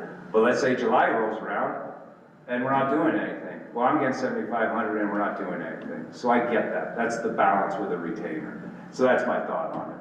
Does that make better? Does that answer better? Yeah, 7,500 monthly. Yeah. Yes, monthly. Yes. Sorry. Yes. And then if you wanted travel or things of that nature, obviously I would expect that to be covered. The insurance, I just went out to get that. Like I said, if I may share with you, I started the firm just because of this opportunity, to be honest. I was like, I want to do this. I can't be an employee of yours by law because then I can't collect my PERS. So I have to have a firm. So that's why I did it. So I get that if you look me up, I don't have a website yet. I'm working on it. I don't have a logo. I'm working on it. All right? So please be patient with me. Thank you. I'd like to ask a question. Sure. How familiar are you with the NACs as they apply to the NIAA? Because a big part of the communication that goes back and forth, conversations will be with Kate. Mm-hmm. And actually not only Kate, but the individual that does eligibility in my office. Okay. That I know that he too spoke with Paul, but a lot of times those conversations, Kate, they included Kate as well. The eligibility component and understanding those DACs really come into play because, and Paul can testify, and Kate too, that back in the day, we were lucky to have maybe 5 level 2s. I think I heard in conversation that from the beginning of the year to now, the school year, we've had 19. Matter of fact, we just had a level 3, and I'm not sure that you're familiar with the level 3, but that's where parents would like the decision of the level 2, so now we're going to go to level 3, which was that goes back to CCSD. Sure. So that is huge. Sure. And I think you probably understand that working with Rollins and working with Washington as well. Yeah, I understand the basics of it. I would be exaggerating if I said I've done these hearings and appeals, but I know the basics of it. I've given advice on eligibility to, when asked well, I don't want to give specifics, but I've given eligibility advice. I just don't think it's fair I could end up, and I've worked with Rollins on, Rollins and I have done some fun stuff. I was really proud that we recognized lacrosse before everyone else, even though it wasn't a sanctioned sport, we were still able to make it a district sport, and we've done some really fun, unique things. I know that doesn't answer your question. I feel good about the NACs, and I also feel good at my ability to learn quickly to the extent that I don't know. So that, I think, would answer your question. I hope. Thank you. No, I appreciate that. You bet. Ms. Cavazos? Thank you. Mr. Romano, I want to kind of go back to question number 2, just kind of like a follow-up, as we want to interrupt the flow here. We're talking about balancing, providing clear legal guidance while respecting the policy-making role of the board. What has been most successful for you? And I know you have kind of a dual role where you represent both the district, Washington County, and the board of trustees. I'm in a different position where we have separate counsel. So what has been your most successful, I guess I would say strategy, or I don't want to say intervention, let's just say strategy, as far as when there seems to be kind of like an issue or a challenge between the policy making and the legalities? Well, I think the most successful thing is to have frankness, be open, be truthful. Everyone gets to, nothing's personal. Everyone gets to express their point of view, and ultimately, once the policymaker decides, it's my job to make it work. And so, as I shared with you earlier, my job is to get you to yes. There might be more than one way to get you to yes, but that has been successful for me, and from running the legal office in Carson City all the way to running the Washoe County School District legal office. And so I would intend on bringing that to this board. Thank you so much. You bet. Anyone else? Do you have any questions for anyone here? I'm curious about what I'm really thankful for the challenge question. I'm curious what you guys see as the main challenge. Do you see the NCAA thing as an issue? I do. I just was curious. So that would be my question back. What do you see as the challenges? Jake, can I further? I still think there's some challenges probably in the gender arena that might come back up.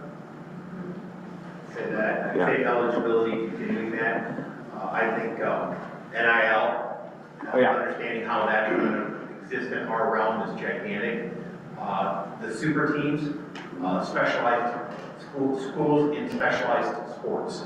I see that as a rising issue. Yeah. The loss of amateurism and the loss of the overall view of high school athletics. Yeah. It's high school athletics. We're not talking about Ole Miss spending a fortune of money to go get a player. We're talking about high school athletics where you learn more in failure than you do success. Yeah. And I think that's one of the things we're facing as a board is how we continue to convey that to our state, our students, and more importantly, our parents. Yeah. That the kids have that experience.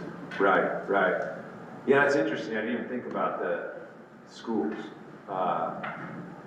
Trent Dilfer, right? Tennessee. Yeah, he runs one. Yeah, that's interesting. Yeah. Anyway, I'm just curious. That's really all I had. Yeah, I just wanted to add one to that. Sure. It's very important here is legislative intervention and getting involved in our regulations and how we kind of work, I think is one of the biggest things that we've had challenges with and that we're trying to tackle right now.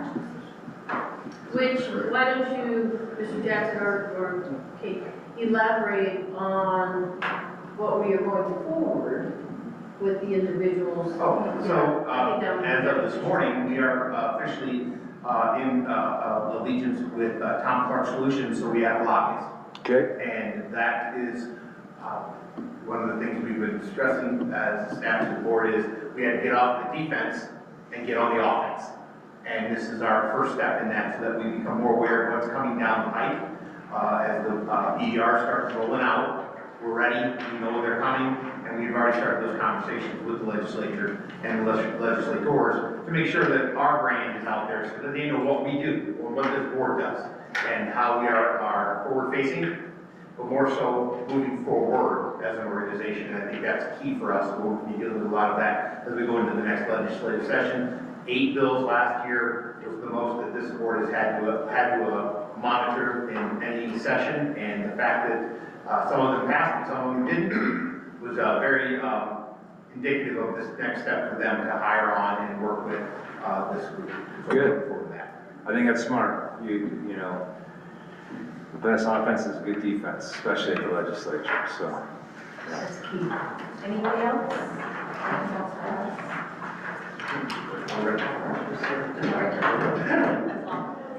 Thank you so much. Oh, we have one more question, thank you. Call me Nigel, Tips like to learn how to ask questions.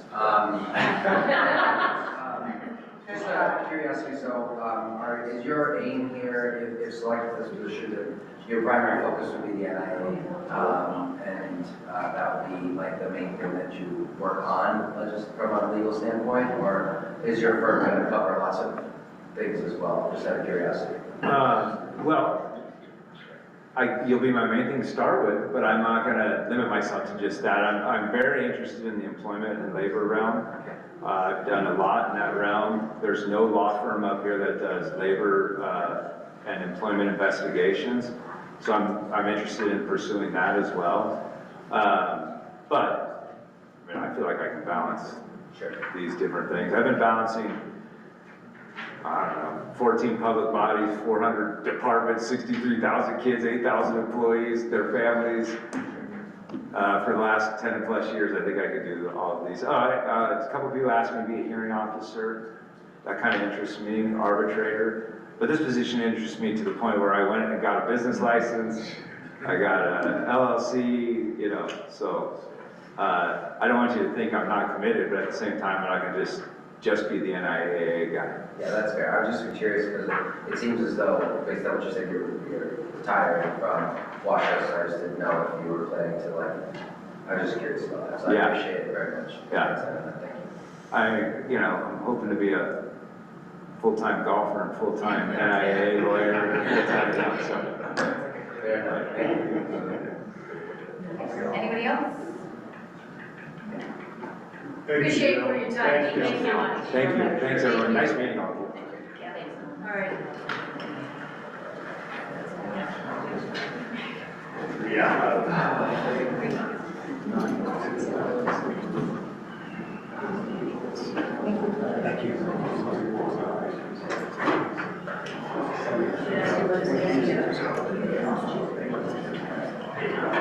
Okay, you guys, as Tim is walking him out, now is the time for us to have a discussion in regards to him.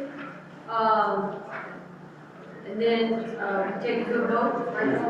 Yes. Then we'll take it to a vote, to present with a contract or not.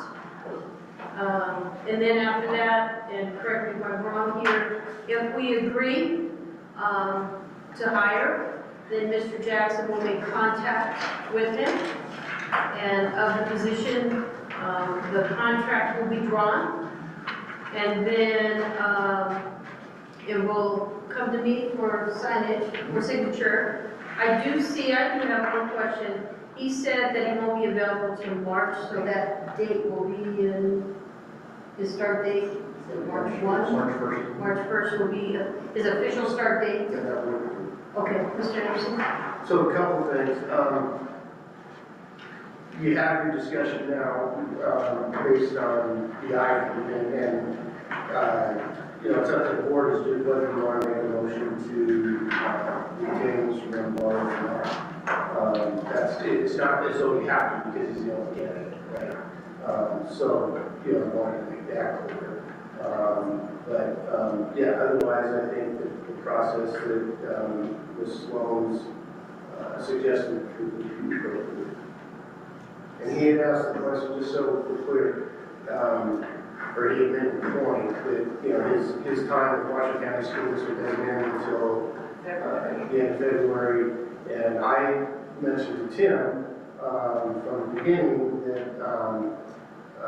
you know, when I indicated that I was going to resign as council, that I would resign as of January 1 and continue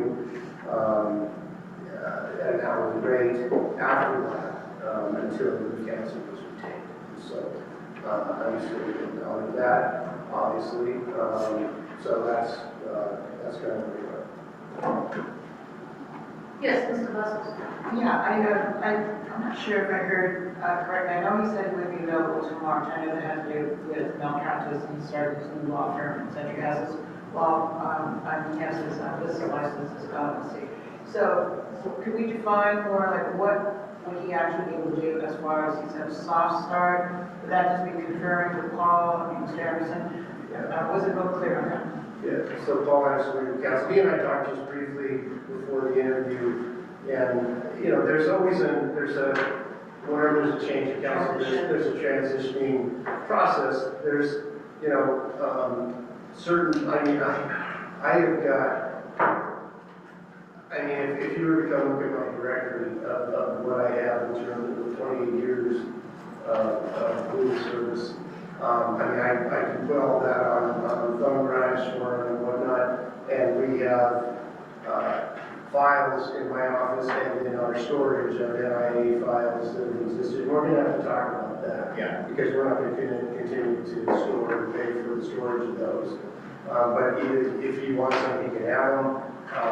You know, he can just talk about what's going on in terms of present legal matters. You know, and that sort of thing. That would be sort of the soft part of it. He wouldn't necessarily be taking on any legal representation, at least in February, because he's conflicted due to his commitment to Washington School District. So if we, sorry, so definitively we know that he would be available if we were to vote to approve today. He would be available March 1st. That's, I think, what he's indicated. He's indicated that numerous times to me as well. Okay, thank you. Tim? So he's from, up in this area, so has anyone, like, had dealings with him, worked with him? Like, I always like to hear, Yeah. I would always like to hear what you guys say, because you've actually worked with him. From my experience, from our experience, he has been a firm, strong voice, making sure that we stay in line. We had situation, even during the meeting, he would, that's why he sits just to the right of the president, to be able to say, hey, we're going off topic, or we need to stay on track, this is not on the agenda. He's always been really good about keeping us in line. Even when we've had situations where we made a mistake, we had to stop the meeting, to go in the back, have a discussion, and him say, hey, this is how we fix it. It appears that we may have gone off. This is what I recommend you do, President so-and-so, start this all over or what have you, and we would come back to avoid having violation. That could be cool stuff. So pretty strong. Yeah, I dealt with him in several occasions on the firing of coaches and lawsuits against the district from coaches who have been fired. I've sat on several of those committees and meetings with him. A rules guy, you know, he's able to cite stuff and all of that stuff. He was very, very, very good at those meetings. I would say that out of the 6 meetings we had regarding a coaching situation, that we won 5 of them as a district. And the one that we lost, we basically didn't have to pay the coach anything. We just ended up having to pay for the legal fees, the attorney fees, and that kind of stuff. You know, I think he doesn't have a vast knowledge of NIAA and our sports stuff. He doesn't possess that. I think his athletic background and handling enough of these cases, I think he understands a little bit about eligibility, recruiting, things of those natures that happen in Washington County. Which, aren't nowhere near the numbers that happen, so you can walk out.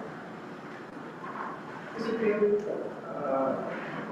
Talking about routine, put it on routine, or is there a time frame in the contract that we would put in for like kind of minimal have to stay, and is there a release out of that contract? Like we were just going in. Yes, I think you said 6 months or a year. I'm referring to do a contract at least for a year, and that sort of thing. Frankly, I think $7,500 is I don't think he understands what's going on. Well, that's why I finished him.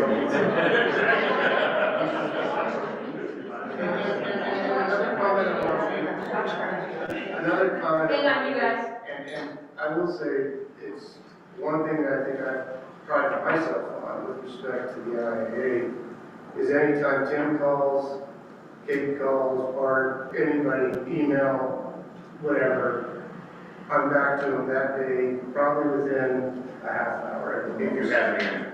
Yeah, and so, you know, availability, I think, is a big deal, and I probably have a timesheet for every, and I keep timesheets, you know, I just have a retainer, but my timesheets just to see how much time did I put into this client year.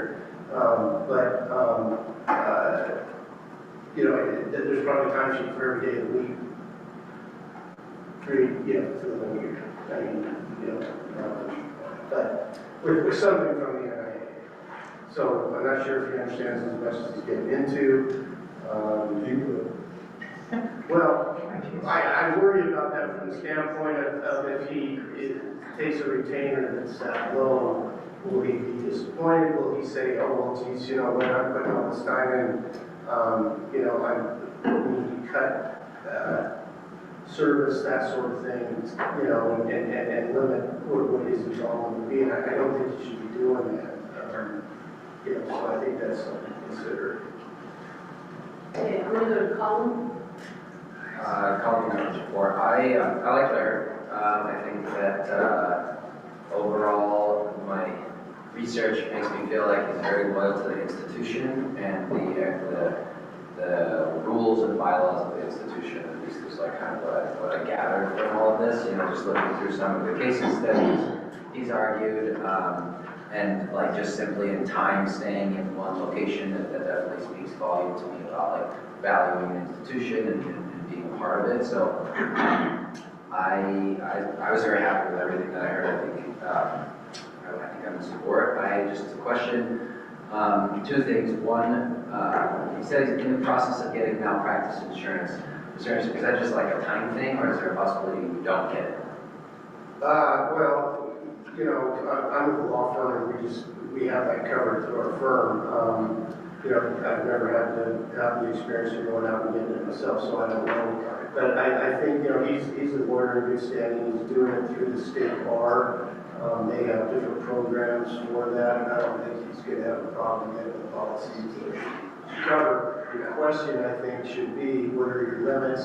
I don't think he should have limits any less than at least $1 million per claim and $3 million, you know, overall. Okay, appreciate that. So I think that might be some sort of follow-up or contingency to this, right, of ensuring that happens and it looks like this.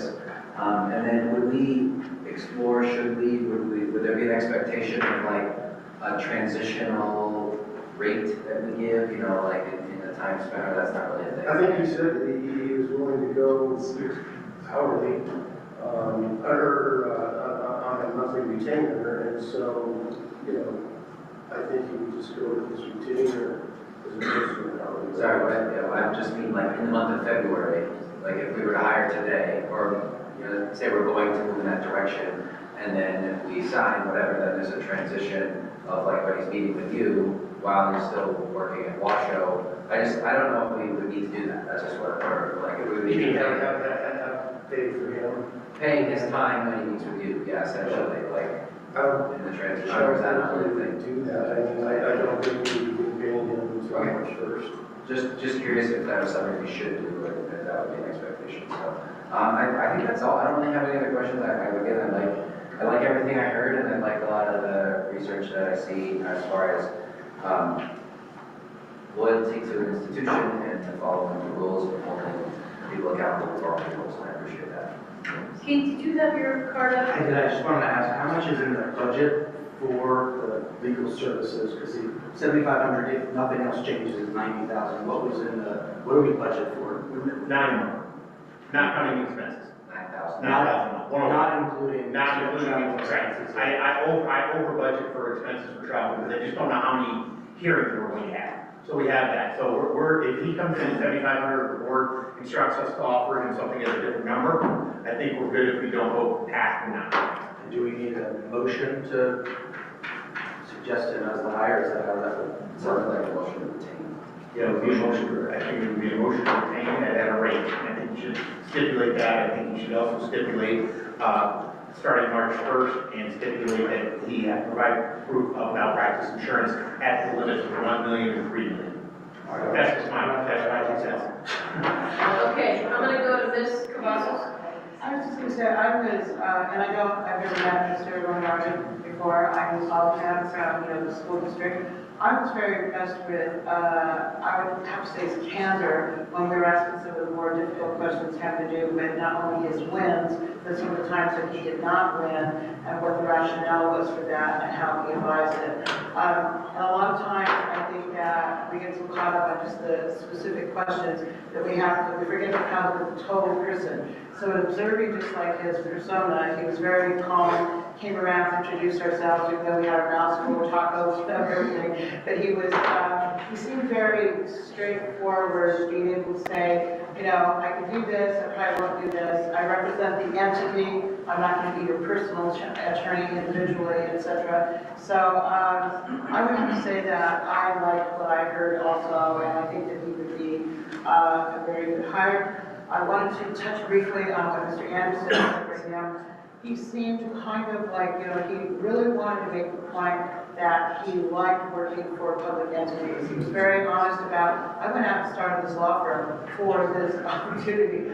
I don't mean this rude to your professional, but I've had some experience with attorneys that probably would have told us that. I would have just said, oh, we don't have a firm right now. I can't even do this. But he was very straightforward about that. So I think that he is, what do you say, he's trying to kind of cut us a break, or because he knows the kind of work we do, haircut, that's right. So, I don't know, I would be okay with not worried about whether he's going to get disappointed, or he seems to me like a very sharp person. I listened to Alex about what Alex was saying about how he was on the dais. And Alex, I just want you to know that really encouraged me with what you said. Because, I mean, let's just say from experience. So I just think that he's a very good candidate for this position. Thank you. Wait. That's why I asked him a follow-up question about his retainer. Was it hourly, was it monthly? He said monthly is $7,500 a month, no matter what the hours are. And he did say you could go one or two ways. You could go with the retainer, you could go with $350 an hour, which he equated to 23 hours a month. Based upon what Paul told him, that's what he come in. So when the contract, if we go in this direction, in my opinion, the contract should state that it's $7,500 retainer monthly, and leave it at that until he comes back and says, what's the hourly rate? Which, and if we do it for a year time, he can come back after a year, then we can renegotiate. We could put, he did say that litigation was not part of the retainer or the hourly. So in the contract, we should have what that is spelled out when we negotiate with him on that litigation cost. What is that going to be? Does it go up to $500 an hour? Does it go to $600 an hour? I don't know if we were ever to deal with litigation, how would that get played out? Absolutely. I think you might have misunderstood what he was saying. He was talking about either being on a retainer at, he suggested $7,500 a month, said, or you could potentially go hourly, and then he said hourly would be $350 an hour, right, in quarter-hour increments. So those are two separate things. You pick one or the other. If it's a retainer, which is like I've had, it's just you pay one lump sum check of $7,500, and that's as many hours as you have to.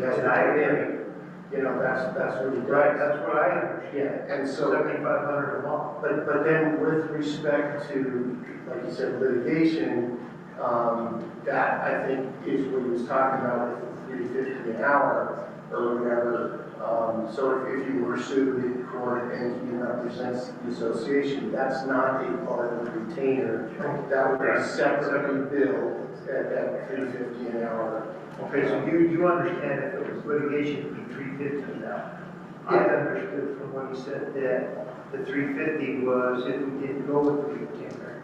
Well, he offered both, but I think that's what he is saying in terms of, if he takes a retainer, it's $7,500, if that's what it is, and that's what he's suggesting to do, that if there's litigation beyond that, it would be $3.50 an hour.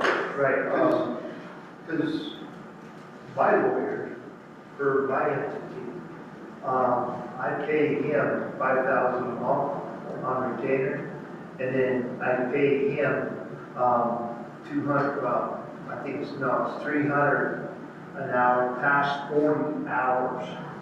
So he was on a 40-hour a month for $5,000.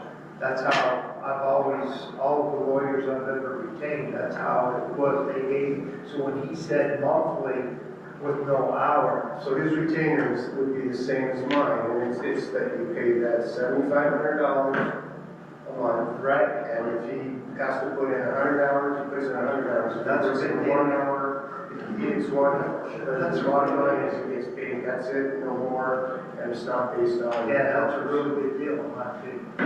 Hey, Paul, where do the level twos fall in? Where do the level twos fall in? Is that part of the, No, that's part of the retainer? That's part of the The retainer. retainer, okay, And he said that. okay. Yeah, he didn't consider that in litigation. So just to clarify, I've had, a couple of years ago, you asked Pam that I put together an engagement letter.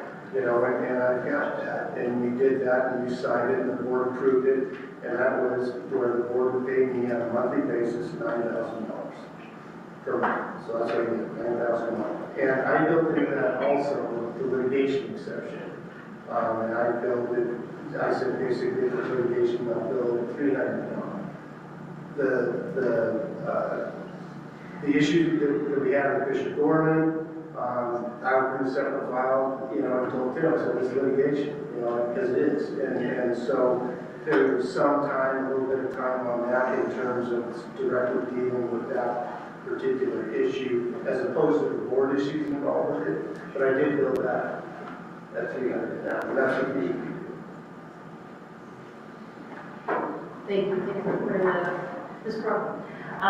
I just wanted to make a comment that even though he said he was an LSU fan, I did appreciate what he said afterwards about concerns and looking into the future, because those are the same concerns that I have. I like to share some of those articles that I read about these teenagers that get into these situations where it's pay for play and whatnot. And I think he will, and again, and maybe this is more a personal belief, and not, I would think it's the belief of the NIAA that we're definitely here to help our students really form who they are through the realm of athletics, to get them involved and not to go into the business of athletics. And I think that he would help steer us in that right direction, making sure that when we're writing our, updating regulations, updating all of those pieces, I think he would help steer us in the right direction, especially seeing all the other things that do happen, obviously, at the next level, right? So I did appreciate that. I had a question. Slightly on topic, just because litigation was brought up. I don't know if it's an appropriate time, or maybe it's a question can I close it now and see if it's an appropriate thing to answer now or answer later? Sure. Okay. Mr. Anderson, I was just wondering if you heard anything else from the Bishop Gorman attorney in regards to their piece, because it was just brought up. That's, yeah. Mr. Anderson. Yeah, I mean, we're getting a little off topic, but before she left, she said, I will be giving you a call later in the week, and so we'll probably talk tomorrow. Thank you. But as I told you earlier this week, or during this meeting, my understanding is that litigation is gone, that threat, and that litigation will be gone at this point. So I'm not confirm that. Yeah, you did make that statement. Thank you. So we ready for a motion, Madam Chair? that's what I was gonna ask if it's done. Yes, so within that motion, we have to clarify the retainer and whatever, anything else that we need to the agreement as well. well. So Alex, I will turn it over to you. Thank you, Madam Chair. I move that we move forward authorizing our executive director to negotiate a contract with Mr. Romano as it relates to the retainer costs and any other items pertaining to the required responsibilities and duties. Okay, Rollins said first, Rollins second, and Greg, I'll throw you in there too. Any additional comments and questions? Yes. Should we specify the retainer amount and the fact that he has to have malpractice prior to that in the motion? I don't know if that has to be done, but if it does, Alex, would you be willing to redo that to include, he must have malpractice insurance of 1 million and 3 million, and then what the retainer amount would be for the negotiation? So there's something else we discussed. Start date. And the start date and time for the contract? Does that all have to be in there, Tim? Should that be in I there? think it should be. I think we should, as we do this, I think the contract start time, the duration of the contract, what the retainer is, and what the malpractice insurance requirements are. Okay, Yeah, I would think that the motion is to allow Tim to go negotiate with him with the parameters of the 7,500 monthly. We've discussed that with the malpractice insurance and all of that. So we're giving him the ability to go and do that with the guidance of what we've already talked about in the body. That's my understanding of the motion. Correct. Tim, it's your preference. No, that's fine. What I didn't want to do is I didn't want to negotiate from a position that the board was not comfortable with. But it's something that I have my marching orders that can make me that. Calling out brief, or are we going to then approve a contract? Okay. The board ultimately has to approve that. So I think it would be the same way as we did with mine. You would approve the retaining of this gentleman as the attorney, like you did with me. And then Paul contacted me, we worked out the fine details, and then the contract was sent back to Pam for signature. Right, that's what I said. Yeah. Don't you remember, we're going to have a special meeting? We're gonna have a special meeting in February. Oh, yeah. And just put it right in there. We haven't sent the agenda out, we only sent out the workshop, that'll work perfect. Yeah, that's a If good. that's okay. Appreciate that. Teresa? So with the 7,500 and if he has to go to Vegas, then you have to either reimburse him the cost of travel, as opposed to if you just change it to the 9,000? No. No. So again, the retainer are his fees for professional services provided, basically. Okay. The travel, like, if he puts on his credit card, travel to Las Vegas, airline, whatever it's gonna cost, which I do, and then I just see, I put, that goes on my bill, in addition to my 9,000 is cost advanced, because I advance the cost and I just get the reimbursement cost. So you pay his costs on top of his fees. I was confused how Tim worded that. Okay, we have a first, we have a second, any additional questions, comments, before we go to let's do a roll call. Okay? And yea is that we approve, nay is that we do not, and just for the record, Rayanne is not with us. Okay. Pamela Sloan. Yay. Ron Stolberg. Yay. Linda Cavazos. Yay. Greg Malkovich. Yes. Jay Kenny. Yes. Colin McNaught. Yes. Christina Brockett. Yes. Lee Coulson. Aye. Ryan Freeman. Yes. Alex Woodley. Yes. Keith Bowman. Yes. Good job, guys. Well done. Okay, we still have a couple of items we need to get through. Okay, just some discussion. Let's start with item number 27. Please go to page 220.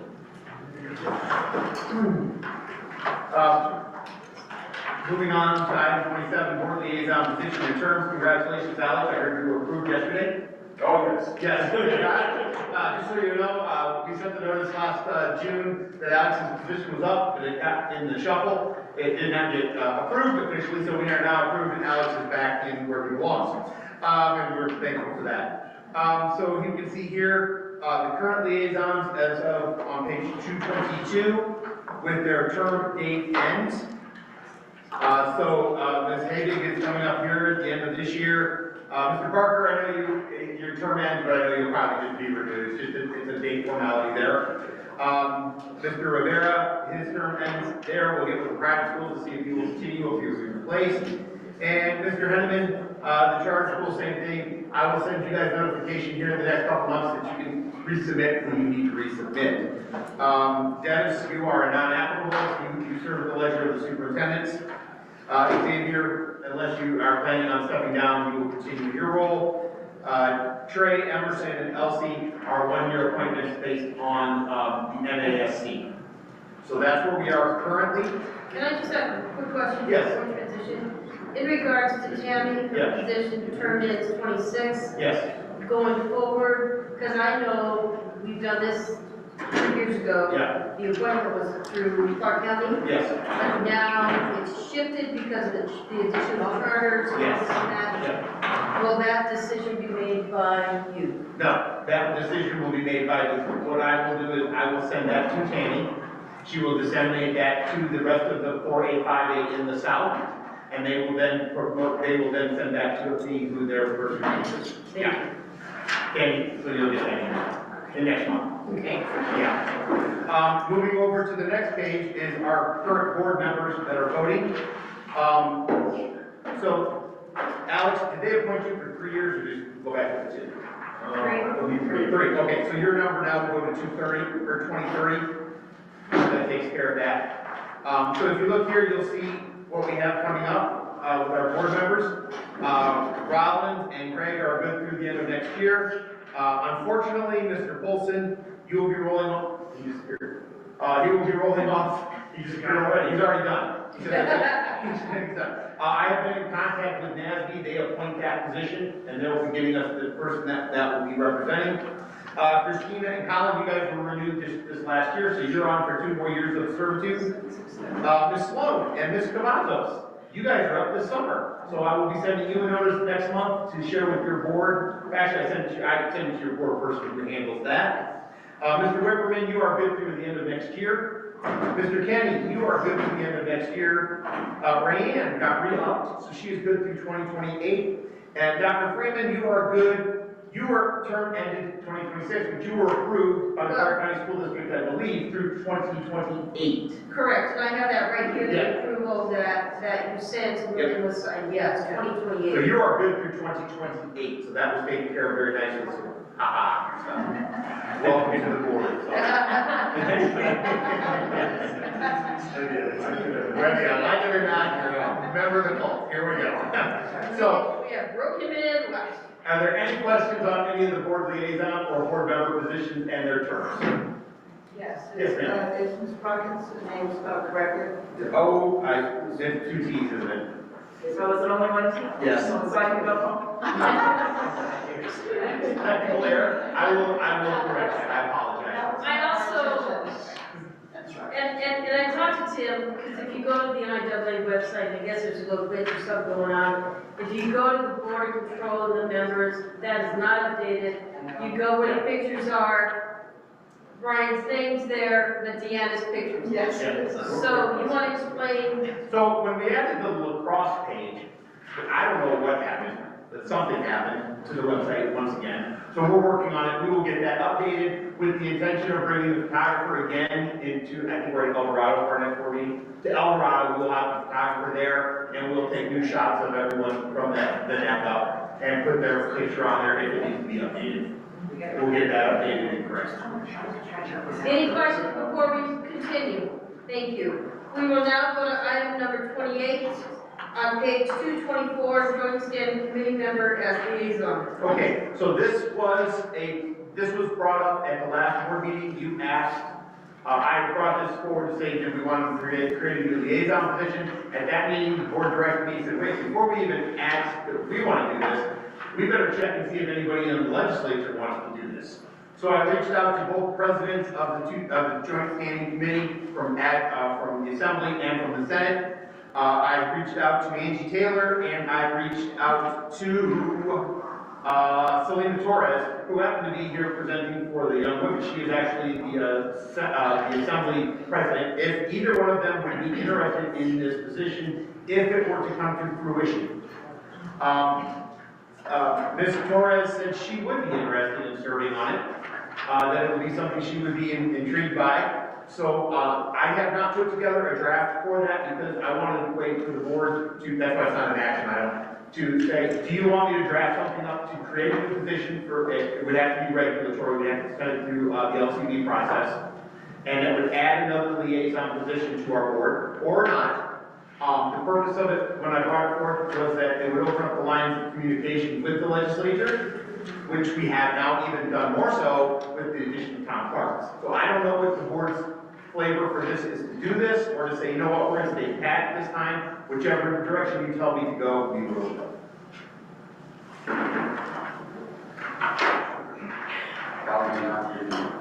Absolutely. Since say my name, it's looking at me like, you can put your card down. I would never do that call. Never work.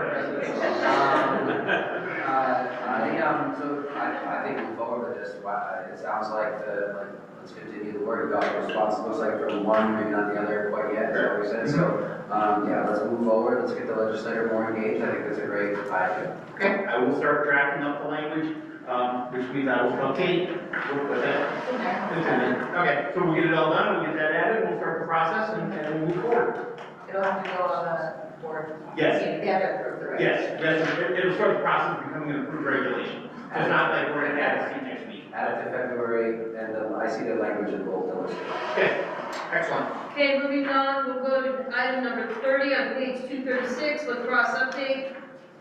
Mr. Jackson. So we have a lacrosse update and pending action from our office. There's nothing here the board has to approve. This is just information that we're going to send out to our schools as we move forward in the lacrosse development here. Pending stuff we have right now, obviously we have regulation updates. All current regulations are with the LCB. No additional regulations have been identified that need any updating. We did update the lacrosse mercy rule. For us, that's nothing that goes in our regulations, that's just policy. We are in compliance with the bill's regulatory requirements to date. We are making adequate adjustment and moving forward. The participation survey for 2027 spring season will be released February 26th, or excuse me, it's my birthday, February 2nd, 2026. We will give the schools 25 days, or districts 25 days to respond back to that survey. You will be blind copy, not blind copy, that's actually copies you want it. You'll get to see the survey as well so that you know what's going out. We will strive for and push hard for that 100% return because we need to know one way or the other. And we're going to start responding back immediately after the first week. Hey, listen, you haven't responded yet, but you got a deadline, we need to get that Can I information. just ask a quick question, Yes. members here? Can you just tell me the conversations you're having in your districts and going forward with lacrosse? Rollins? Yes, we have been in communications with our lacrosse liaisons from the High Sierra Lacrosse Club. They've met with us. They've made a lot of promises so far. The major issue that we're finding out is that there is a big, huge disconnect between the High Sierra Lacrosse organization, which oversees all of our lacrosse clubs, and the individual school clubs or community clubs like Spanish Springs Lacrosse, Galena Lacrosse. All of these lacrosse programs have their own board. So the High Sierra Lacrosse organization who oversees these boards are making a lot of promises to the district, such as we're going to give you all of our equipment, we're going to give you our uniforms for the first 3 years, we're going to do this, this, and this. They're making these promises to the district at our meetings, and the actual lacrosse individual regional programs, the lacrosse program from Marina, Demonte Ranch, and so forth, they have no intentions of giving us anything. So there's a huge disconnect as we continue to meet with them. As you know, Lauren Ford, our chief, has taken over that role and is working directly with them. And she's still awaiting another meeting next month to actually get some guarantees as far as what they're going to try to offer and provide us. At this particular time, we have 6 schools with, put it this way, 5 schools with girls and boys programs right now out of our 12. And one of those schools just has a girls program and not a boys program so far. They plan on starting as our district recognized the lacrosse program in Washington County, starting at the start of spring sports. So they will operate as a district recognized program like they have in the past, and that's where we're at right now, with the hopes that more information is going to be passed out, especially from Clark County. We haven't gotten too much of an update with Douglas Carson combination team recently, so if you've heard anything, let us know, because they have a combined team, and of course they won't be able to have a combined team if they become So with that being said, I know the trucking Tahoe situation is really big now since since trucking's no longer participating in the state. Yeah. Well, they haven't yet. They're still there. They're hanging around. They're still waiting. We're waiting on a court to be disappointed, I guess. But with that being said, that's the update there. And I want to say that a lot of information will be provided, I hope, hopefully by our June meeting to see exactly where we're at as far as what that's going to look. Dave, can you give me a pulse of what charter schools? All right, so Dave, I'm charter liaison. Right now, Pinecrest on Cannon is the only school that has said, yes, we are going to have lacrosse for both boys and girls. I know there's other charter schools that mentioned it, but they're only associate members right now, so I don't think that's, I don't want to say it's a dream, but like, they say, hey, we want to get these programs going. That's just some things that they're talking about, but they're not full members. They won't be until 2029. So right now we have Pinecrest located. I do know that I had a discussion that Desert Dogs came to our school back in November, and I had a good conversation with them. They're like, yeah, they're willing to, hey, we'll do clinics, we'll teach kids how to play lacrosse, and even help with coaches and stuff like that, but they're already working with Slocated right now with that. So I don't know if any of the CCSD schools or any of the private schools that are thinking about lacrosse, if we reach out to Desert Dogs. I know they're really trying to,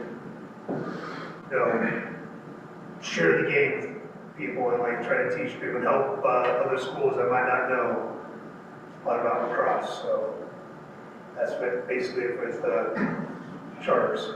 Thank you, I appreciate that. Anything on the 1A, 2A, is it none whatsoever? Okay. All right, just to let you know, we have a athletic administrators meeting, and I don't want to share too much at this time, but we have an athletic administrators meeting next month, at which time we plan to have a conversation with the administrators. So.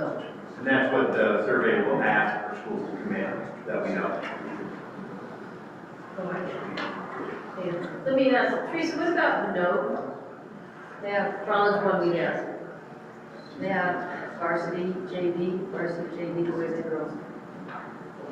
Okay. So talk it. Let's say I'll let you finish getting input from everybody. I had another question. Obviously, I was not going to speak to CCSD lacrosse because I don't know where we are at with that. Thank you. So at the, Ms. Thompson has reached out to the NOA and the Northern Official Scoring Organization. We plan on, at the 8, we have a meeting with them coming up. With the April board meeting is our plan to present the Officials Association for approval if necessary. In other words, if they roll into SNOA, we don't need to approve them, they're our sanctioned body for officials in the South. And then the northern officials, we're meeting with their organization to find out where they are, we'll get their bylaws and everything there, so that we can get an officials organization approved. So we have that on the docket. For the 26-27 school year, we will order the lacrosse rule books, that's on our order for this year coming out. We have adjusted to meet the needs with our trophies and medals for next year, with the potential knowing that we may need to order those if we have a state championship of some stature or of some, and of whichever gender that may be, one or both, depending on the number of teams, divisions, obviously, and other factors. And I had built into the budget an additional, if you remember, $10,000 above what we had approved for $85,000 for the year, just in case we needed to add something additional. Wait, that's it. Okay, now I just got a flag. Okay. Okay. Thank you. Yes, sir. Yeah, just a question, about lacrosse, but maybe not about lacrosse. During the whole legislative issue, we heard quite extensively from the Desert Dogs about providing equipment, providing uniforms, providing money. Has anything like that flushed out through this process? So with us, that would not occur. That would be with the individual districts. I can tell you, if you look at the very end of page 238, you will see that I've already had one meeting, but I'm having another meeting with Justin Cutler and Ian Anderson, who are with the High Sierra Lacrosse, who Rollins was just mentioning. I met with them. I've met with them, and I'm having another one with them, and I'm meeting with them about what it looks like at the high school level. They're going to come to the board meeting, they're going to talk to you and say, this is what it looks like from the high school level, so that you guys get an idea at the school-based site. So that we know, because when it really gets down to it in the postseason, we will just be running a tournament, not running the day-to-day operations of a lacrosse team. So that's why we're going to have them come in. That would be a question I think that would be best answered by our districts individually and schools. I don't know what they're doing, other than I know they're offering the training and I know they're working with Washoe to get some equipment and stuff like that. But from our standpoint, that would not be at our level. Okay. That would be the truth. No one has reached out to our office. Mr. Crockett? Yeah, I don't know if it's appropriate. Playoffs. Yes. I know it's the first year next year. Is the anticipation that we will hold like some type of playoffs or tournament or something at the end? And because I know we did the calendar approval for playoffs and everything else, would that fall within the same time frame as the rest of our spring playoffs since the lacrosse wasn't delineated on that? Correct. So once we find out who's playing and how many teams are playing, what we will do as a staff is we will bring to the board a postseason proposal for lacrosse. It will fall in the same window.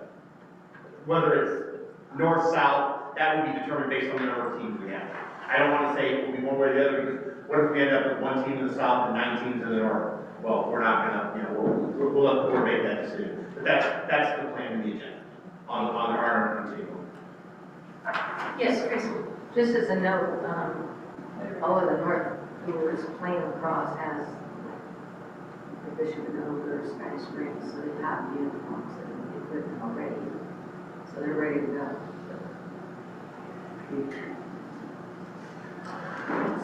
Moving on to other matters, the question was raised by Mr. Andrew from Clark County. He asked me about the wall, and learned a very lot of information about the wall lacrosse.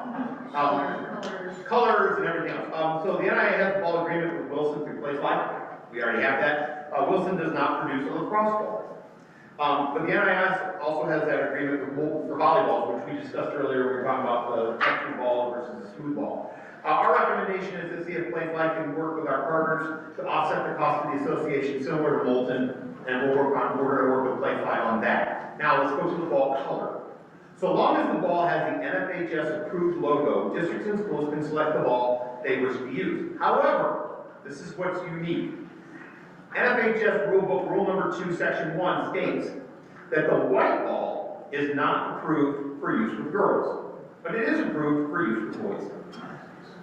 Now, I will tell you that I talked to numerous people, and the number one thing they said was do not use the white ball.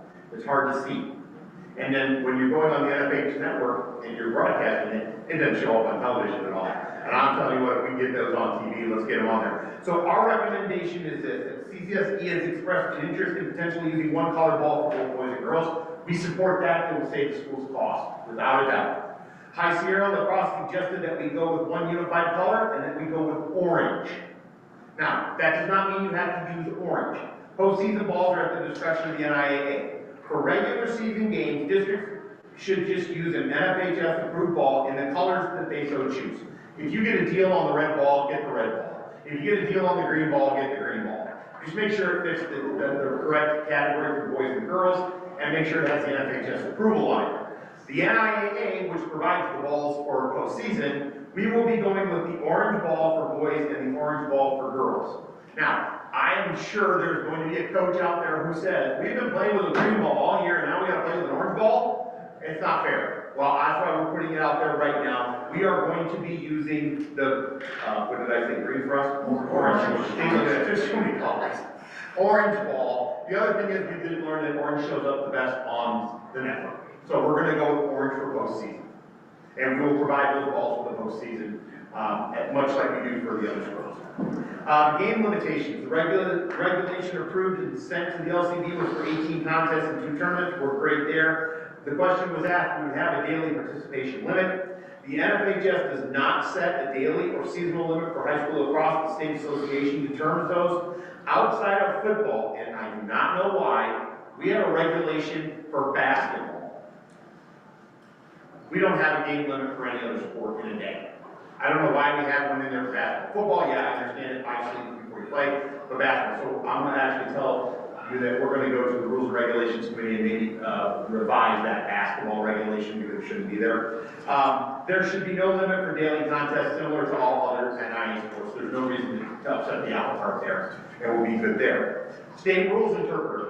The NIAA will appoint a state rules interpreter for lacrosse in the same manner as other sports. We have one for each sport. Upon selection, the individual will be introduced to the board of control, much like we do when we do the staff. We'll let you know this is our rules interpreter, like Steve Rohr was recently named our rules interpreter for football. That's where the coaches go when they need a rules interpreter or interpretation. They are in direct contact with them, and Alan works very closely with them. The rules interpreter will be identified for you to know and at the spring board meeting. The other thing we're going to have to bring in is a commissioner. We have commissioners for every sport, statewide commissioner, we have a football commissioner, we have a commissioner in the South, Larry Hansen, he does all of the SNOA sports. He is the go-to guy for the ejections, he handles the confrontations or consultations between the officials, but we'll bring one of those on. That will be an additional cost to our commissioners, so that budget will go up a little bit for next year, but we are in anticipation of that. We constantly bounce back and forth between us on the staff is what are we missing? And we think we've got everything moving in the right direction. That survey coming out in a second will be the most telling survey we have sent for the year, because it will tell us who, what, and where. And we'll have a good view of what that is. So the April board meeting, you'll get a full update as to who, what, where, and then we'll have the when, the why, and the how. Any questions for me on lacrosse? Okay, that's it. Oh, no. Just really quickly, I see the April board meeting, we have Justin Cutler from up north for lacrosse. Is there someone from the southern lacrosse group that's, I just. No one from the south has come forward. I've been working with, I'll be honest with you, I've started to build a relationship with these gentlemen, through Washoe. Washoe invited me to a meeting, and then I picked their brain after the meeting for stuff from our end that we can share out that maybe, what I'm looking for from them is, oh my goodness, I didn't think of that. Okay. Alan's got it. I'm Town Officials Liaison. Just to kind of add on to what Mr. Jackson said and maybe answer the question. I've been talking to Vince Christosic, who's the president of SNOA, to try to get an idea of how many of the current people that are in that organization are actually lacrosse officials. And then I do have the name of the organization, the separate lacrosse officials of the organization, and I'm going to get a hold of them and try to get more, pin them down as to what's going to happen down for the lacrosse officials down south. So what do you know? What has been shared with you in regards to number? He don't know exactly. No, I didn't check. I'm sorry, let me take her out back here. It's been a long 2 days. Work her over.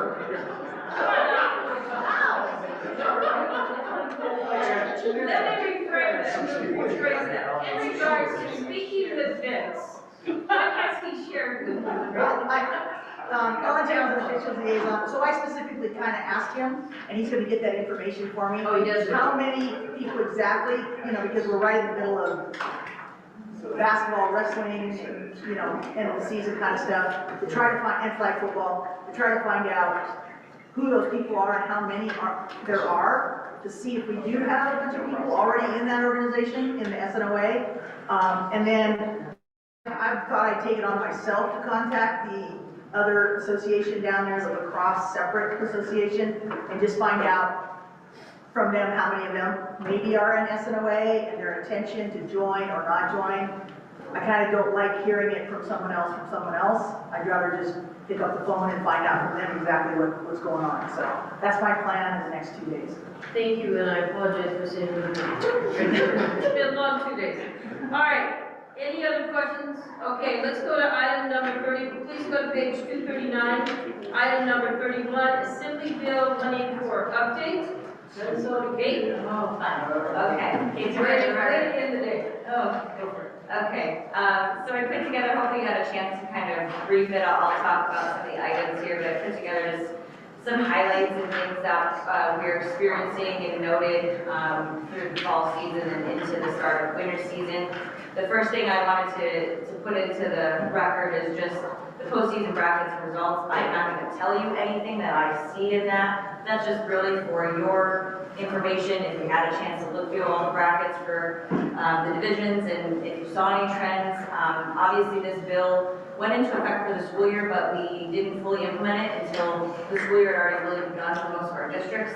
So I'm not sure the fall is going to be the best indicator of any major trends that you see in anything. And the other piece of that is it's really difficult to look at the schools that are, winning championships and whether or not they actually had students that utilize 8184. So I did just want to put that out there for transparency, but I don't have anything to comment on that. I just want it there for you to review for yourselves. The next section, transfer data. I did have a quick report run.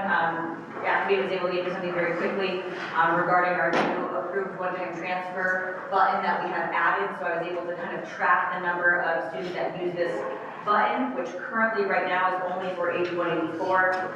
So what we found was there were 420 students that use section 7 of 8184 that addresses that one-time aspect, either through a lottery at any grade or transferring without a lottery before 10th grade. And so there's 420 total. Looking at subsection 2, which really just dealt with the lottery system aspect of any grade, there were 68 that were charter schools using it. I actually have further data since I created this that I was able to break down with some information from Washoe, so thank you to Ms. Evans out of their office. They had 33 out of Washoe, and the remaining were out of CCSD, so about 237 out of CCSD. So those are students using a lottery system and a charter, COSA in CCSD, and school of choice in Washoe.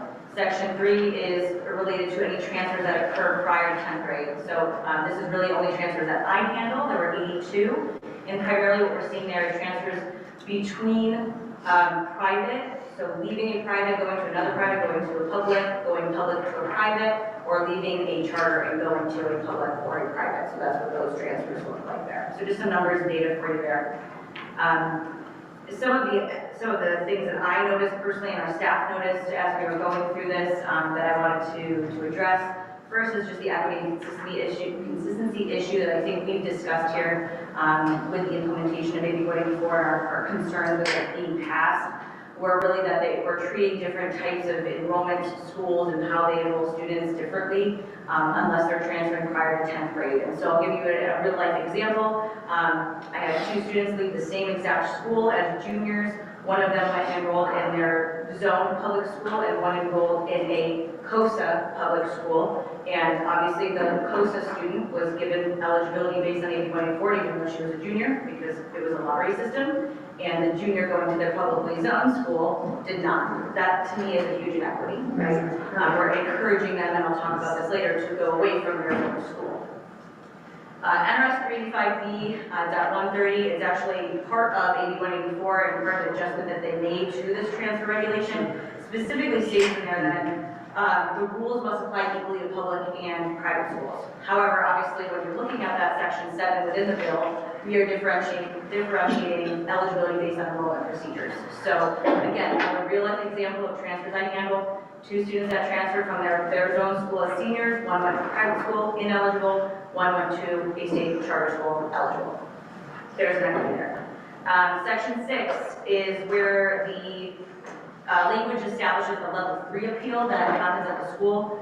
And this is really something that we, as the NIAA and Board of Control, does not have jurisdiction over dictating what that looks like, because it is not something that is done at the NIAA level. It is done at the school district level. So schools and school districts are able to do really whatever they want with that, and there's not a lot of detail or stipulations as to what that level 3 appeal looks like. Again, in my opinion, a lot of inequity is there because the procedures are not defined, the responsibility is not defined, the funding, and I just don't see a lot of fairness and equity amongst the different level 3 processes that we may see. We've only had the one in Clark County School District, which, you know, they have the opportunity to reach out to us for guidance, and they did, and they ran their level 3 very similar to how we run our level 2s, but that is not to say that other school districts or individual schools are not going to do something different.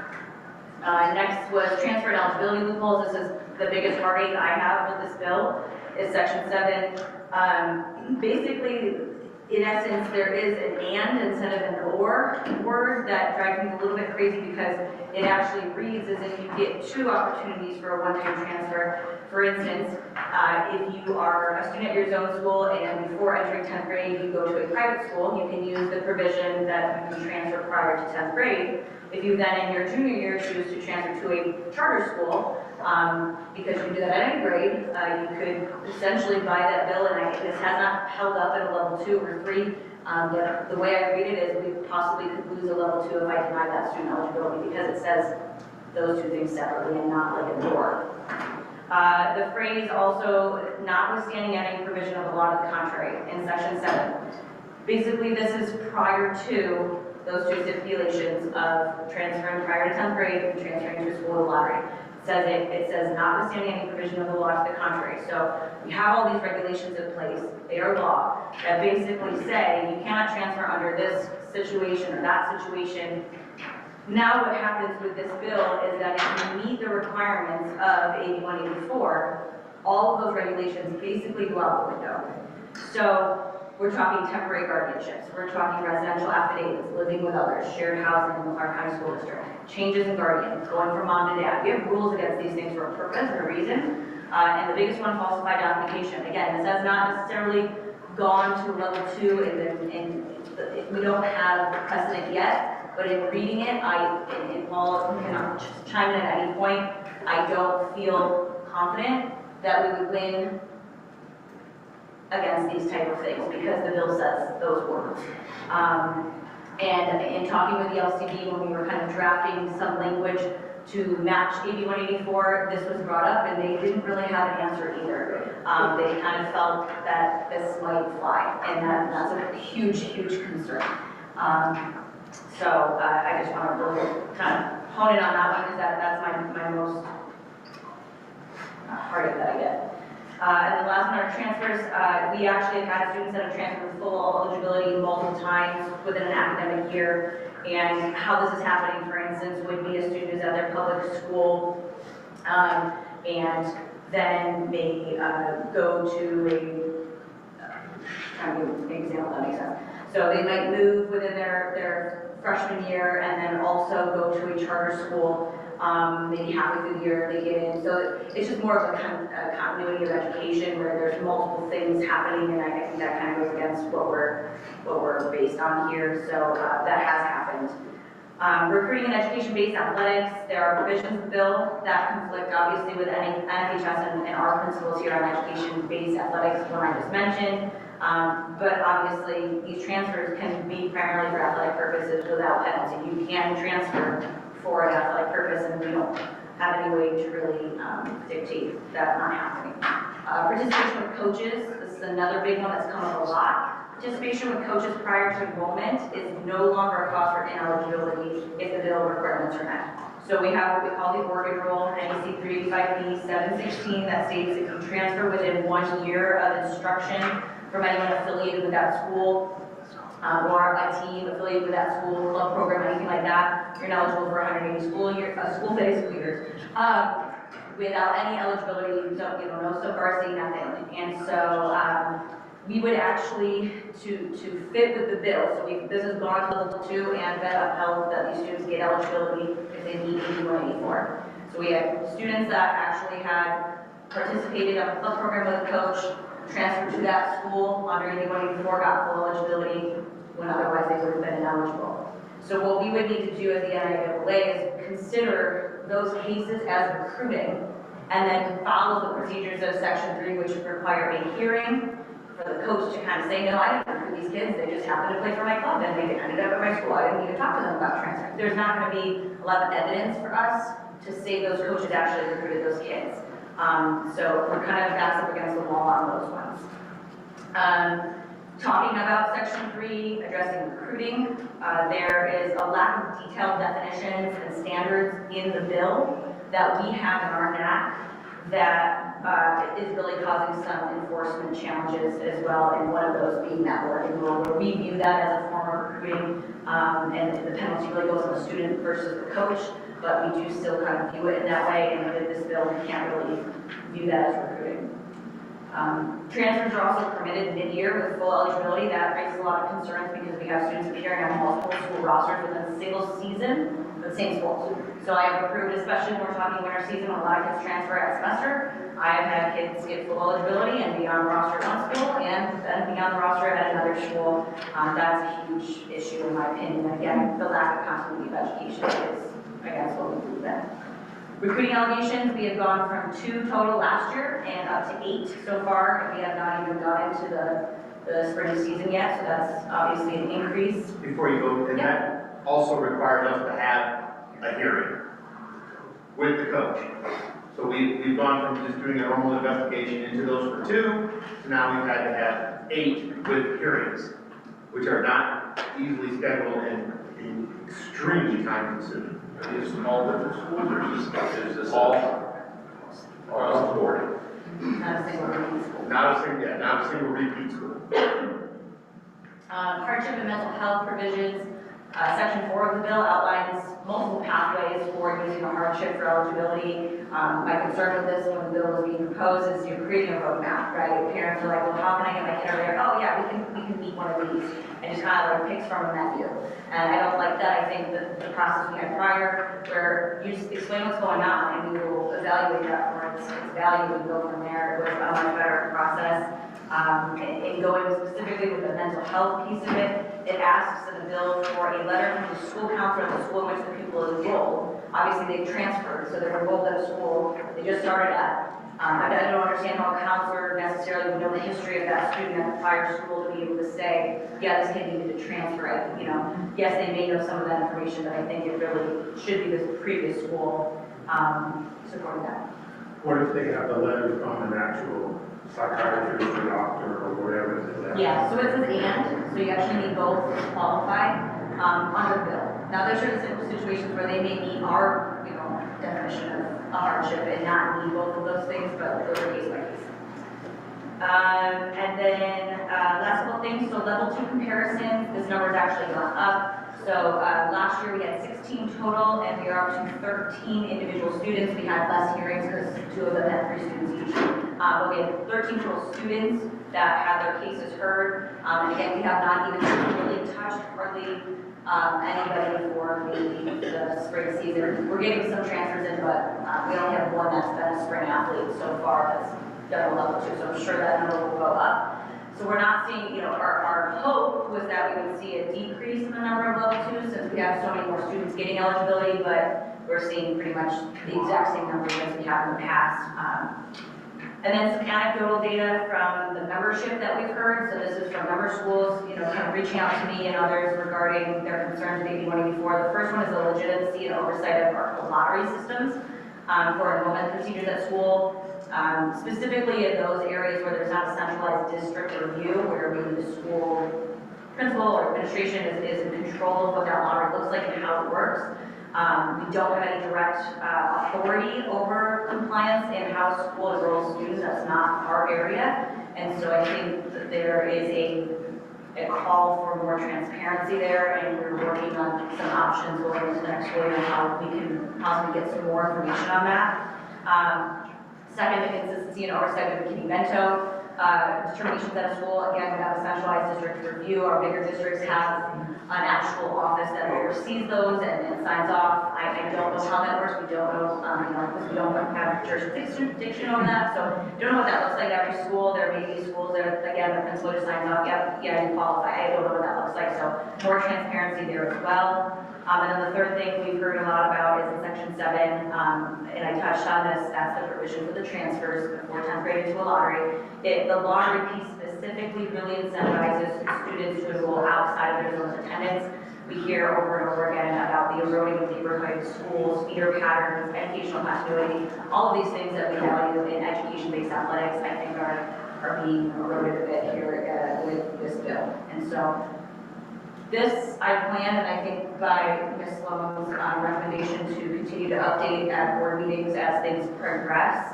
The last thing I want to mention is our regulations did come back, the ones that we have written in the past, for us, whatever 3 years that we've been writing them, for a one-time transfer that's addressing all grades, all school types for the equity piece. We did get that language back. I'm reviewing it, I'm tweaking it in any way that I see fit to make sure that it really meets our needs. We have to get this right.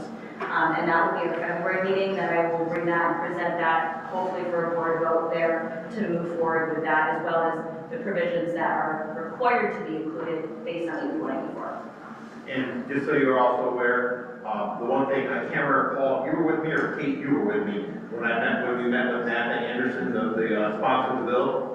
She indicated that at the next legislative session, she would be willing to work with us if we needed to make revisions or adjustments to it after implementation. I think what we have here is a nice starting point with those, for those discussions, and I will make sure that Tom Clark and his associates are aware of our concerns with this, and we can probably start those conversations now, because we're seeing some things that are raising some concerns. And I agree with you 100%. Kate, it's very comprehensive. Thank you very much. We now put out there the concerns which we have. And with the, not one, but two potential legislative individuals part of this board, that would be very helpful. Any questions, comments before we go on? Well done, Kate. All right, let's go to item number 34 on page 252 for future items. Mr. Jackson, if you could, let's separate out the February meeting and the April meeting. So, February meeting, obviously, we're doing the workshop with regulations. We'll bring any regulations that need to be approved and sent back to LCD or sent to LCD, and also bring back the contracts for the new legal counsel.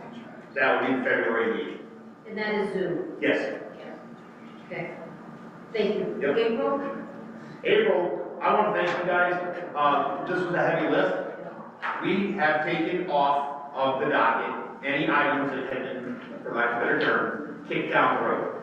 There are no pending items that need to be brought back. Anything that is on the board agenda for the next meeting would be new.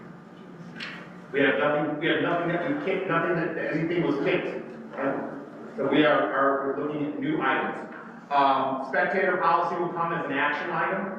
With once again, please review it. If you have any suggestions or edits, please send those to me. Nothing there. The board asked for a survey of the 4A only southern schools about postseason. That will be, the information will be brought back for that. So that one there, and that one there. And then, other than that, I don't have anything else that needs to be brought to. Ms. Sloan has asked for us to bring back the items that were, that we would put in place, the mechanisms we put in place, for lack of better terms, the guardrails moving forward with HRM, addressing any of the concerns that were brought forward. We'll provide those, and also other options for monitoring of the HRM system moving into football next season. I apologize, I didn't see your card earlier. Go ahead. I fell on the ground, which I'm sure appreciate a lot. So the College Outreach Board, just a couple of things for thoughts. One, I think looking at bringing back that regulation and addressing addresses high school credit in middle school, right? And like just re-looking at that, so that we potentially address that. Two items. I'll have to go to rules and regulations first. Okay, fine. We'll send it there first, if you're okay. Yeah. Okay, when do you plan to meet? Because that's a lot of stuff that we've really, do you know when that committee's gonna reconvene? No, I don't think that. Honestly, just for full transparency, we did not meet before now because I was waiting for those regulations to come back and see how they came back, if they needed to go fully back to those regulations and policy committee. I don't think they do. I think we're ready for that February with some small tweaks. So I was waiting on that, and two, we really needed to slow down, and Paul can chime in on this, on changing a whole lot, because we really needed to get the ones that we need to get through. So to not bog them down any further, we wanted to give a little bit of a break, so we did hold off on doing a meeting in between. So I do plan to do another meeting though, because we have to do the cheerleading regulations. That regulation, 708, we'd like to bring back, and a couple of things, so yes, we'll plan to meet in. Thank you. Tammy? Oh, I'm sorry, Colin was finished. Mine was just. Wait, I want Colin to finish it, please. Sorry, just two other items that I would like to begin exploring as a board. I'd love to begin exploring, like, whatever our policies are regarding alignment, in a sense of like looking at, perhaps zones that schools have as a parameter for alignment. Like, so for example, if the zone of the school is the entire state of Nevada, I'm wondering if schools with the same zone type, we could maybe look at aligning into the same division as opposed to schools with a smaller, like more confined zone. So I would just like to explore that. You know, Charlie? Right. And I'm saying based on zone, so, that's why I just wanted to understand that a little bit more and like what that process would look like. Yeah, more of a discussion, right? I'm not looking for like an actionable item next time, right? I don't need everybody coming to public comment, but I just want to understand that a little bit better from the board. I think there's definitely an appetite for that, so I want to understand why or why not that can exist. And then I also would love to explore, I think as evidenced by yesterday and a lot of the conversations that I've had with Southern schools and Southern principals, I don't necessarily feel as though this body is super able to govern both sides of the state because there's so many different layers to the north versus the south, and I don't think the south feels super supported currently by this board. So I'd love to explore like a CIF kind of model. What can that look like for governing bodies in multiple portions of the state to address the needs of the states, of the different parts of the state. So again, a discussion item, but I would just like to know what it would look like to split the governing body into like the north and the south. I understand how it works. It has to be a branch of, I understand, so I don't really need to explain to me. I just want to know what that would look like if that is an option that we can explore to, I think, better serve the needs, specifically in the South, so that the South can feel a little more supported. So I think just those two discussion items, I'd love to get some more information. I also would be happy to be a thought partner on it and present it to the board what that might be. Okay, I'm gonna go to Tim. Clarification, no, you're totally fine. Clarification on the cheer. That has to go through the rules and regulations? The piece where yes, we have to create a whole bunch of new regulations, and we have to update existing regulations, just as we did for lacrosse. So that'll need to go first through those regulations to develop, and then we bring our regulations reports. No, you can't leave.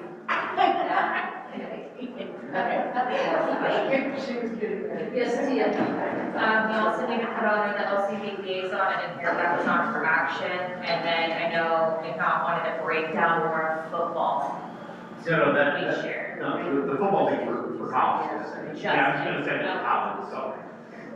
We are gonna, the LCD will not come back to the board yet. That goes directly to rules and regulations. Can we approve it? Yeah, no, the regulation is created, it just needs to be approved by the board. Okay, I apologize. I thought it was a rough, okay.